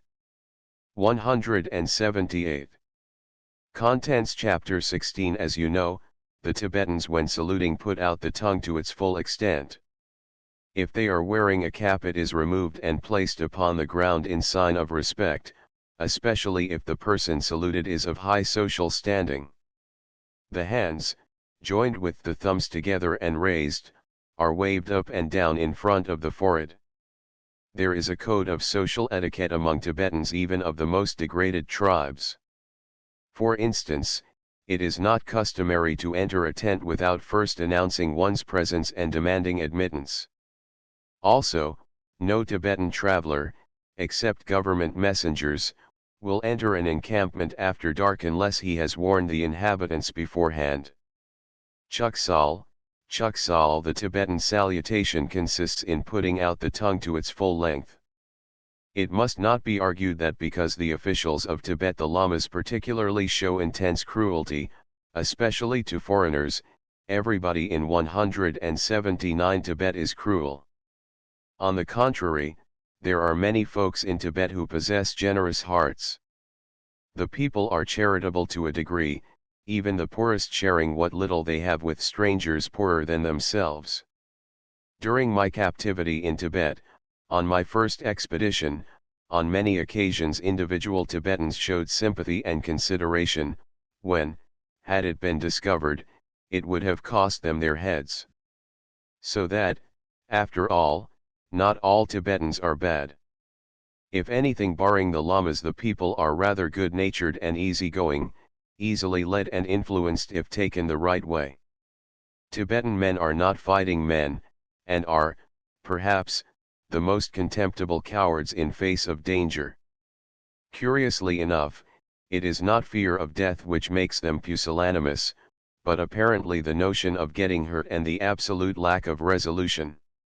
If ordered by his superiors and impressed with the idea that if killed by the enemy he will find himself in heaven, whereas if he bolts and returns to camp he will be beheaded and go to a hell of ice and snow. Yes, the Tibetan hell is a cool place, but their heaven is warm, with splendid grazing for yaks. Then, indeed, a Tibetan will stand helplessly to be shot without defending himself, while Maxim guns and 180 shrapnel and other things of the kind are playing upon him. The carnages of the British Tibet mission, of which we importers of civilization should not feel too proud, are a good instance of this. So, again, although a contemptible coward, he does not fear death. I myself, while in Tibet, could confirm this statement by many personal experiences. When officials came to induce me to leave the country, they maintained, and it was true, that they had strict orders from Lhasa to drive me away.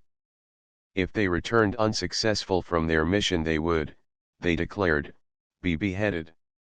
When I insisted on continuing my journey, they frequently handed me their sword, requesting me to cut off their head then and there, which would save them the dishonour of degradation and a public execution. A picturesque old fellow once or twice, as the Tibetans on my first journey had given me a taste of what it felt like to be taken out to the execution ground and have a sword flourished round my neck, I thought that I was fully entitled to try a practical joke and see what effect the similar sensation would have on Tibetan officers. Only, of course, in my case I had not asked to be beheaded, and therefore the process came more as a surprise, besides being 181 carried out in dead earnest up to, but fortunately with the postponement of, the last stroke. To go on with my narrative, I pretended to accept the offer of the Tibetan officers, and, calling all my men, lined them up to witness the execution. The Tibetan officers knelt down, somewhat trembling but quite resigned, and cleared their necks to make my work easy. Many of them did not flinch, but some did when I approached, brandishing the sword in their own fashion, and, by Jove, the latter proved themselves to be the champion runners of the country. Naturally, I never injured these fellows in any way, and when they showed any determination at all I always gave them a suitable present of some sort or other. After the performance was over they fully entered into the humor of the joke themselves, and we used to have very hearty laughs over it, and endless cups of tea. When you travel in Tibet you see, in the daytime, men and women garbed in heavy skin coats, only one sleeve at a time is put on while half the chest and the other arm are left bare. This, to anyone not suspecting the reason, looks very incongruous, and has led to all sorts of ridiculous 182 explanations from the usual theoretical scientists at home. The real explanation is simple and is this. As I have elsewhere explained, the heat of the sun is in Tibet very great, especially in southern Tibet, the latitude not being many degrees north, and the power of the sun's rays is even intensified by the clearness of the rarefied air. On the other hand, owing to the immense elevation, the cold is intense wherever the sun does not strike, so that it is not uncommon to feel absolutely roasted on the sunny side and frozen on the other. Hence the necessity of having winter clothing to cover half your anatomy, while the other half demands nothing more than tropical bareness. An ambidexter Lama sculptor carving an inscription on the face of a rock. The Tibetans are not artistic by nature. Their art is of the most rudimentary kind. A few earthen pots, graceful enough in shape, but of no extraordinary beauty, are manufactured by them, and some brass and iron vessels are made in the cities. Also, of course, in a population of several millions there have been a few individuals who have attempted more ambitious works of art, such as paintings, mostly of religious subjects, and sculptures, but although in the paintings the coloring is bright, and much care is devoted to 183 details, anatomical accuracy and proportion are always lacking in the figures, and not even a shade of perspective is to be noticed in their landscapes. In certain conventional decorative ways, however, the Tibetans are quite masters, as, for instance, in the gigantic religious inscriptions one frequently finds all over the country upon dangerous vertical cliffs. One of the colored plates given in this book represents a young lama. The lamas can always be distinguished in Tibet by their clean-shaven heads inscribing the words Om Mani Padme Hum upon the face of a rock. The work is carried on at a great height, the artist being suspended in a rope sling. Lamas with any special talent in this direction are kept in monasteries and sent all over the country to adorn the barren landscape, especially on high caravan routes, with these sacred characters.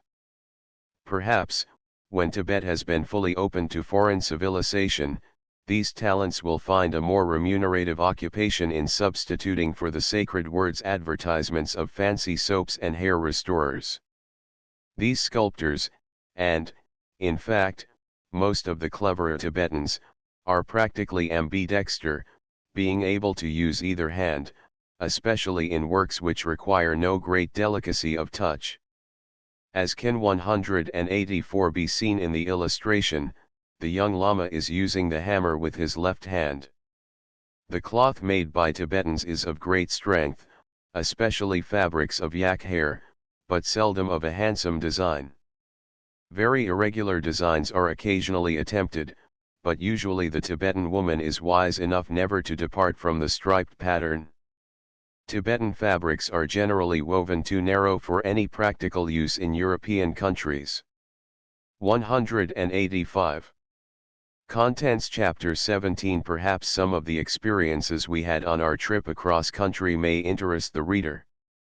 Instead of returning by Tinker we proceeded in a northwesterly direction, employing an old man, a most peculiar fellow, so wrinkled that he seemed almost mummified, who said he knew the way across the intricate ranges.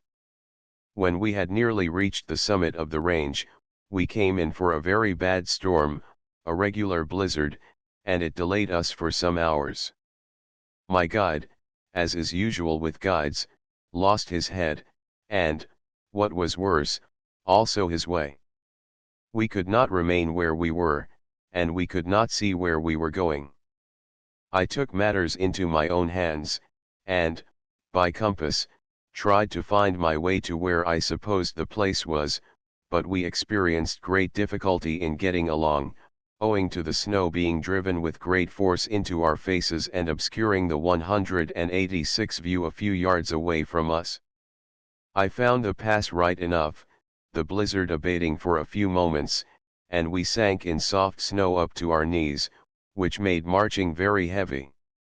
We descended a few hundred feet and found ourselves in a sort of gully, which necessitated making another ascent to a higher and more difficult pass before we could descend into the valley where the sources of the Ganges are to be found.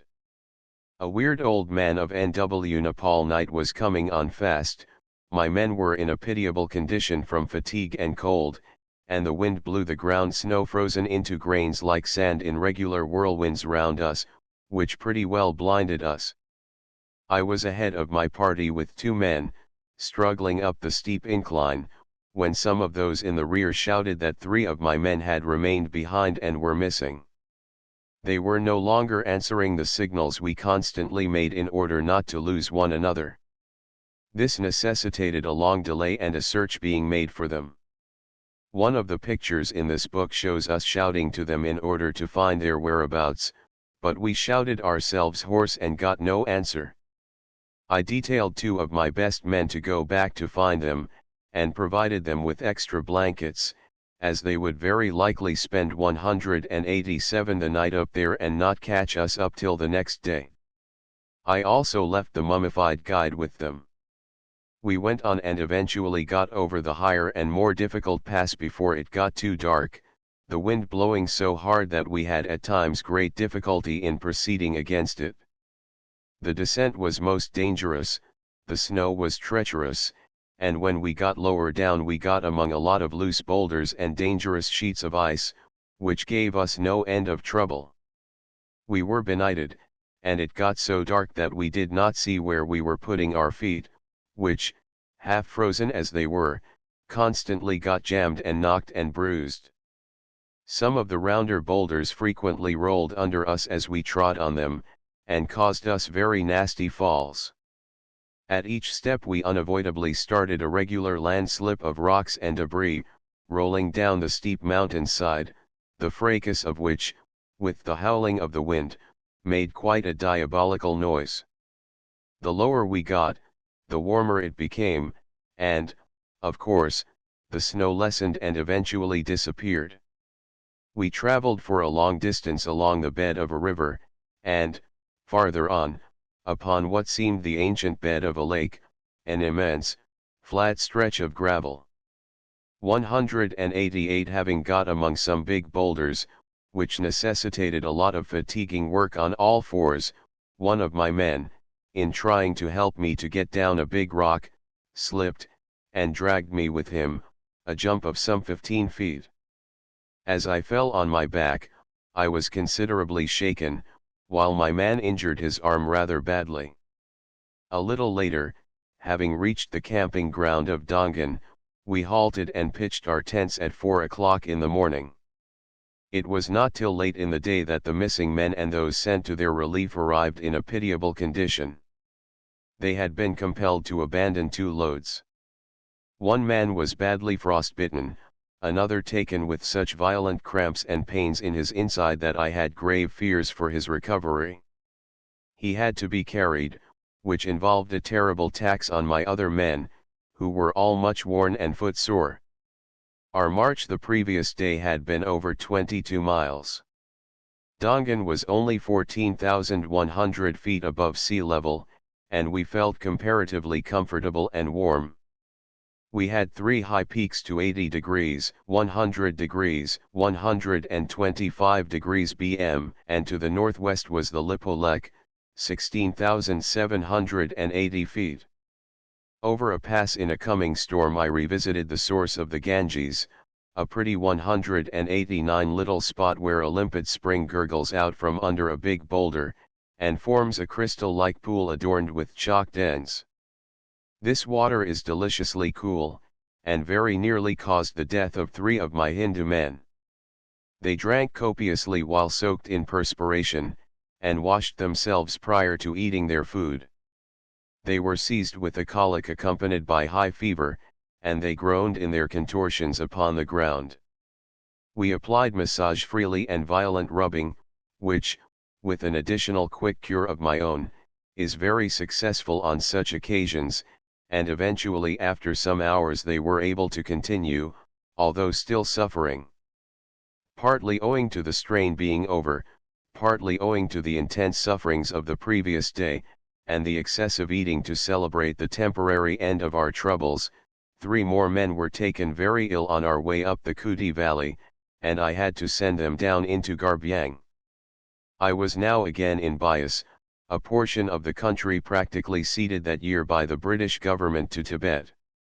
In fact, Tibetan emissaries had been in all the villages Gunji, Nabi, Ronkan, and Kuti, imposing upon the natives in every way, claiming taxes and proclaiming Tibetan sovereignty. 190 at Kuti, where I arrived, as usual, in the middle of the night.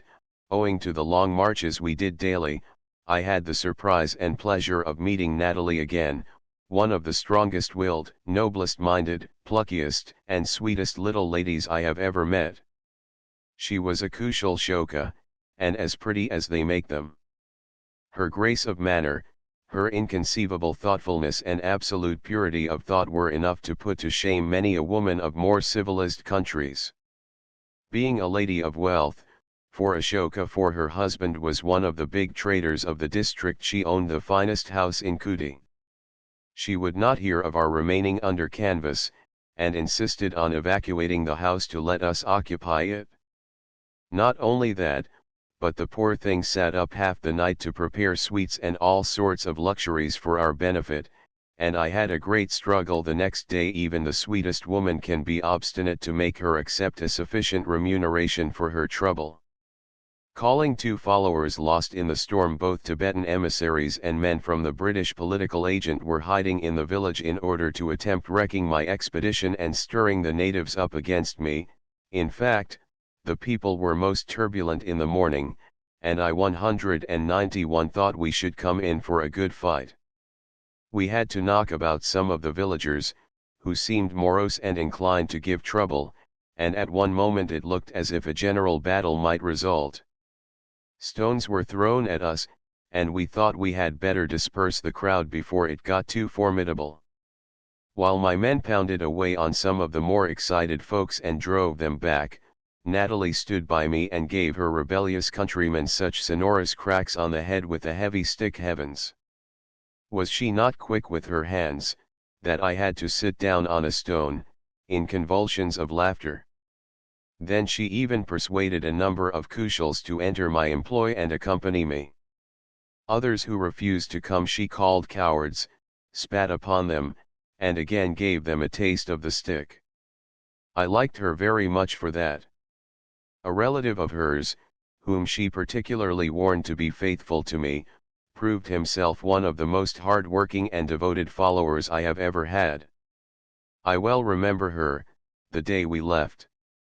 She, with a great many villagers, came to accompany us to the boundary of their village, a high point from which an extensive view is obtained of the upper 192 course of the Kuti River along which we were to travel. Having bade us a melancholy goodbye, for she had a presentiment that we should have great trouble before us, she sat herself upon a rock, resting her placid little face upon her hands, and she remained watching us until we were out of sight. Every now and then we waved our hands at her, and her little arm waved a parting salute against the bright line of the sky. That was the last we saw of Natalie. By a most remarkable coincidence, as I sat down in my London rooms to jot down these words for publication now 5 years later, as I was writing the word Natalie upon the paper, a letter from India was handed to me. On opening it, it contained the sad news that Natalie was dead. Tibetan Code 193. Contents Chapter 18. The corrected elevation of the Kuti village by boiling point thermometers is 12,554 feet, possibly one of the highest villages in the world. It was my intention to go up the Kuti River in a northwest direction and cross over the Lebung Pass into the Dharma district, in the northern part of which I wanted to explore some glaciers and passes. The way up the Kuti River was naturally very rough, but we had no great difficulty, and as my own men were refreshed, and I also had excellent additional followers and lavish food for everybody, everything went well enough until we reached Jalan. The government chaprasses whom I had taken prisoners were getting very anxious, now that they saw before them another prospect of camping on snow and ice, and endeavored to escape. I stopped them in time, and warned them very 194 seriously. With long, depressed faces they swore they would not leave me till it pleased me to deliver them in person to their superior officer. We had brought up some sheep, carrying loads of food, and their services answered a double purpose. When the loads were consumed, the transport animals provided nourishing diet for my men. Our camp at the foot of the Lebung Pass was 14,913 feet above sea level. We here abandoned the Kuti River, and after a good night's rest proceeded to ascend the Lebung Pass, by which we were to cross the high range separating the valley of Dharma from that of the Kuti River. Along this range, a spur from the Himalayan main backbone running somewhat tortuously in a general southeast direction, are several peaks rising to great elevations, 20,760 feet, 20,250 feet, 20,324 feet, 20,386 feet, 20,328 feet, 20,264 feet, 20,455 feet. The ascent on the east side was very steep, but presented no great difficulty, although my men suffered considerably owing to having overeaten themselves the previous night and in the morning before starting. A troublesome descent on vertical rocks on the pass, 19,016 feet, we erected a cairn, and I took observations on most of my men. 195 they nearly all suffered from mountain sickness, and the pulse of all was much accelerated.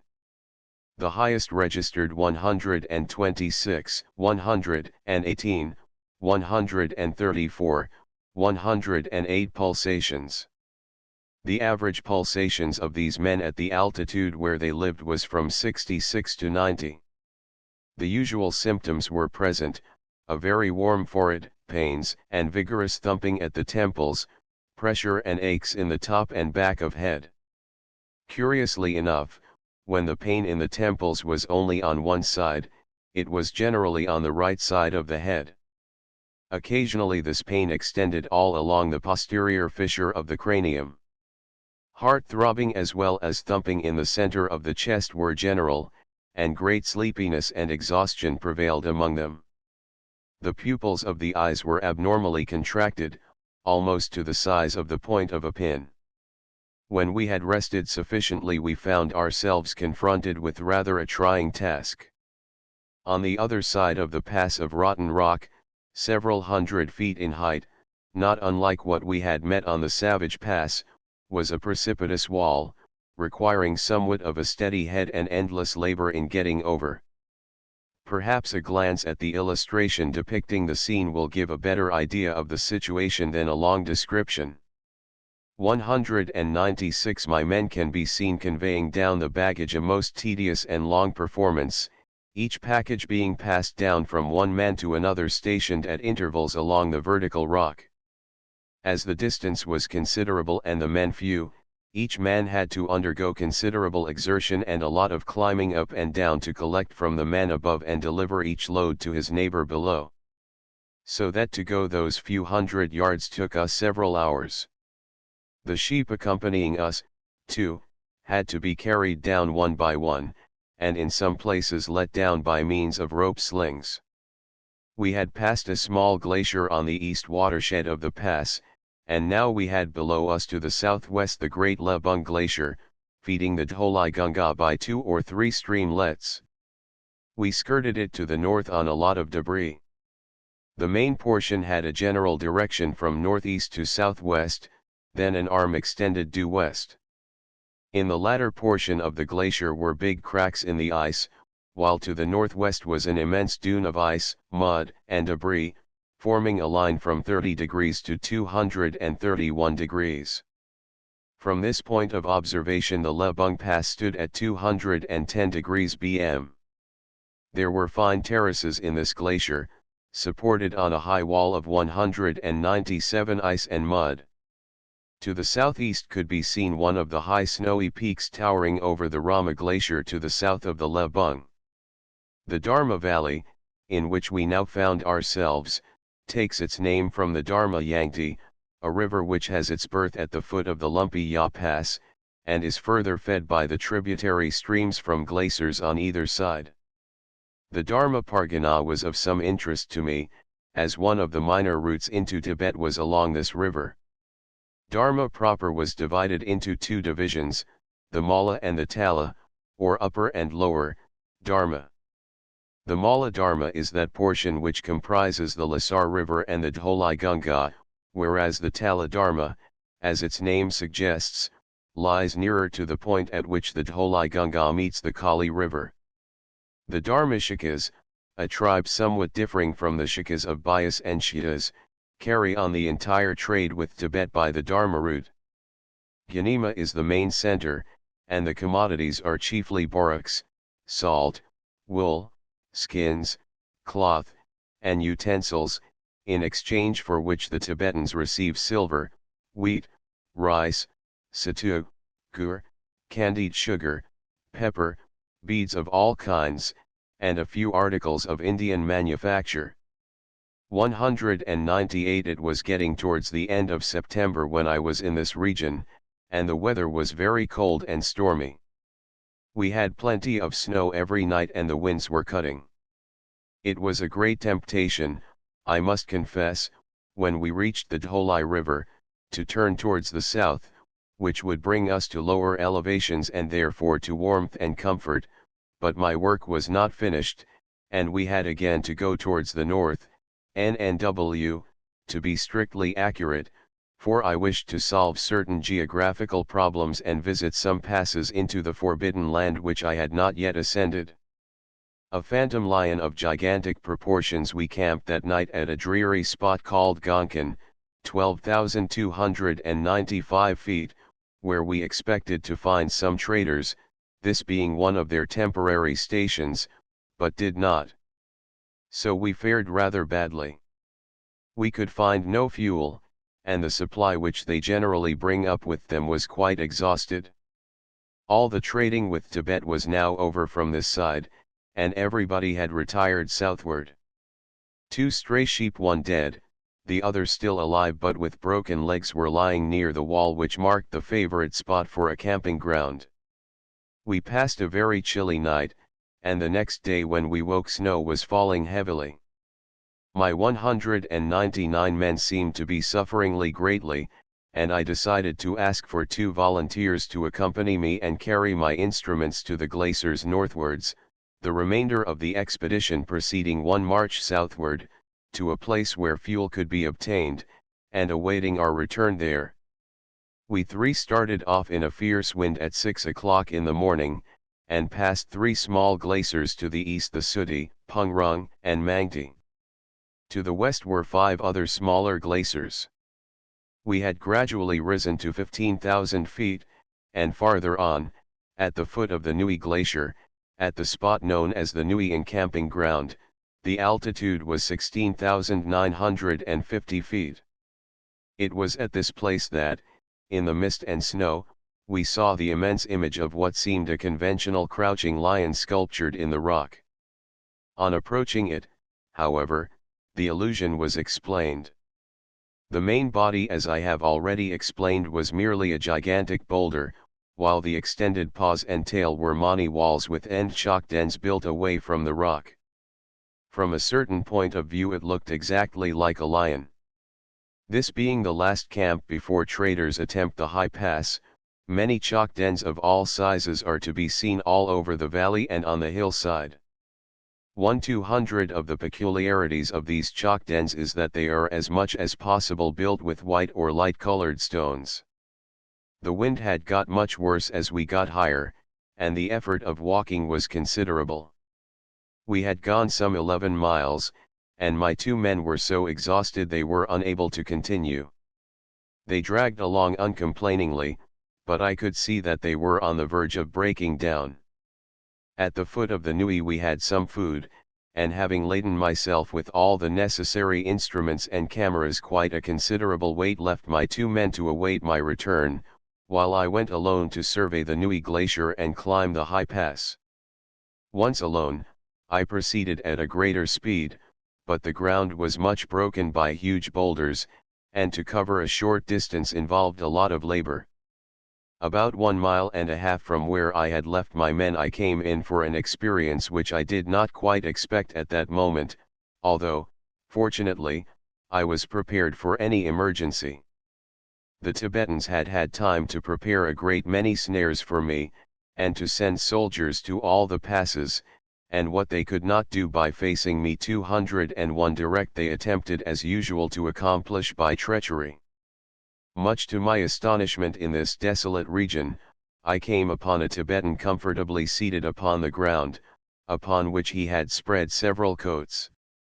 I asked him if he were alone, and he said yes. "What are you doing here?" "I am going back to my country. My friends went ahead yesterday." "Surely you have someone with you, you cannot carry all those coats and paraphernalia." No, I am quite alone." As I was standing talking to him, I noticed that his eyes were looking at something behind me, and on turning round found myself confronted with 3 Tibetans, who had evidently crawled out from behind rocks where they were hidden. They made a dash to seize my rifle as I unslung it from my shoulders, but they were not quick enough. In a second the 4th fellow, the one sitting down, had jumped up to help his companions. One fellow got somewhat of a dent in his skull with the butt of my rifle, the others, unluckily, ran away, and I did not pursue them, as I needed all the strength I possessed to go up the pass. As the Tibetans disappeared in the direction I had come 202, I became rather alarmed for my men, lest they should be taken by treachery, but I knew they could take care of themselves. After taking a rest, for the violent exertion had caused me a deal of panting and blowing, I continued. I soon got out of the debris and boulders, where I proceeded with great caution, and got upon the snow on the north side of the glacier. For real majestic beauty the Nui Glacier cannot be surpassed. It has immense terraces of clear greenish ice, quite regular and well padded with snow on the surface, gigantic crevasses, down which one was almost afraid to look, and a background of huge white sharp-edged peaks, like the teeth of a saw, so white indeed that the stormy sky beyond looked as black as ink. It was truly one of the most impressive scenes I have ever set eyes upon. I never feel very big on any occasion, but I do not remember ever feeling quite so small and humble and insignificant as I did on that particular occasion, a mere speck, a mere black spot, disturbing the peaceful harmony of the grandiose landscape. The Nui Glacier, I have attempted to depict the scene in one of the illustrations, but no brush nor canvas can satisfactorily reproduce the immensity of those white mountains towering around you, the incalculable 203 masses of snow, the almost terrifying appearance of the immense cracks in the ice hundreds of feet deep. It gave you a certain feeling of loneliness and helplessness in case of mishap, and it really made you think a good deal of how small are human beings and how puerile all their works, when compared to those accomplished by the hand of nature. I think it would be a good thing if a great many other authors, not to speak of our critics, who need it even more, could have an opportunity of experiencing the sensation of humility I had upon me that day. But, humble or not, I went on and on, like a tiny little ant upon the immaculate and endless white carpet of snow, and higher I gradually rose upon the mountain side towards the Nui Pass. Panting and blowing, and with a feeling that I wanted to throw away the rifle and cartridges and cameras and instruments that I was lugging up with me, oh, they were such a weight. Always in the way, and ever dangling where you did not want them, I got higher along a narrow furrow so steep as to be almost vertical. I went up for a time on loose rocks which gave way under me, and were most trying to the temper. One could not 204 help constant falling, and one's poor fingers and toes got jammed to a pitiable extent. Overhead a storm was brewing which promised to be of the very worst kind, but luckily in the last portion of the ascent I was screened somewhat from the cutting wind. Getting up to the top was a terrible effort, carrying all my paraphernalia, but at last, in a desperate struggle, I managed to get there. The Nui Pass itself, as can be seen by the drawing I give in these pages, is a very narrow opening, in parts quite free from snow owing to its steepness and to being so boxed in. Besides, on the south side, by which I ascended, it is rather more covered, because the snow is generally driven with much fury from the north. In fact, when I reached the summit and proceeded for some distance on the Tibetan side, north aspect, the mountain was thickly padded with uninterrupted snow. The wind was so fierce up there that it knocked me clean off my feet twice. Ascent to the Nui Pass now came the tedious job of boiling water in the hypsometrical apparatus to ascertain the altitude, and taking whatever photographs and sketches I found possible. But I had no sooner begun to unpack my instruments in a sheltered 205 nook than the storm broke out in all its violence, and the snow, driven with tremendous force by the wind into my face, felt just like hundreds of needles and nails thrown at me. I wasted 2 entire boxes of matches in setting the hypsometrical stove alight, and to accomplish this I had to protect it with my coat, of which I had divested myself. I have never envied the Chinese gods with 100 arms more than I did on this occasion, for one's 2 hands were required in 20 places at the same time, the wind blowing everything about in a most reckless manner. The water seemed to take ages to boil, and the storm was getting worse and worse every moment, almost freezing my poor hands, nose, and ears, and giving me intense pain. At last the welcome puff of steam began to escape from the apparatus, the temperature of boiling water, 178°1, and the temperature of the air, 30 degrees, were duly registered, and I repacked everything to make my descent. The altitude, the correct one of this pass in feet by hypsometrical apparatus, was 19,621 feet, and 2 excellent aneroids I also carried registered 19,600 feet. A great deal is to be said for and against 206 aneroids. In a few words, this is my experience of them as regards work at great elevations. Unless you can get aneroids of tested excellence and the very best that money can procure, you had better go without them. Very small aneroids may be more portable, but they are never of any real use. Always carry your aneroids yourself, and never let them go out of your sight if you want to keep them in good order, and never rely on them too much except when constantly checked by boiling point thermometers. Personally, for important elevations, I have relied entirely on boiling point thermometers, the only practical and less cumbersome way of accurately ascertaining heights for an explorer, but I also always carry several aneroids, 2 specially constructed for me to measure down to 12 inches over 25,000 feet, and I have invariably found them accurate. I use them only for differential altitudes, and for the less important observations. 207. Contents Chapter 19. And now for the descent. I was quite numbed with cold. You see, a thin shirt only is not much protection against snow being driven into you with such force, and even when I put on my coat again my teeth were chattering so that I thought they would break. Well, I suppose that if I had been more muffled up and wearing heavy clothing I should have never got up there. My legs and hands had nearly lost all feeling in them. I loaded my rifle and all my instruments on my back, also my straw hat which it was impossible to wear in the right place, bade Tibet a hearty goodbye, and down I strode, with somewhat disjointed steps, by the way I had come. The descent was rapid, a great deal too rapid, but partly to get away from the intense cold, and the wind and the snow, partly owing to the anxiety which I still felt regarding the safety of my 2 men I had left behind, 208 I really did not try to control my speed. When I got among the loose rocks again, which started a regular landslide at each step one took, I came very near having an accident which might have had disastrous consequences. A stone rolled under my foot, they nearly all did, and in slipping I got my right foot badly jammed between 2 large stones.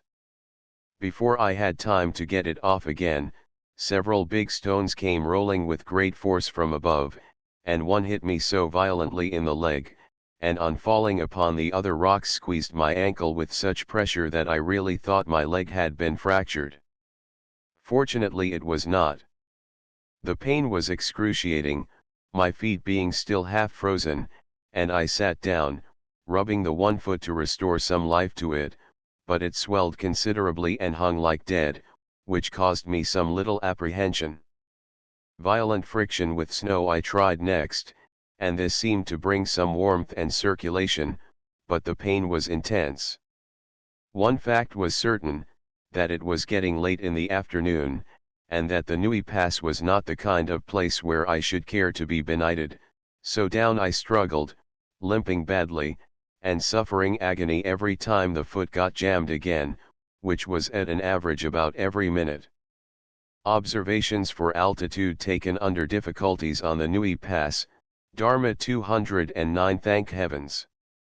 I then got to the snow incline, where I could practice some tobogganing, which saved much time and labor, and down I slid, carefully regulating my speed upon the snow with my good leg. You see, if one had gone too fast one might have been shot into one of the big crevasses of the Nui Glacier down below, and that I particularly wished to avoid. Partly through the strain of carrying up such a heavy load, partly through the very little sleep I had obtained of late, partly owing to the great glare of the immense white mountains before me during the day, and also in a measure to the biting wind and snow, not to speak of the pain I was undergoing, the vision of the only good eye I possessed became affected and caused me additional trouble. At moments my sight became obscured altogether. There is no doubt that it is well worth going up any high mountain for the sake of the relief and satisfaction one experiences on coming down again, and on no occasion did I feel this more strongly than upon that day. When I got down to the glacier again, which spreads from east to west, I felt much better, and although still quite lame I could proceed at a fair pace. 210 I hastened down to rejoin my 2 men, for the evening was drawing in. I took special care not to fall into another snare, as surely the Tibetans might attempt some of their games again, but nothing happened. Nothing ever does when you are on your guard. It was getting dark when I arrived at the spot where my 2 followers had remained, and I shouted myself hoarse, but got no reply. I looked for them in several places where they might possibly be, but I could find no signs of them. Again I shouted and shouted, but no reply. Had they been murdered or had they gone away? This was particularly tantalizing, because not only did I feel for their loss, but I also wanted badly to get rid of the load I was carrying. By a mere chance, possibly suggested by my close observation of Shoka ways, I thought that, before departing to rejoin the main portion of my expedition, I would inspect some huge boulders some way off, behind which the men in their long hours of waiting might possibly have taken shelter. Had they been there, with the howling wind they could not possibly hear my voice. In fact, under the largest boulder, where the melting snow had formed a hollow, I discovered 211 my 2 shikas wrapped up, head and all, in their blankets, and snoring hard.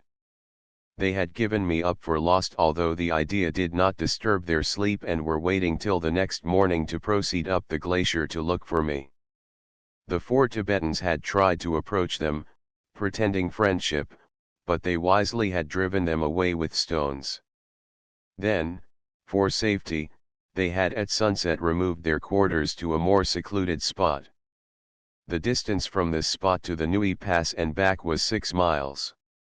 The storm was still very bad, Snow was again falling plentifully, and we decided that our best plan was to make a night march long as it would be and try to rejoin the others. Relieved of the weight of rifles and all, I was able to get along pretty well, except that after we had gone a couple of miles it got pitch dark, and we stumbled against everything and got terribly jerked. It snowed hard, and the wind blew in all its fury. We eventually came upon the faint trail, now white with snow, but on this it was considerably easier to proceed. We traveled now on long stretches of flat country, then upon an undulating, even hilly, portion of the valley, occasionally resting for breath under the lee of some big rock, and drawing 212 freely on my supply of chocolate, which one of my men carried.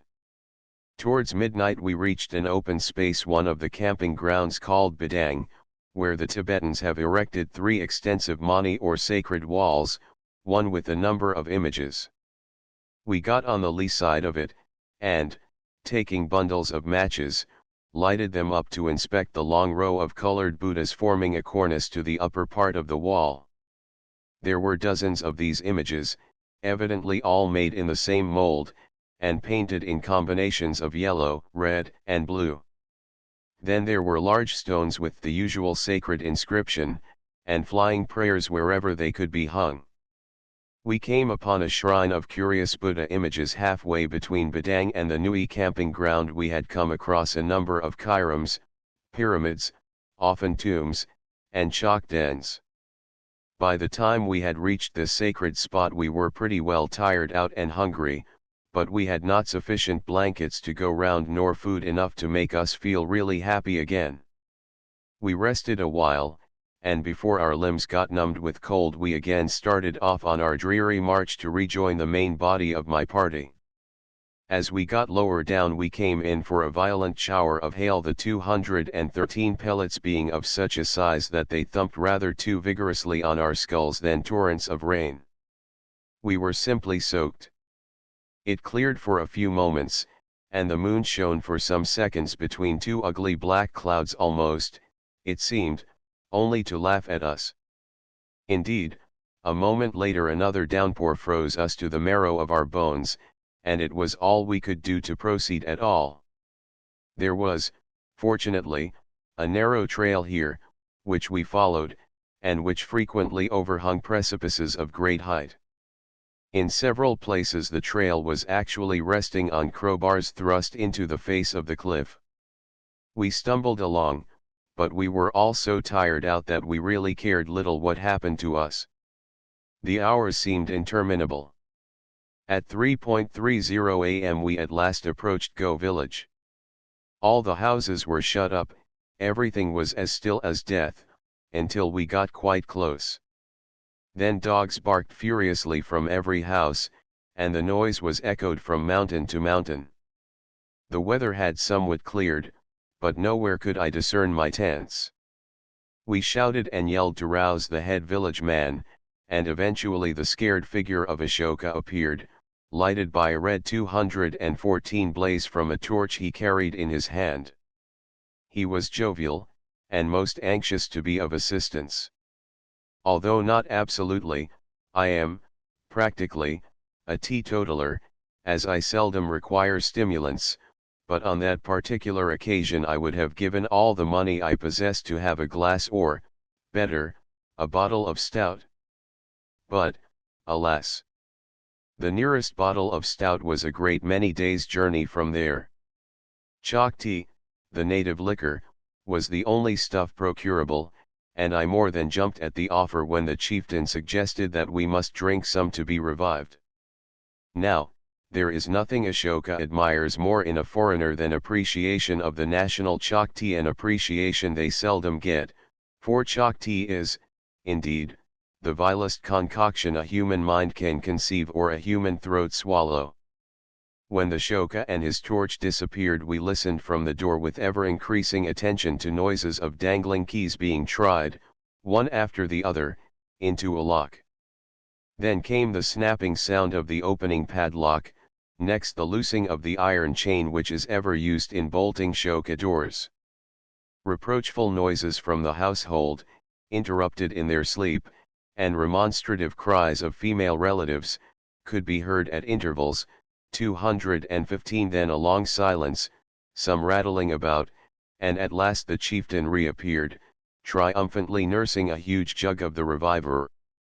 "Will you drink it here or down in your tent?" he inquired, with a twinkle in his eye. "In the tent," I replied, and we all went down to where my camp had been pitched. My men sprang out from all sides on hearing my voice, especially several of them who, not expecting me back that night, had thought fit to occupy my tent. In a few moments the camp was alight with several blazing fires, there being plenty of fuel at this place, and from the village a string of figures with torches were running down, bringing food, more fuel, milk, and vegetables. The natives of Go were indeed most thoughtful and polite. I had marched continuously for 22.5 hours, covering over 40 miles, the entire time over most difficult ground and at such great elevation that when I sat down upon my blankets I felt quite exhausted. Nor did devouring, the word eating is hardly expressive enough, several pounds of rice and meat and potatoes and plum pudding 216 and milk and chalk tea make me feel any better. My appetite was insatiable, and no sooner was my head laid on the pillow than I was fast asleep. Oh, what a lovely sensation to go to sleep when you are so tired. 217. Contents Chapter XX. We were already getting to lower elevations, the village of Go being only 10,577 feet. We had to the west of us the great Nanda Devi, the highest mountain in the British Empire, 25,660 feet, 3 pyramidal peaks, with rock exposed in vertical streaks right up to the summit. The central peak is Nanda Devi itself, the next highest peak being 24,379 feet, according to trigonometrical survey measurements. There are several extensive glaciers to the east watershed of Nanda Devi, mostly extending from west to east, with a slight tendency northwards, but on the western side of the watershed Nanda Devi is practically surrounded by an immense glacier with numerous ramifications. There are a great many legends regarding this imposing mountain, the principal one stating that on the shores of a lake which is supposed to exist on 218 the very summit of Nanda is the abode and present residence of Vishnu. The natives state that smoke is often seen rising from the summit, which, they say, is caused by the god's kitchen. Some considerable distance below the summit, as high as one can possibly climb, a festival is held every 12 years, but so difficult is the ascent that many pilgrims perish, and only very few can reach the elevated spot. Those few are held in great respect by their fellow countrymen. Nearer us than Nanda Devi and also to our west were two other giants, 21,520 feet and 22,660 feet, showing characteristics very similar to Nanda Devi. The former had an immense glacier, the Nalfu, on its eastern side, with huge masses of clear ice of resplendent beauty when the sun shone on them.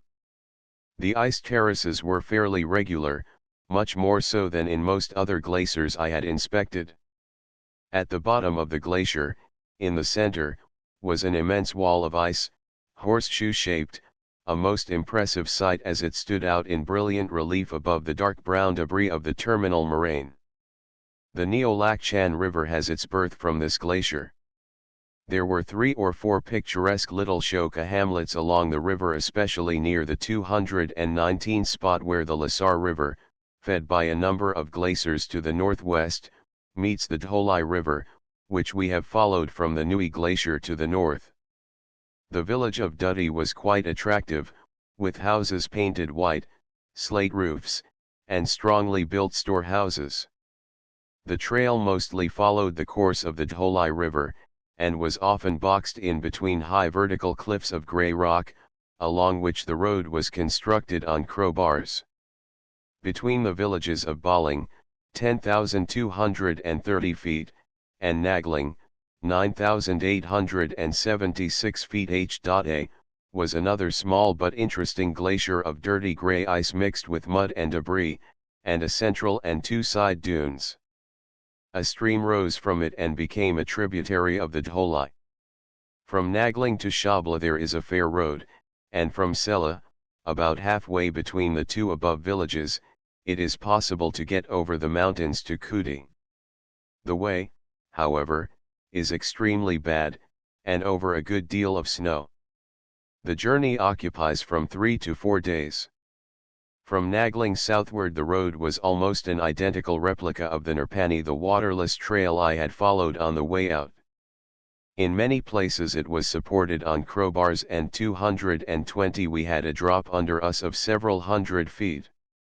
As far as Go from Nui the trail was on the east side of the Dholai River, from Go it was on the west side. Some 2 miles from Shabla one got a charming bird's eye view of this village, with the river like a ribbon of silver winding its way between high mountains covered with luxuriant vegetation. Perhaps the beautiful deep green of the trees affected us all the more because we had been so long among barren, desolate, dreary landscapes, and among snow and ice, so that it was a regular feast for our eyes to see some signs of vegetation again. The Dharmashikas, like those of Bias, only inhabit these villages during the summer months, retiring to warmer regions farther south, mainly to Dharchula, for the winter. Hence, a great many temporary sheds can be seen in all their villages, wherein are stored their articles of furniture, mats, and clothing, which they do not require when busy trading in the summer months. In some spots the mountainside was simply dotted with these temporary storehouses. As we were going towards Kila, where we should complete the circle of our journey and meet 221 another contingent of my men who had proceeded there direct from Nepal, we had no further adventures worth mentioning, except one. We came to a strange cave, only a few yards deep and some 30 feet high, in the side of a hill. The natives had told me that no animal could enter it without dying, and, in fact, when we peeped into it we saw a number of skeletons of dogs, other small mammals, and birds. On stooping down, one of my men and I were immediately seized with giddiness and a fainting sensation, and had we not been quick enough in jumping out into the open air we might have possibly collapsed, owing to the noxious gases which emanated from the ground in the cave. A peculiar sulphurous odor was noticeable, even some little distance from the cave. It is in its effects very much like the Grotta dei Cani of Naples, only this one seemed more deadly. The gases seemed to hang low upon the ground, not more than about 3 or 3½ feet, although on entering the cave one felt at once a stifling sensation, even when standing upright. We two who had stooped suffered from a severe headache for some hours. Before we leave the Dharma district, a word on the history of the natives may be of interest. The Dharmashikas are in many ways and in facial 222 appearance very different from the Shikas of Shitas and Bias, and, although their origin is undoubtedly Mongolian from Tibet, their traditions vary very considerably from those of the other Shikas. According to some authorities the Dharmashikas are the descendants of a horde of Mughals who were endeavoring to take possession of Kumaon during the time that Timur was occupying a portion of that country. This horde, which is supposed to have entered Kumaon from the plains and not over the mountains, was eventually reduced to very small numbers, and driven to the mountains, where they finally settled, practically undisturbed, in the Dharma Valley. Dharma, like the other Shoka districts, Bias and Shitas, formerly belonged to Tibet, and it was not till the Gorkhali administration that Dharma, with Bias and Shitas, was annexed to Kumaon. Even now, as we have already seen, the Tibetans exercise a serious influence upon those natives, the Shikas of all these districts, however willing to be faithful and loyal to us, having never received protection nor the meagerest justice from the British government. The sacrifice of a yak at the death of a tribesman. The animal is precipitated from a high cliff on which it has been driven.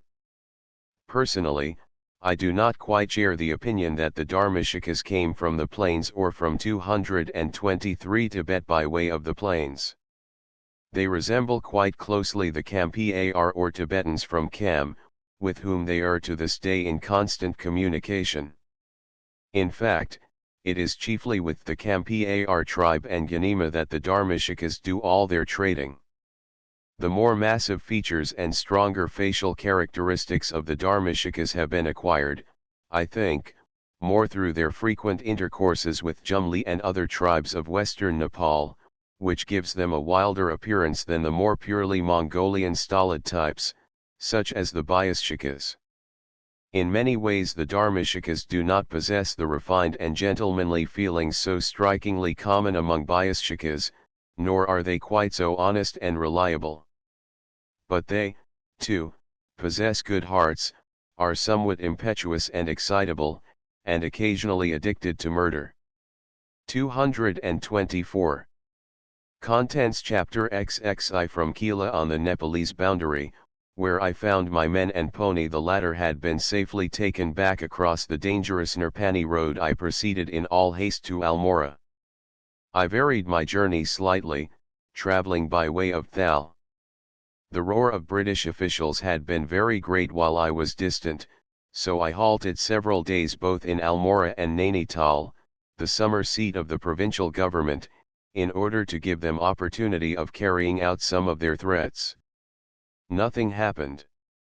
By way of Bombay I returned to England, and from there I sailed directly to America, on my way to the Chinese War.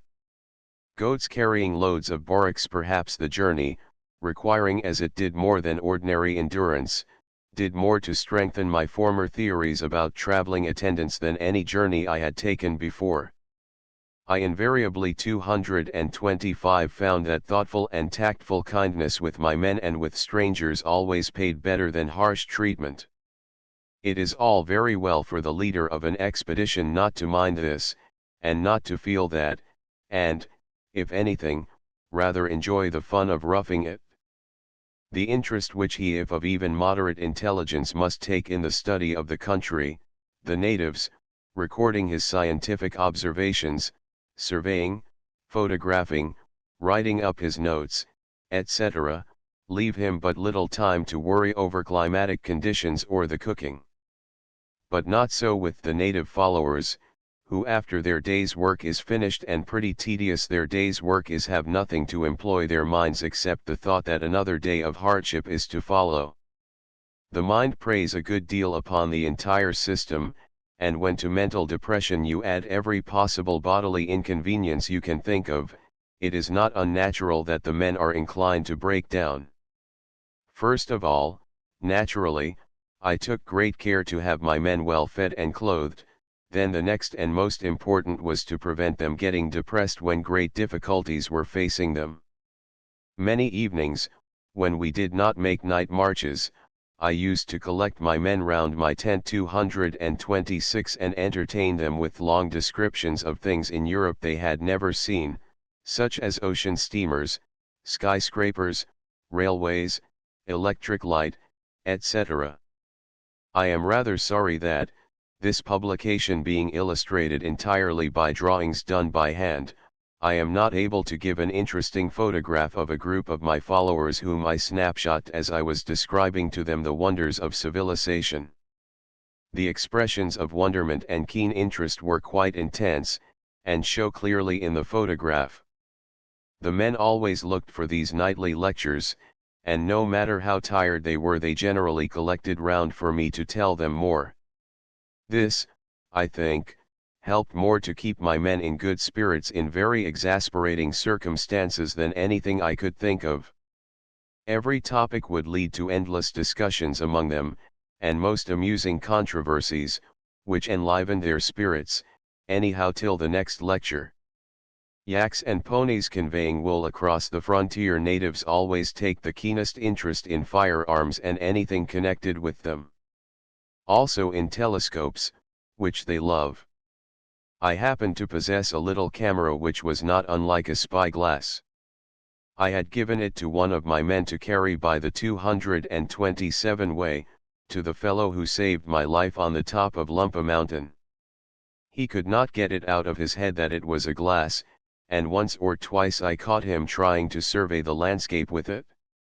One evening, on my way down to Almora, we had reached camp, and as I was sitting outside my tent I perceived the fellow walking away with my camera towards a cluster of trees some way off on the top of a hillock. I watched him with the corner of my eye. When he got there he climbed right to the top of the highest tree, and as he clung with his folded legs to the branch, swinging to and fro in the wind, he unslung the camera and pulled it out of its case. Next, as I expected, he brought it up to his eyes and proceeded to scan the landscape. Unhappily for the camera, the branch, having swung rather too far beyond its limit of elasticity, gave way, and down came the man and precious instrument, bounding from branch to branch until they bumped with some might upon the solid ground, the man, of course, on the top of the camera. The camera he picked up in fragments, besides destroying 18 excellent negatives it contained. "What on earth did you do that for?" I asked of the Shoka.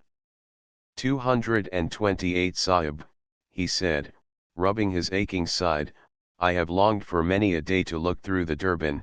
We Shikas are to leave you tomorrow, and I thought I would have no other opportunity." "You can kill me, Sahib, because I deserve it." When I thought of the deep debt of gratitude I owed this man, I preferred to spare him. I handed him a real and powerful telescope, properly focused, for him to have the treat he wished. When he gazed through it and saw the distant snows and a village some miles off appear quite close, his excitement had no bounds, and when he recognized people coming out of the houses his amazement was very curious to watch.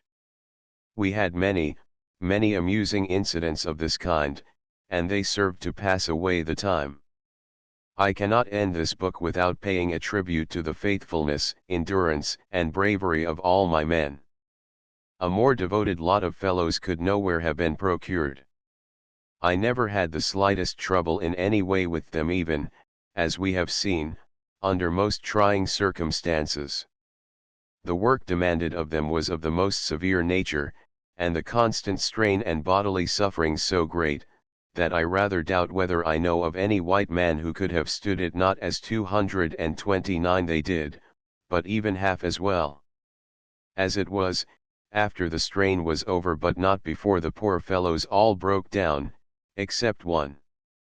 Most of them were pitiably footsore and exhausted, and only their strong will carried them through.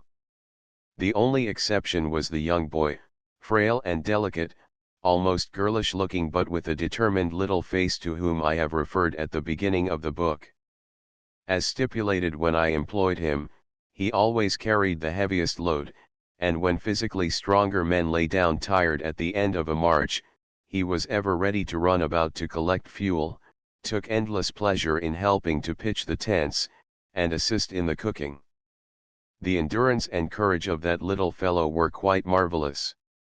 He did more work than two men taken together, and at the end of the journey he was the only one who returned in excellent condition, and as fresh as possible.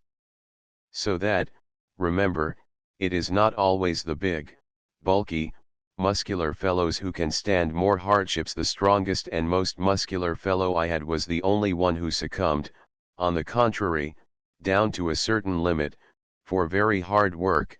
The smaller the men you employ the better. Wiriness, suppleness, agility, and intelligence are 230 essential, and always to be preferred to brutal, uncontrollable strength, but, above all, use your judgment, and never take with you on expeditions of this sort a man who does not possess a strong will. 231. Contents Index Almora, 3, 11 Altitudes, measurements of 8 aneroids, 205 API Mount 63, 68, 86 Ascot Valley 30 avalanches, 82, 112 Balling, 219 Badang, 212 Bhumdan, 12 Cannibalism, 170 Cards and Dice, 163 Cave Dwellings, 119 Caves, 13, 221 Chanur, GK, 61 Kila, B, 17 Chess, 163 Chinese Passport, 40 Chok Dens or Cairns, 199, 212 Chokti, 214 Kong 62, 64 Circumambulations, 143 Clothing for Mountaineering, 9, 90 Clouds, 106 to 109 Crevasses, 73 Dharmashikas, 36, 197, 220, 221 to 223 Supposed descent of 222 Dharma Valley, 197, 222 Debi Dhura Shrine, 11 Debi, Mahadeva 12 Dholai River, 196, 219 Dongan, 188 Duddi, 219 Dunes, 97 Ear Piercing, 128 Flying Prayers, 120 Ganges, Sources of the 186 Gonkan, 198 Garbyang, 38 Glacier, the Armida Landor, 68 Charles Landor, 76, 80, 97, 101 Elfrida Landor, 63 Marcia, 72 Glaciers, 196, 217, 219 Conical Pits in, 70 Noises of, 65 Go, 213, 220 Gurkha District, 50 Gurkhas, 50, 52, 56 Customs of, 55 Marriages of, 56 Recruiting of, 57 Regiments of, 57 Scouts, 57 Ganima, 197, 223 Hallucinations, 26 Highest altitude reached by a human being on mountains, 86 Himalayas, 232 Himalayas, correct spelling of, 1 Horse races, 150 Horsemanship, feats of, 153 House of Commons, 35 Jongpen of Taklakot, 36 Jumli, 54, 62, 223 Kampi Ar Tribe, 170, 223 Katas, 144, 152 Kathmandu, 50, 54 Q Observatory, 7 Kila, 220 Kuman, 50 Kumanis, the 24 Kuti, 193, 219 Valley, 189 Lamas, 145, 173, 178 Landor Glacier, Armida, 68 Charles, 76, 97 Elfrida, 63. Landslides, 102 Larkin, Mr. J, 36 Lebung Glacier, 196 Pass, 193, 194 Observations on Authors Followers on, 195 Legends, 12, 217 Lhasa Mission to the Tsar, 146 Lipolek, 43, 188 Lasar River, 197, 219 Little Tibet, Pot, 30 Loads, 3 Luhagar, 25 Lumpa Basin, 78 Peaks, 48 Ascent of, 80 River, 64, 72 Lumpy Ya Pass, 43 Lynching, 24 Magars and Gurungs, 52, 57 Mahatmas, 145 Mangti Glacier, 199 Matchlocks, 140, 154, 158 Mongolian Origin, 51 Mountain Sickness, 83, 195 Mountaineering, 4 Murmis, the 54 Nagling, 219 Nanda Devi, highest mountain in British Empire, 217 Natali, 190 Nepal, Aboriginal tribes of, 52 Brahmins of, 55 Buddhists of, 55 Central Zone of, 52 Customs of, 55, 114 King of, 49 Natural Division of, 51 Population of Northwest, 48 Proper, 53 Provinces of, 51 Manners of, 55 Religion, 55 Nepalese Agent,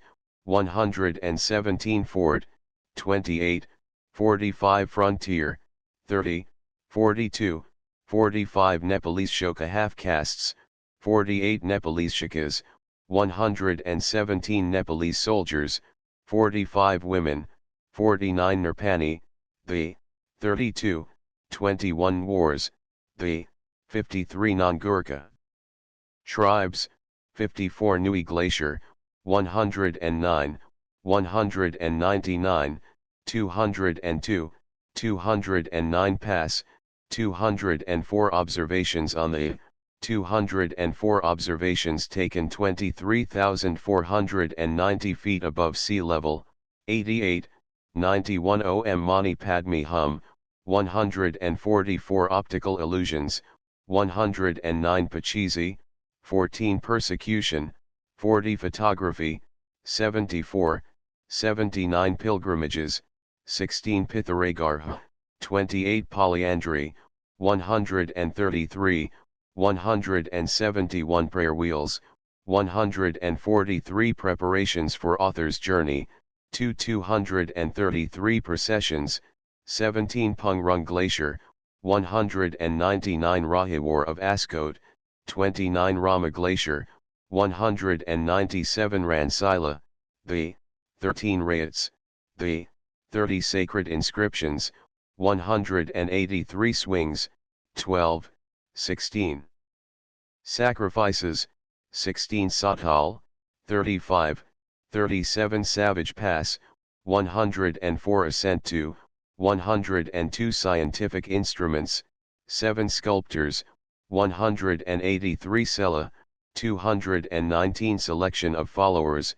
3, 224 Sarja River 25 Sheldon, Miss, 31 Shabla, 219, 220 Shooting at great elevations, 159 Shrines, 142, 172 Sirka, 31 Slings for stone throwing, 160 Snakes, 23, 28 Spirits of the Mountains 24 Stars, 66 Stone Fights, 18, 160 Stone Throwing, 161 Strawberries, Wild, 65 Stirred, Mr., 36 Sooty Glacier, 199 Sutlej River 50 Suti, 50 Swiss Alpine Guides, 4.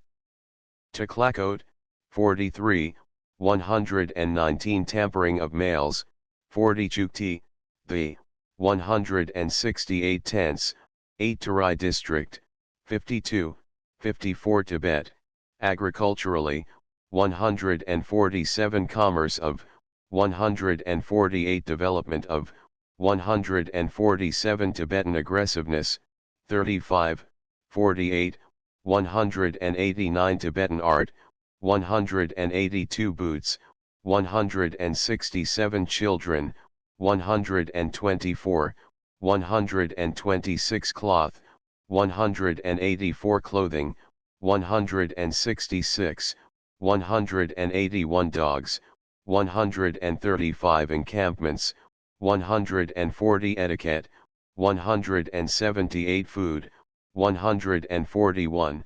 157 Forces, 43 Fuel, 141 Heaven, 179 Hell, 179 Influence, 222 Men, 179 Mode of carrying children, 129 Riding, 156 Ponies, 3, 21, 33, 135 saddles, 156 salutation, 178 shooting. 158 spies, 116, 174 tea, 141 temples, 144 tents, 120, 140, 172 utensils, 141 women, 124, 155, 167, 171 Tibetans, anatomically, 166 cowardice of, 179 intermarriage of, 132 tinker, 113, 114, 117 glacier, 120 pass, 121 region, 101 tobogganing, 102, 209 trade, 48, 110, 197, 198, 223 Vishnu, 218 war dances, 164 weaving looms, 120 wrestling, 161 yaks, 116 contents sketch map of glaciers and peaks in Nepal explored and surveyed by A. Henry Savage Landor. Table of Contents List of Illustrations 7 Chapter I1 Chapter 2 11 Chapter 3 20 Chapter 4 32 Chapter V 43 Chapter 6 55 Chapter 7 62 Chapter 8 76 Chapter 9 91 Chapter X 101 Chapter 11 114 Chapter 12 124 Chapter 13 135 Chapter 14 150 Chapter 15 166 Chapter 16 178 Chapter 17 185 Chapter 18 193 Chapter 19 207 Chapter XX 217 Chapter XXI 224 Index 231 Map 233 Colophon Availability. This ebook is for the use of anyone anywhere at no cost and with almost no restrictions whatsoever.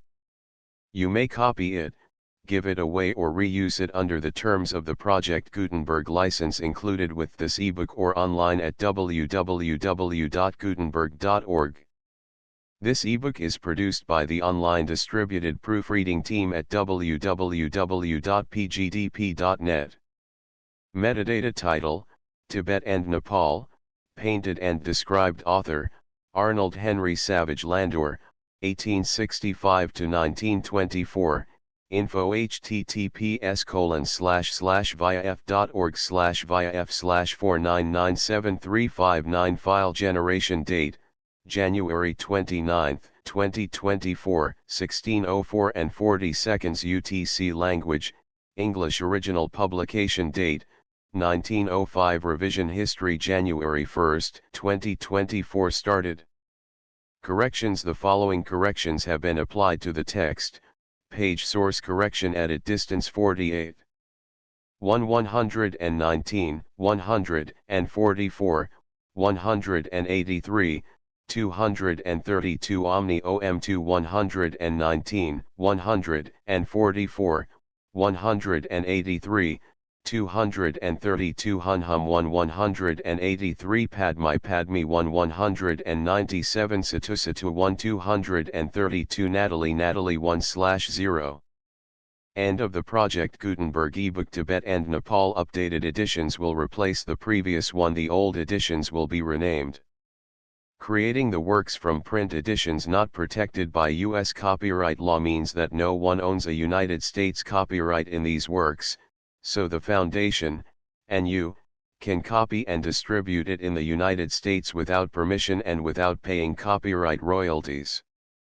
Special rules, set forth in the general terms of use part of this license, apply to copying and distributing Project Gutenberg trademark electronic works to protect the Project Gutenberg trademark concept and trademark. Project Gutenberg is a registered trademark, and may not be used if you charge for an ebook, except by following the terms of the trademark license, including paying royalties for use of the Project Gutenberg trademark. If you do not charge anything for copies of this ebook, complying with the trademark license is very easy.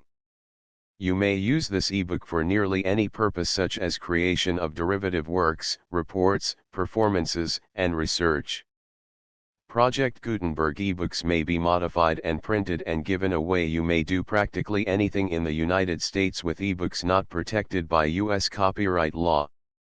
Redistribution is subject to the trademark license, especially commercial redistribution. Start. Full license. The full Project Gutenberg license. Please read this before you distribute or use this work to protect the Project Gutenberg trademark mission of promoting the free distribution of electronic works. By using or distributing this work, or any other work associated in any way with the phrase Project Gutenberg, you agree to comply with all the terms of the full Project Gutenberg trademark license available with this file or online at www.gutenberg.org/license. Section 1. General Terms of Use and Redistributing Project Gutenberg Trademark Electronic Works 1.a. By reading or using any part of this Project Gutenberg trademark electronic work, you indicate that you have read, understand, agree to and accept all the terms of this license and intellectual property, trademark/copyright, agreement. If you do not agree to abide by all the terms of this agreement, you must cease using and return or destroy all copies of Project Gutenberg trademark electronic works in your possession. If you paid a fee for obtaining a copy of or access to a Project Gutenberg trademark electronic work and you do not agree to be bound by the terms of this agreement, you may obtain a refund from the person or entity to whom you paid the fee as set forth in paragraph 1.e.8. 1.b. Project Gutenberg is a registered trademark. It may only be used on or associated in any way with an electronic work by people who agree to be bound by the terms of this agreement. There are a few things that you can do with most Project Gutenberg trademark electronic works even without complying with the full terms of this agreement. See paragraph 1.c below. There are a lot of things you can do with Project Gutenberg trademark electronic works if you follow the terms of this agreement and help preserve free future access to Project Gutenberg trademark electronic works. See paragraph 1.e below. 1.c. The Project Gutenberg Literary Archive Foundation, the Foundation or PGLOF, owns a compilation copyright in the collection of Project Gutenberg trademark electronic works. Nearly all the individual works in the collection are in the public domain in the United States. If an individual work is unprotected by copyright law in the United States and you are located in the United States, we do not claim a right to prevent you from copying, distributing, performing, displaying, or creating derivative works based on the work as long as all references to Project Gutenberg are removed. Of course, we hope that you will support the Project Gutenberg trademark mission of promoting free access to electronic works by freely sharing Project Gutenberg trademark works in compliance with the terms of this agreement for keeping the Project Gutenberg trademark name associated with the work. You can easily comply with the terms of this agreement by keeping this work in the same format with its attached full Project Gutenberg trademark license when you share it without charge with others. 1.d. The copyright laws of the place where you are located also govern what you can do with this work. Copyright laws in most countries are in a constant state of change. If you are outside the United States, check the laws of your country in addition to the terms of this agreement before downloading, copying, displaying, performing, distributing or creating derivative works based on this work or any other Project Gutenberg trademark work. The Foundation makes no representations concerning the copyright status of any work in any country other than the United States. 1.e. Unless you have removed all references to Project Gutenberg, 1.e.1. The following sentence, with active links to, or other immediate access to, The full Project Gutenberg trademark license must appear prominently whenever any copy of a Project Gutenberg trademark work, any work on which the phrase Project Gutenberg appears, or with which the phrase Project Gutenberg is associated, is accessed, displayed, performed, viewed, copied or distributed. This ebook is for the use of anyone anywhere in the United States and most other parts of the world at no cost and with almost no restrictions whatsoever. You may copy it, give it away or reuse it under the terms of the Project Gutenberg license included with this ebook or online at www.gutenberg.org. If you are not located in the United States, you will have to check the laws of the country where you are located before using this ebook. 1.e.2. If an individual Project Gutenberg trademark electronic work is derived from texts not protected by U.S. copyright law, does not contain a notice indicating that it is posted with permission of the copyright holder, the work can be copied and distributed to anyone in the United States without paying any fees or charges. If you are redistributing or providing access to a work with the phrase Project Gutenberg associated with or appearing on the work, you must comply either with the requirements of paragraphs 1.e.1 through 1.e.7 or obtain permission for the use of the work and the Project Gutenberg trademark as set forth in paragraphs 1.e.8 or 1.e.9. 1.e.3. If an individual Project Gutenberg trademark electronic work is posted with the permission of the copyright holder, your use and distribution must comply with both paragraphs 1.e.1 through 1.e.7 and any additional terms imposed by the copyright holder. Additional terms will be linked to the Project Gutenberg trademark license for all works posted with the permission of the copyright holder found at the beginning of this work. 1.e.4.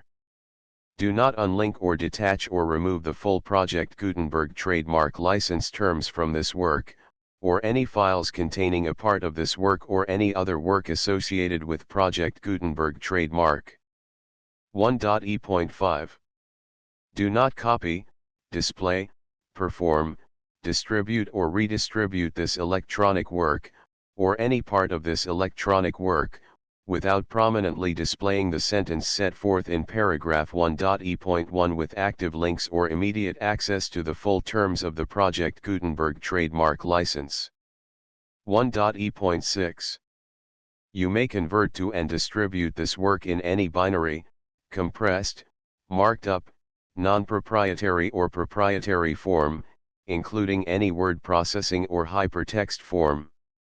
However, if you provide access to or distribute copies of a Project Gutenberg trademark work in a format other than plain vanilla ASCII or other format used in the official version posted on the official Project Gutenberg trademark website, www.gutenberg.org, you must, at no additional cost, fee, or expense to the user, provide a copy, a means of exporting a copy, or a means of obtaining a copy upon request, of the work in its original plain vanilla ASCII or other form. Any alternate format must include the full Project Gutenberg trademark license as specified in paragraph 1.e.1. 1.e.7. Do not charge a fee for access to, viewing, displaying, performing, copying or distributing any Project Gutenberg trademark works unless you comply with paragraph 1.e.8 or 1.e.9. 1.e.8. You may charge a reasonable fee for copies of or providing access to or distributing Project Gutenberg trademark electronic works provided that, you pay a royalty fee of 20% of the gross profits you derive from the use of Project Gutenberg trademark works calculated using the method you already use to calculate your applicable taxes. The fee is owed to the owner of the Project Gutenberg trademark, but he has agreed to donate royalties under this paragraph to the Project Gutenberg Literary Archive Foundation. Royalty payments must be paid within 60 days following each date on which you prepare, or are legally required to prepare, your periodic tax returns. Royalty payments should be clearly marked as such and sent to the Project Gutenberg Literary Archive Foundation at the address specified in Section 4, Information about donations to the Project Gutenberg Literary Archive Foundation. You provide a full refund of any money paid by a user who notifies you in writing, or by email, within 30 days of receipt that he does not agree to the terms of the full Project Gutenberg trademark license. You must require such a user to return or destroy all copies of the works possessed in a physical medium and discontinue all use of and all access to other copies of Project Gutenberg trademark works. You provide, in accordance with paragraph 1.f.3, a full refund of any money paid for a work or a replacement copy, if a defect in the electronic work is discovered and reported to you within 90 days of receipt of the work.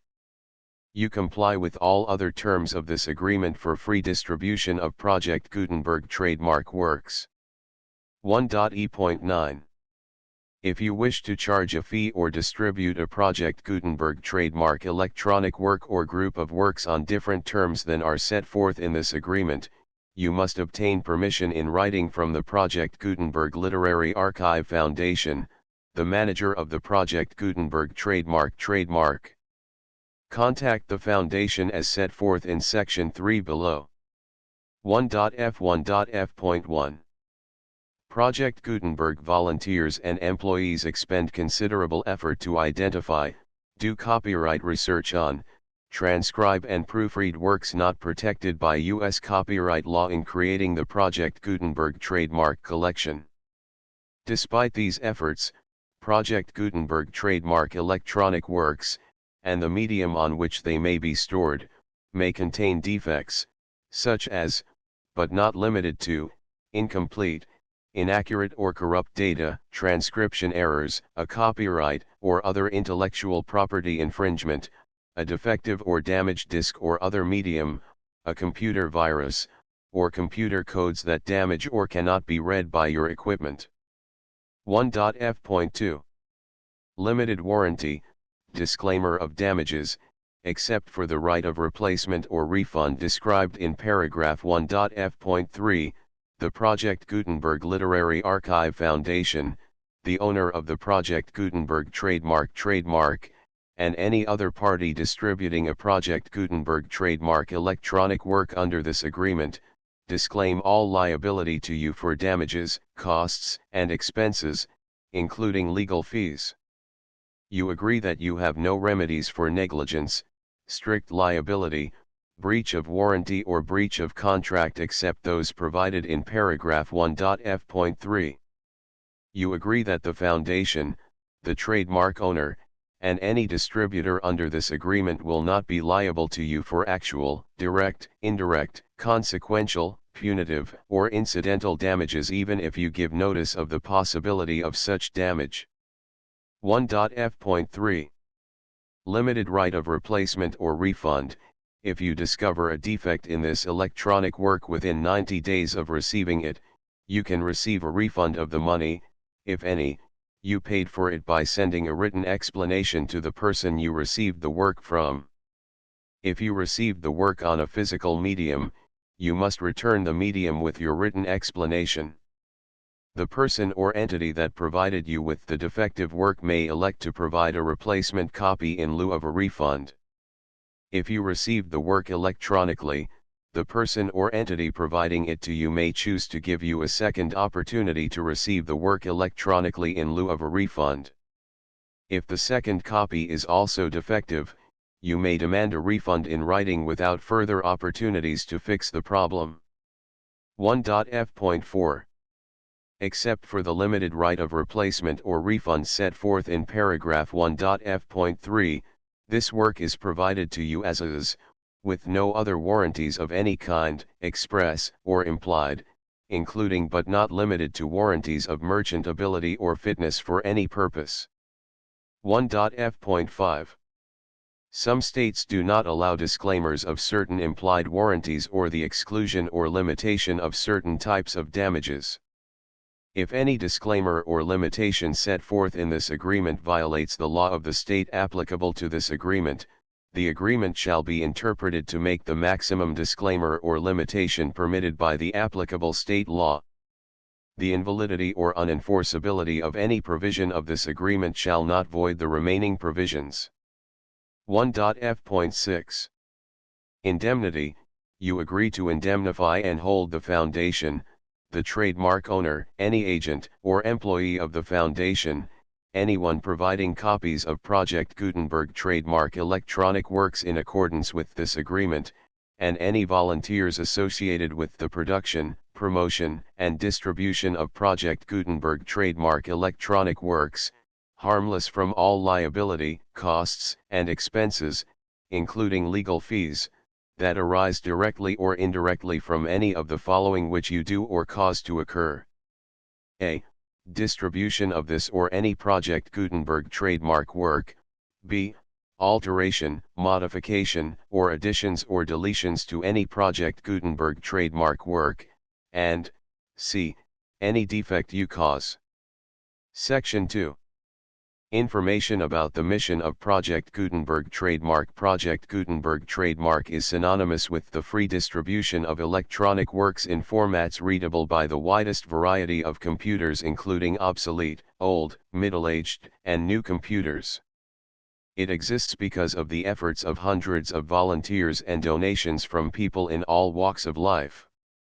Volunteers and financial support to provide volunteers with the assistance they need are critical to reaching Project Gutenberg trademark's goals and ensuring that the Project Gutenberg trademark collection will remain freely available for generations to come. In 2001, the Project Gutenberg Literary Archive Foundation was created to provide a secure and permanent future for Project Gutenberg trademark and future generations. To learn more about the Project Gutenberg Literary Archive Foundation and how your efforts and donations can help, see sections 3 and 4 and the Foundation information page at www.gutenberg.org. Section 3. Information about the Project Gutenberg Literary Archive Foundation. The Project Gutenberg Literary Archive Foundation is a non-profit 501(c)(3) educational corporation organized under the laws of the state of Mississippi and granted tax-exempt status by the Internal Revenue Service. The Foundation's IN or Federal Tax Identification Number is 64-6221541. Contributions to the Project Gutenberg Literary Archive Foundation are tax-deductible to the full extent permitted by U.S. federal laws and your state's laws. The Foundation's business office is located at 809 North 1500 West, Salt Lake City, Utah 841-16801-596-1887. Email contact links and up-to-date contact information can be found at the Foundation's website and official page at www.gutenberg.org/contact. Section 4.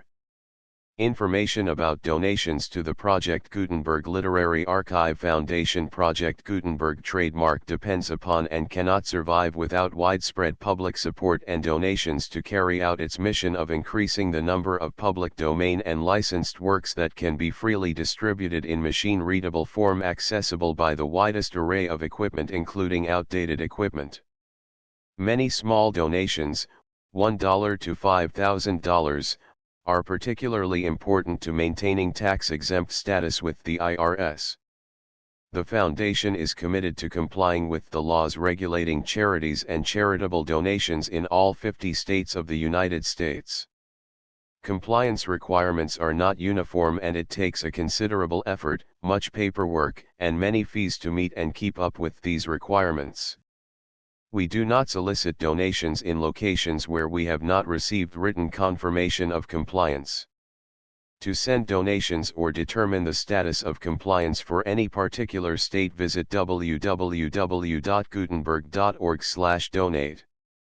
While we cannot and do not solicit contributions from states where we have not met the solicitation requirements, we know of no prohibition against accepting unsolicited donations from donors in such states who approach us with offers to donate.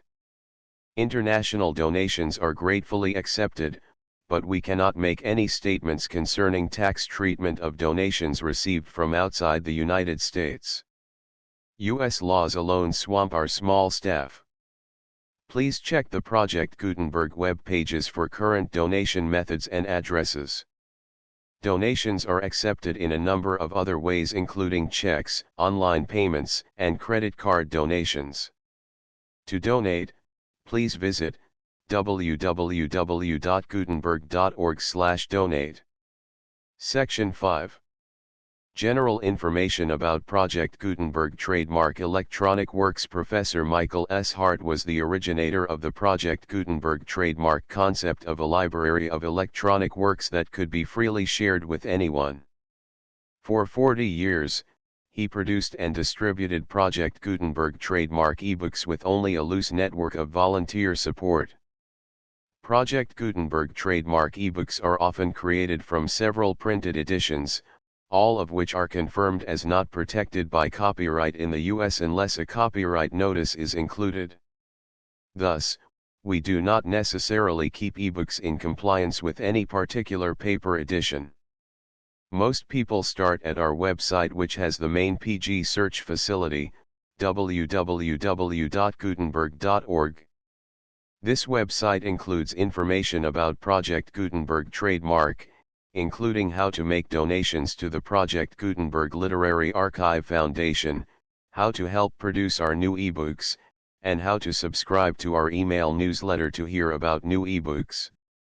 Tibet and Nepal painted and described list of illustrations. Chapter I, Chapter 2, Chapter 3, Chapter 4, Chapter V, Chapter 6, Chapter 7, Chapter 8, Chapter 9, Chapter X, Chapter 11, Chapter 12, Chapter 13, Chapter 14, Chapter 15, Chapter 16, Chapter 17, Chapter 18, Chapter 19, Chapter XX, Chapter XXI. Index table of contents. Call off on availability. Metadata revision history corrections. The full Project Gutenberg license.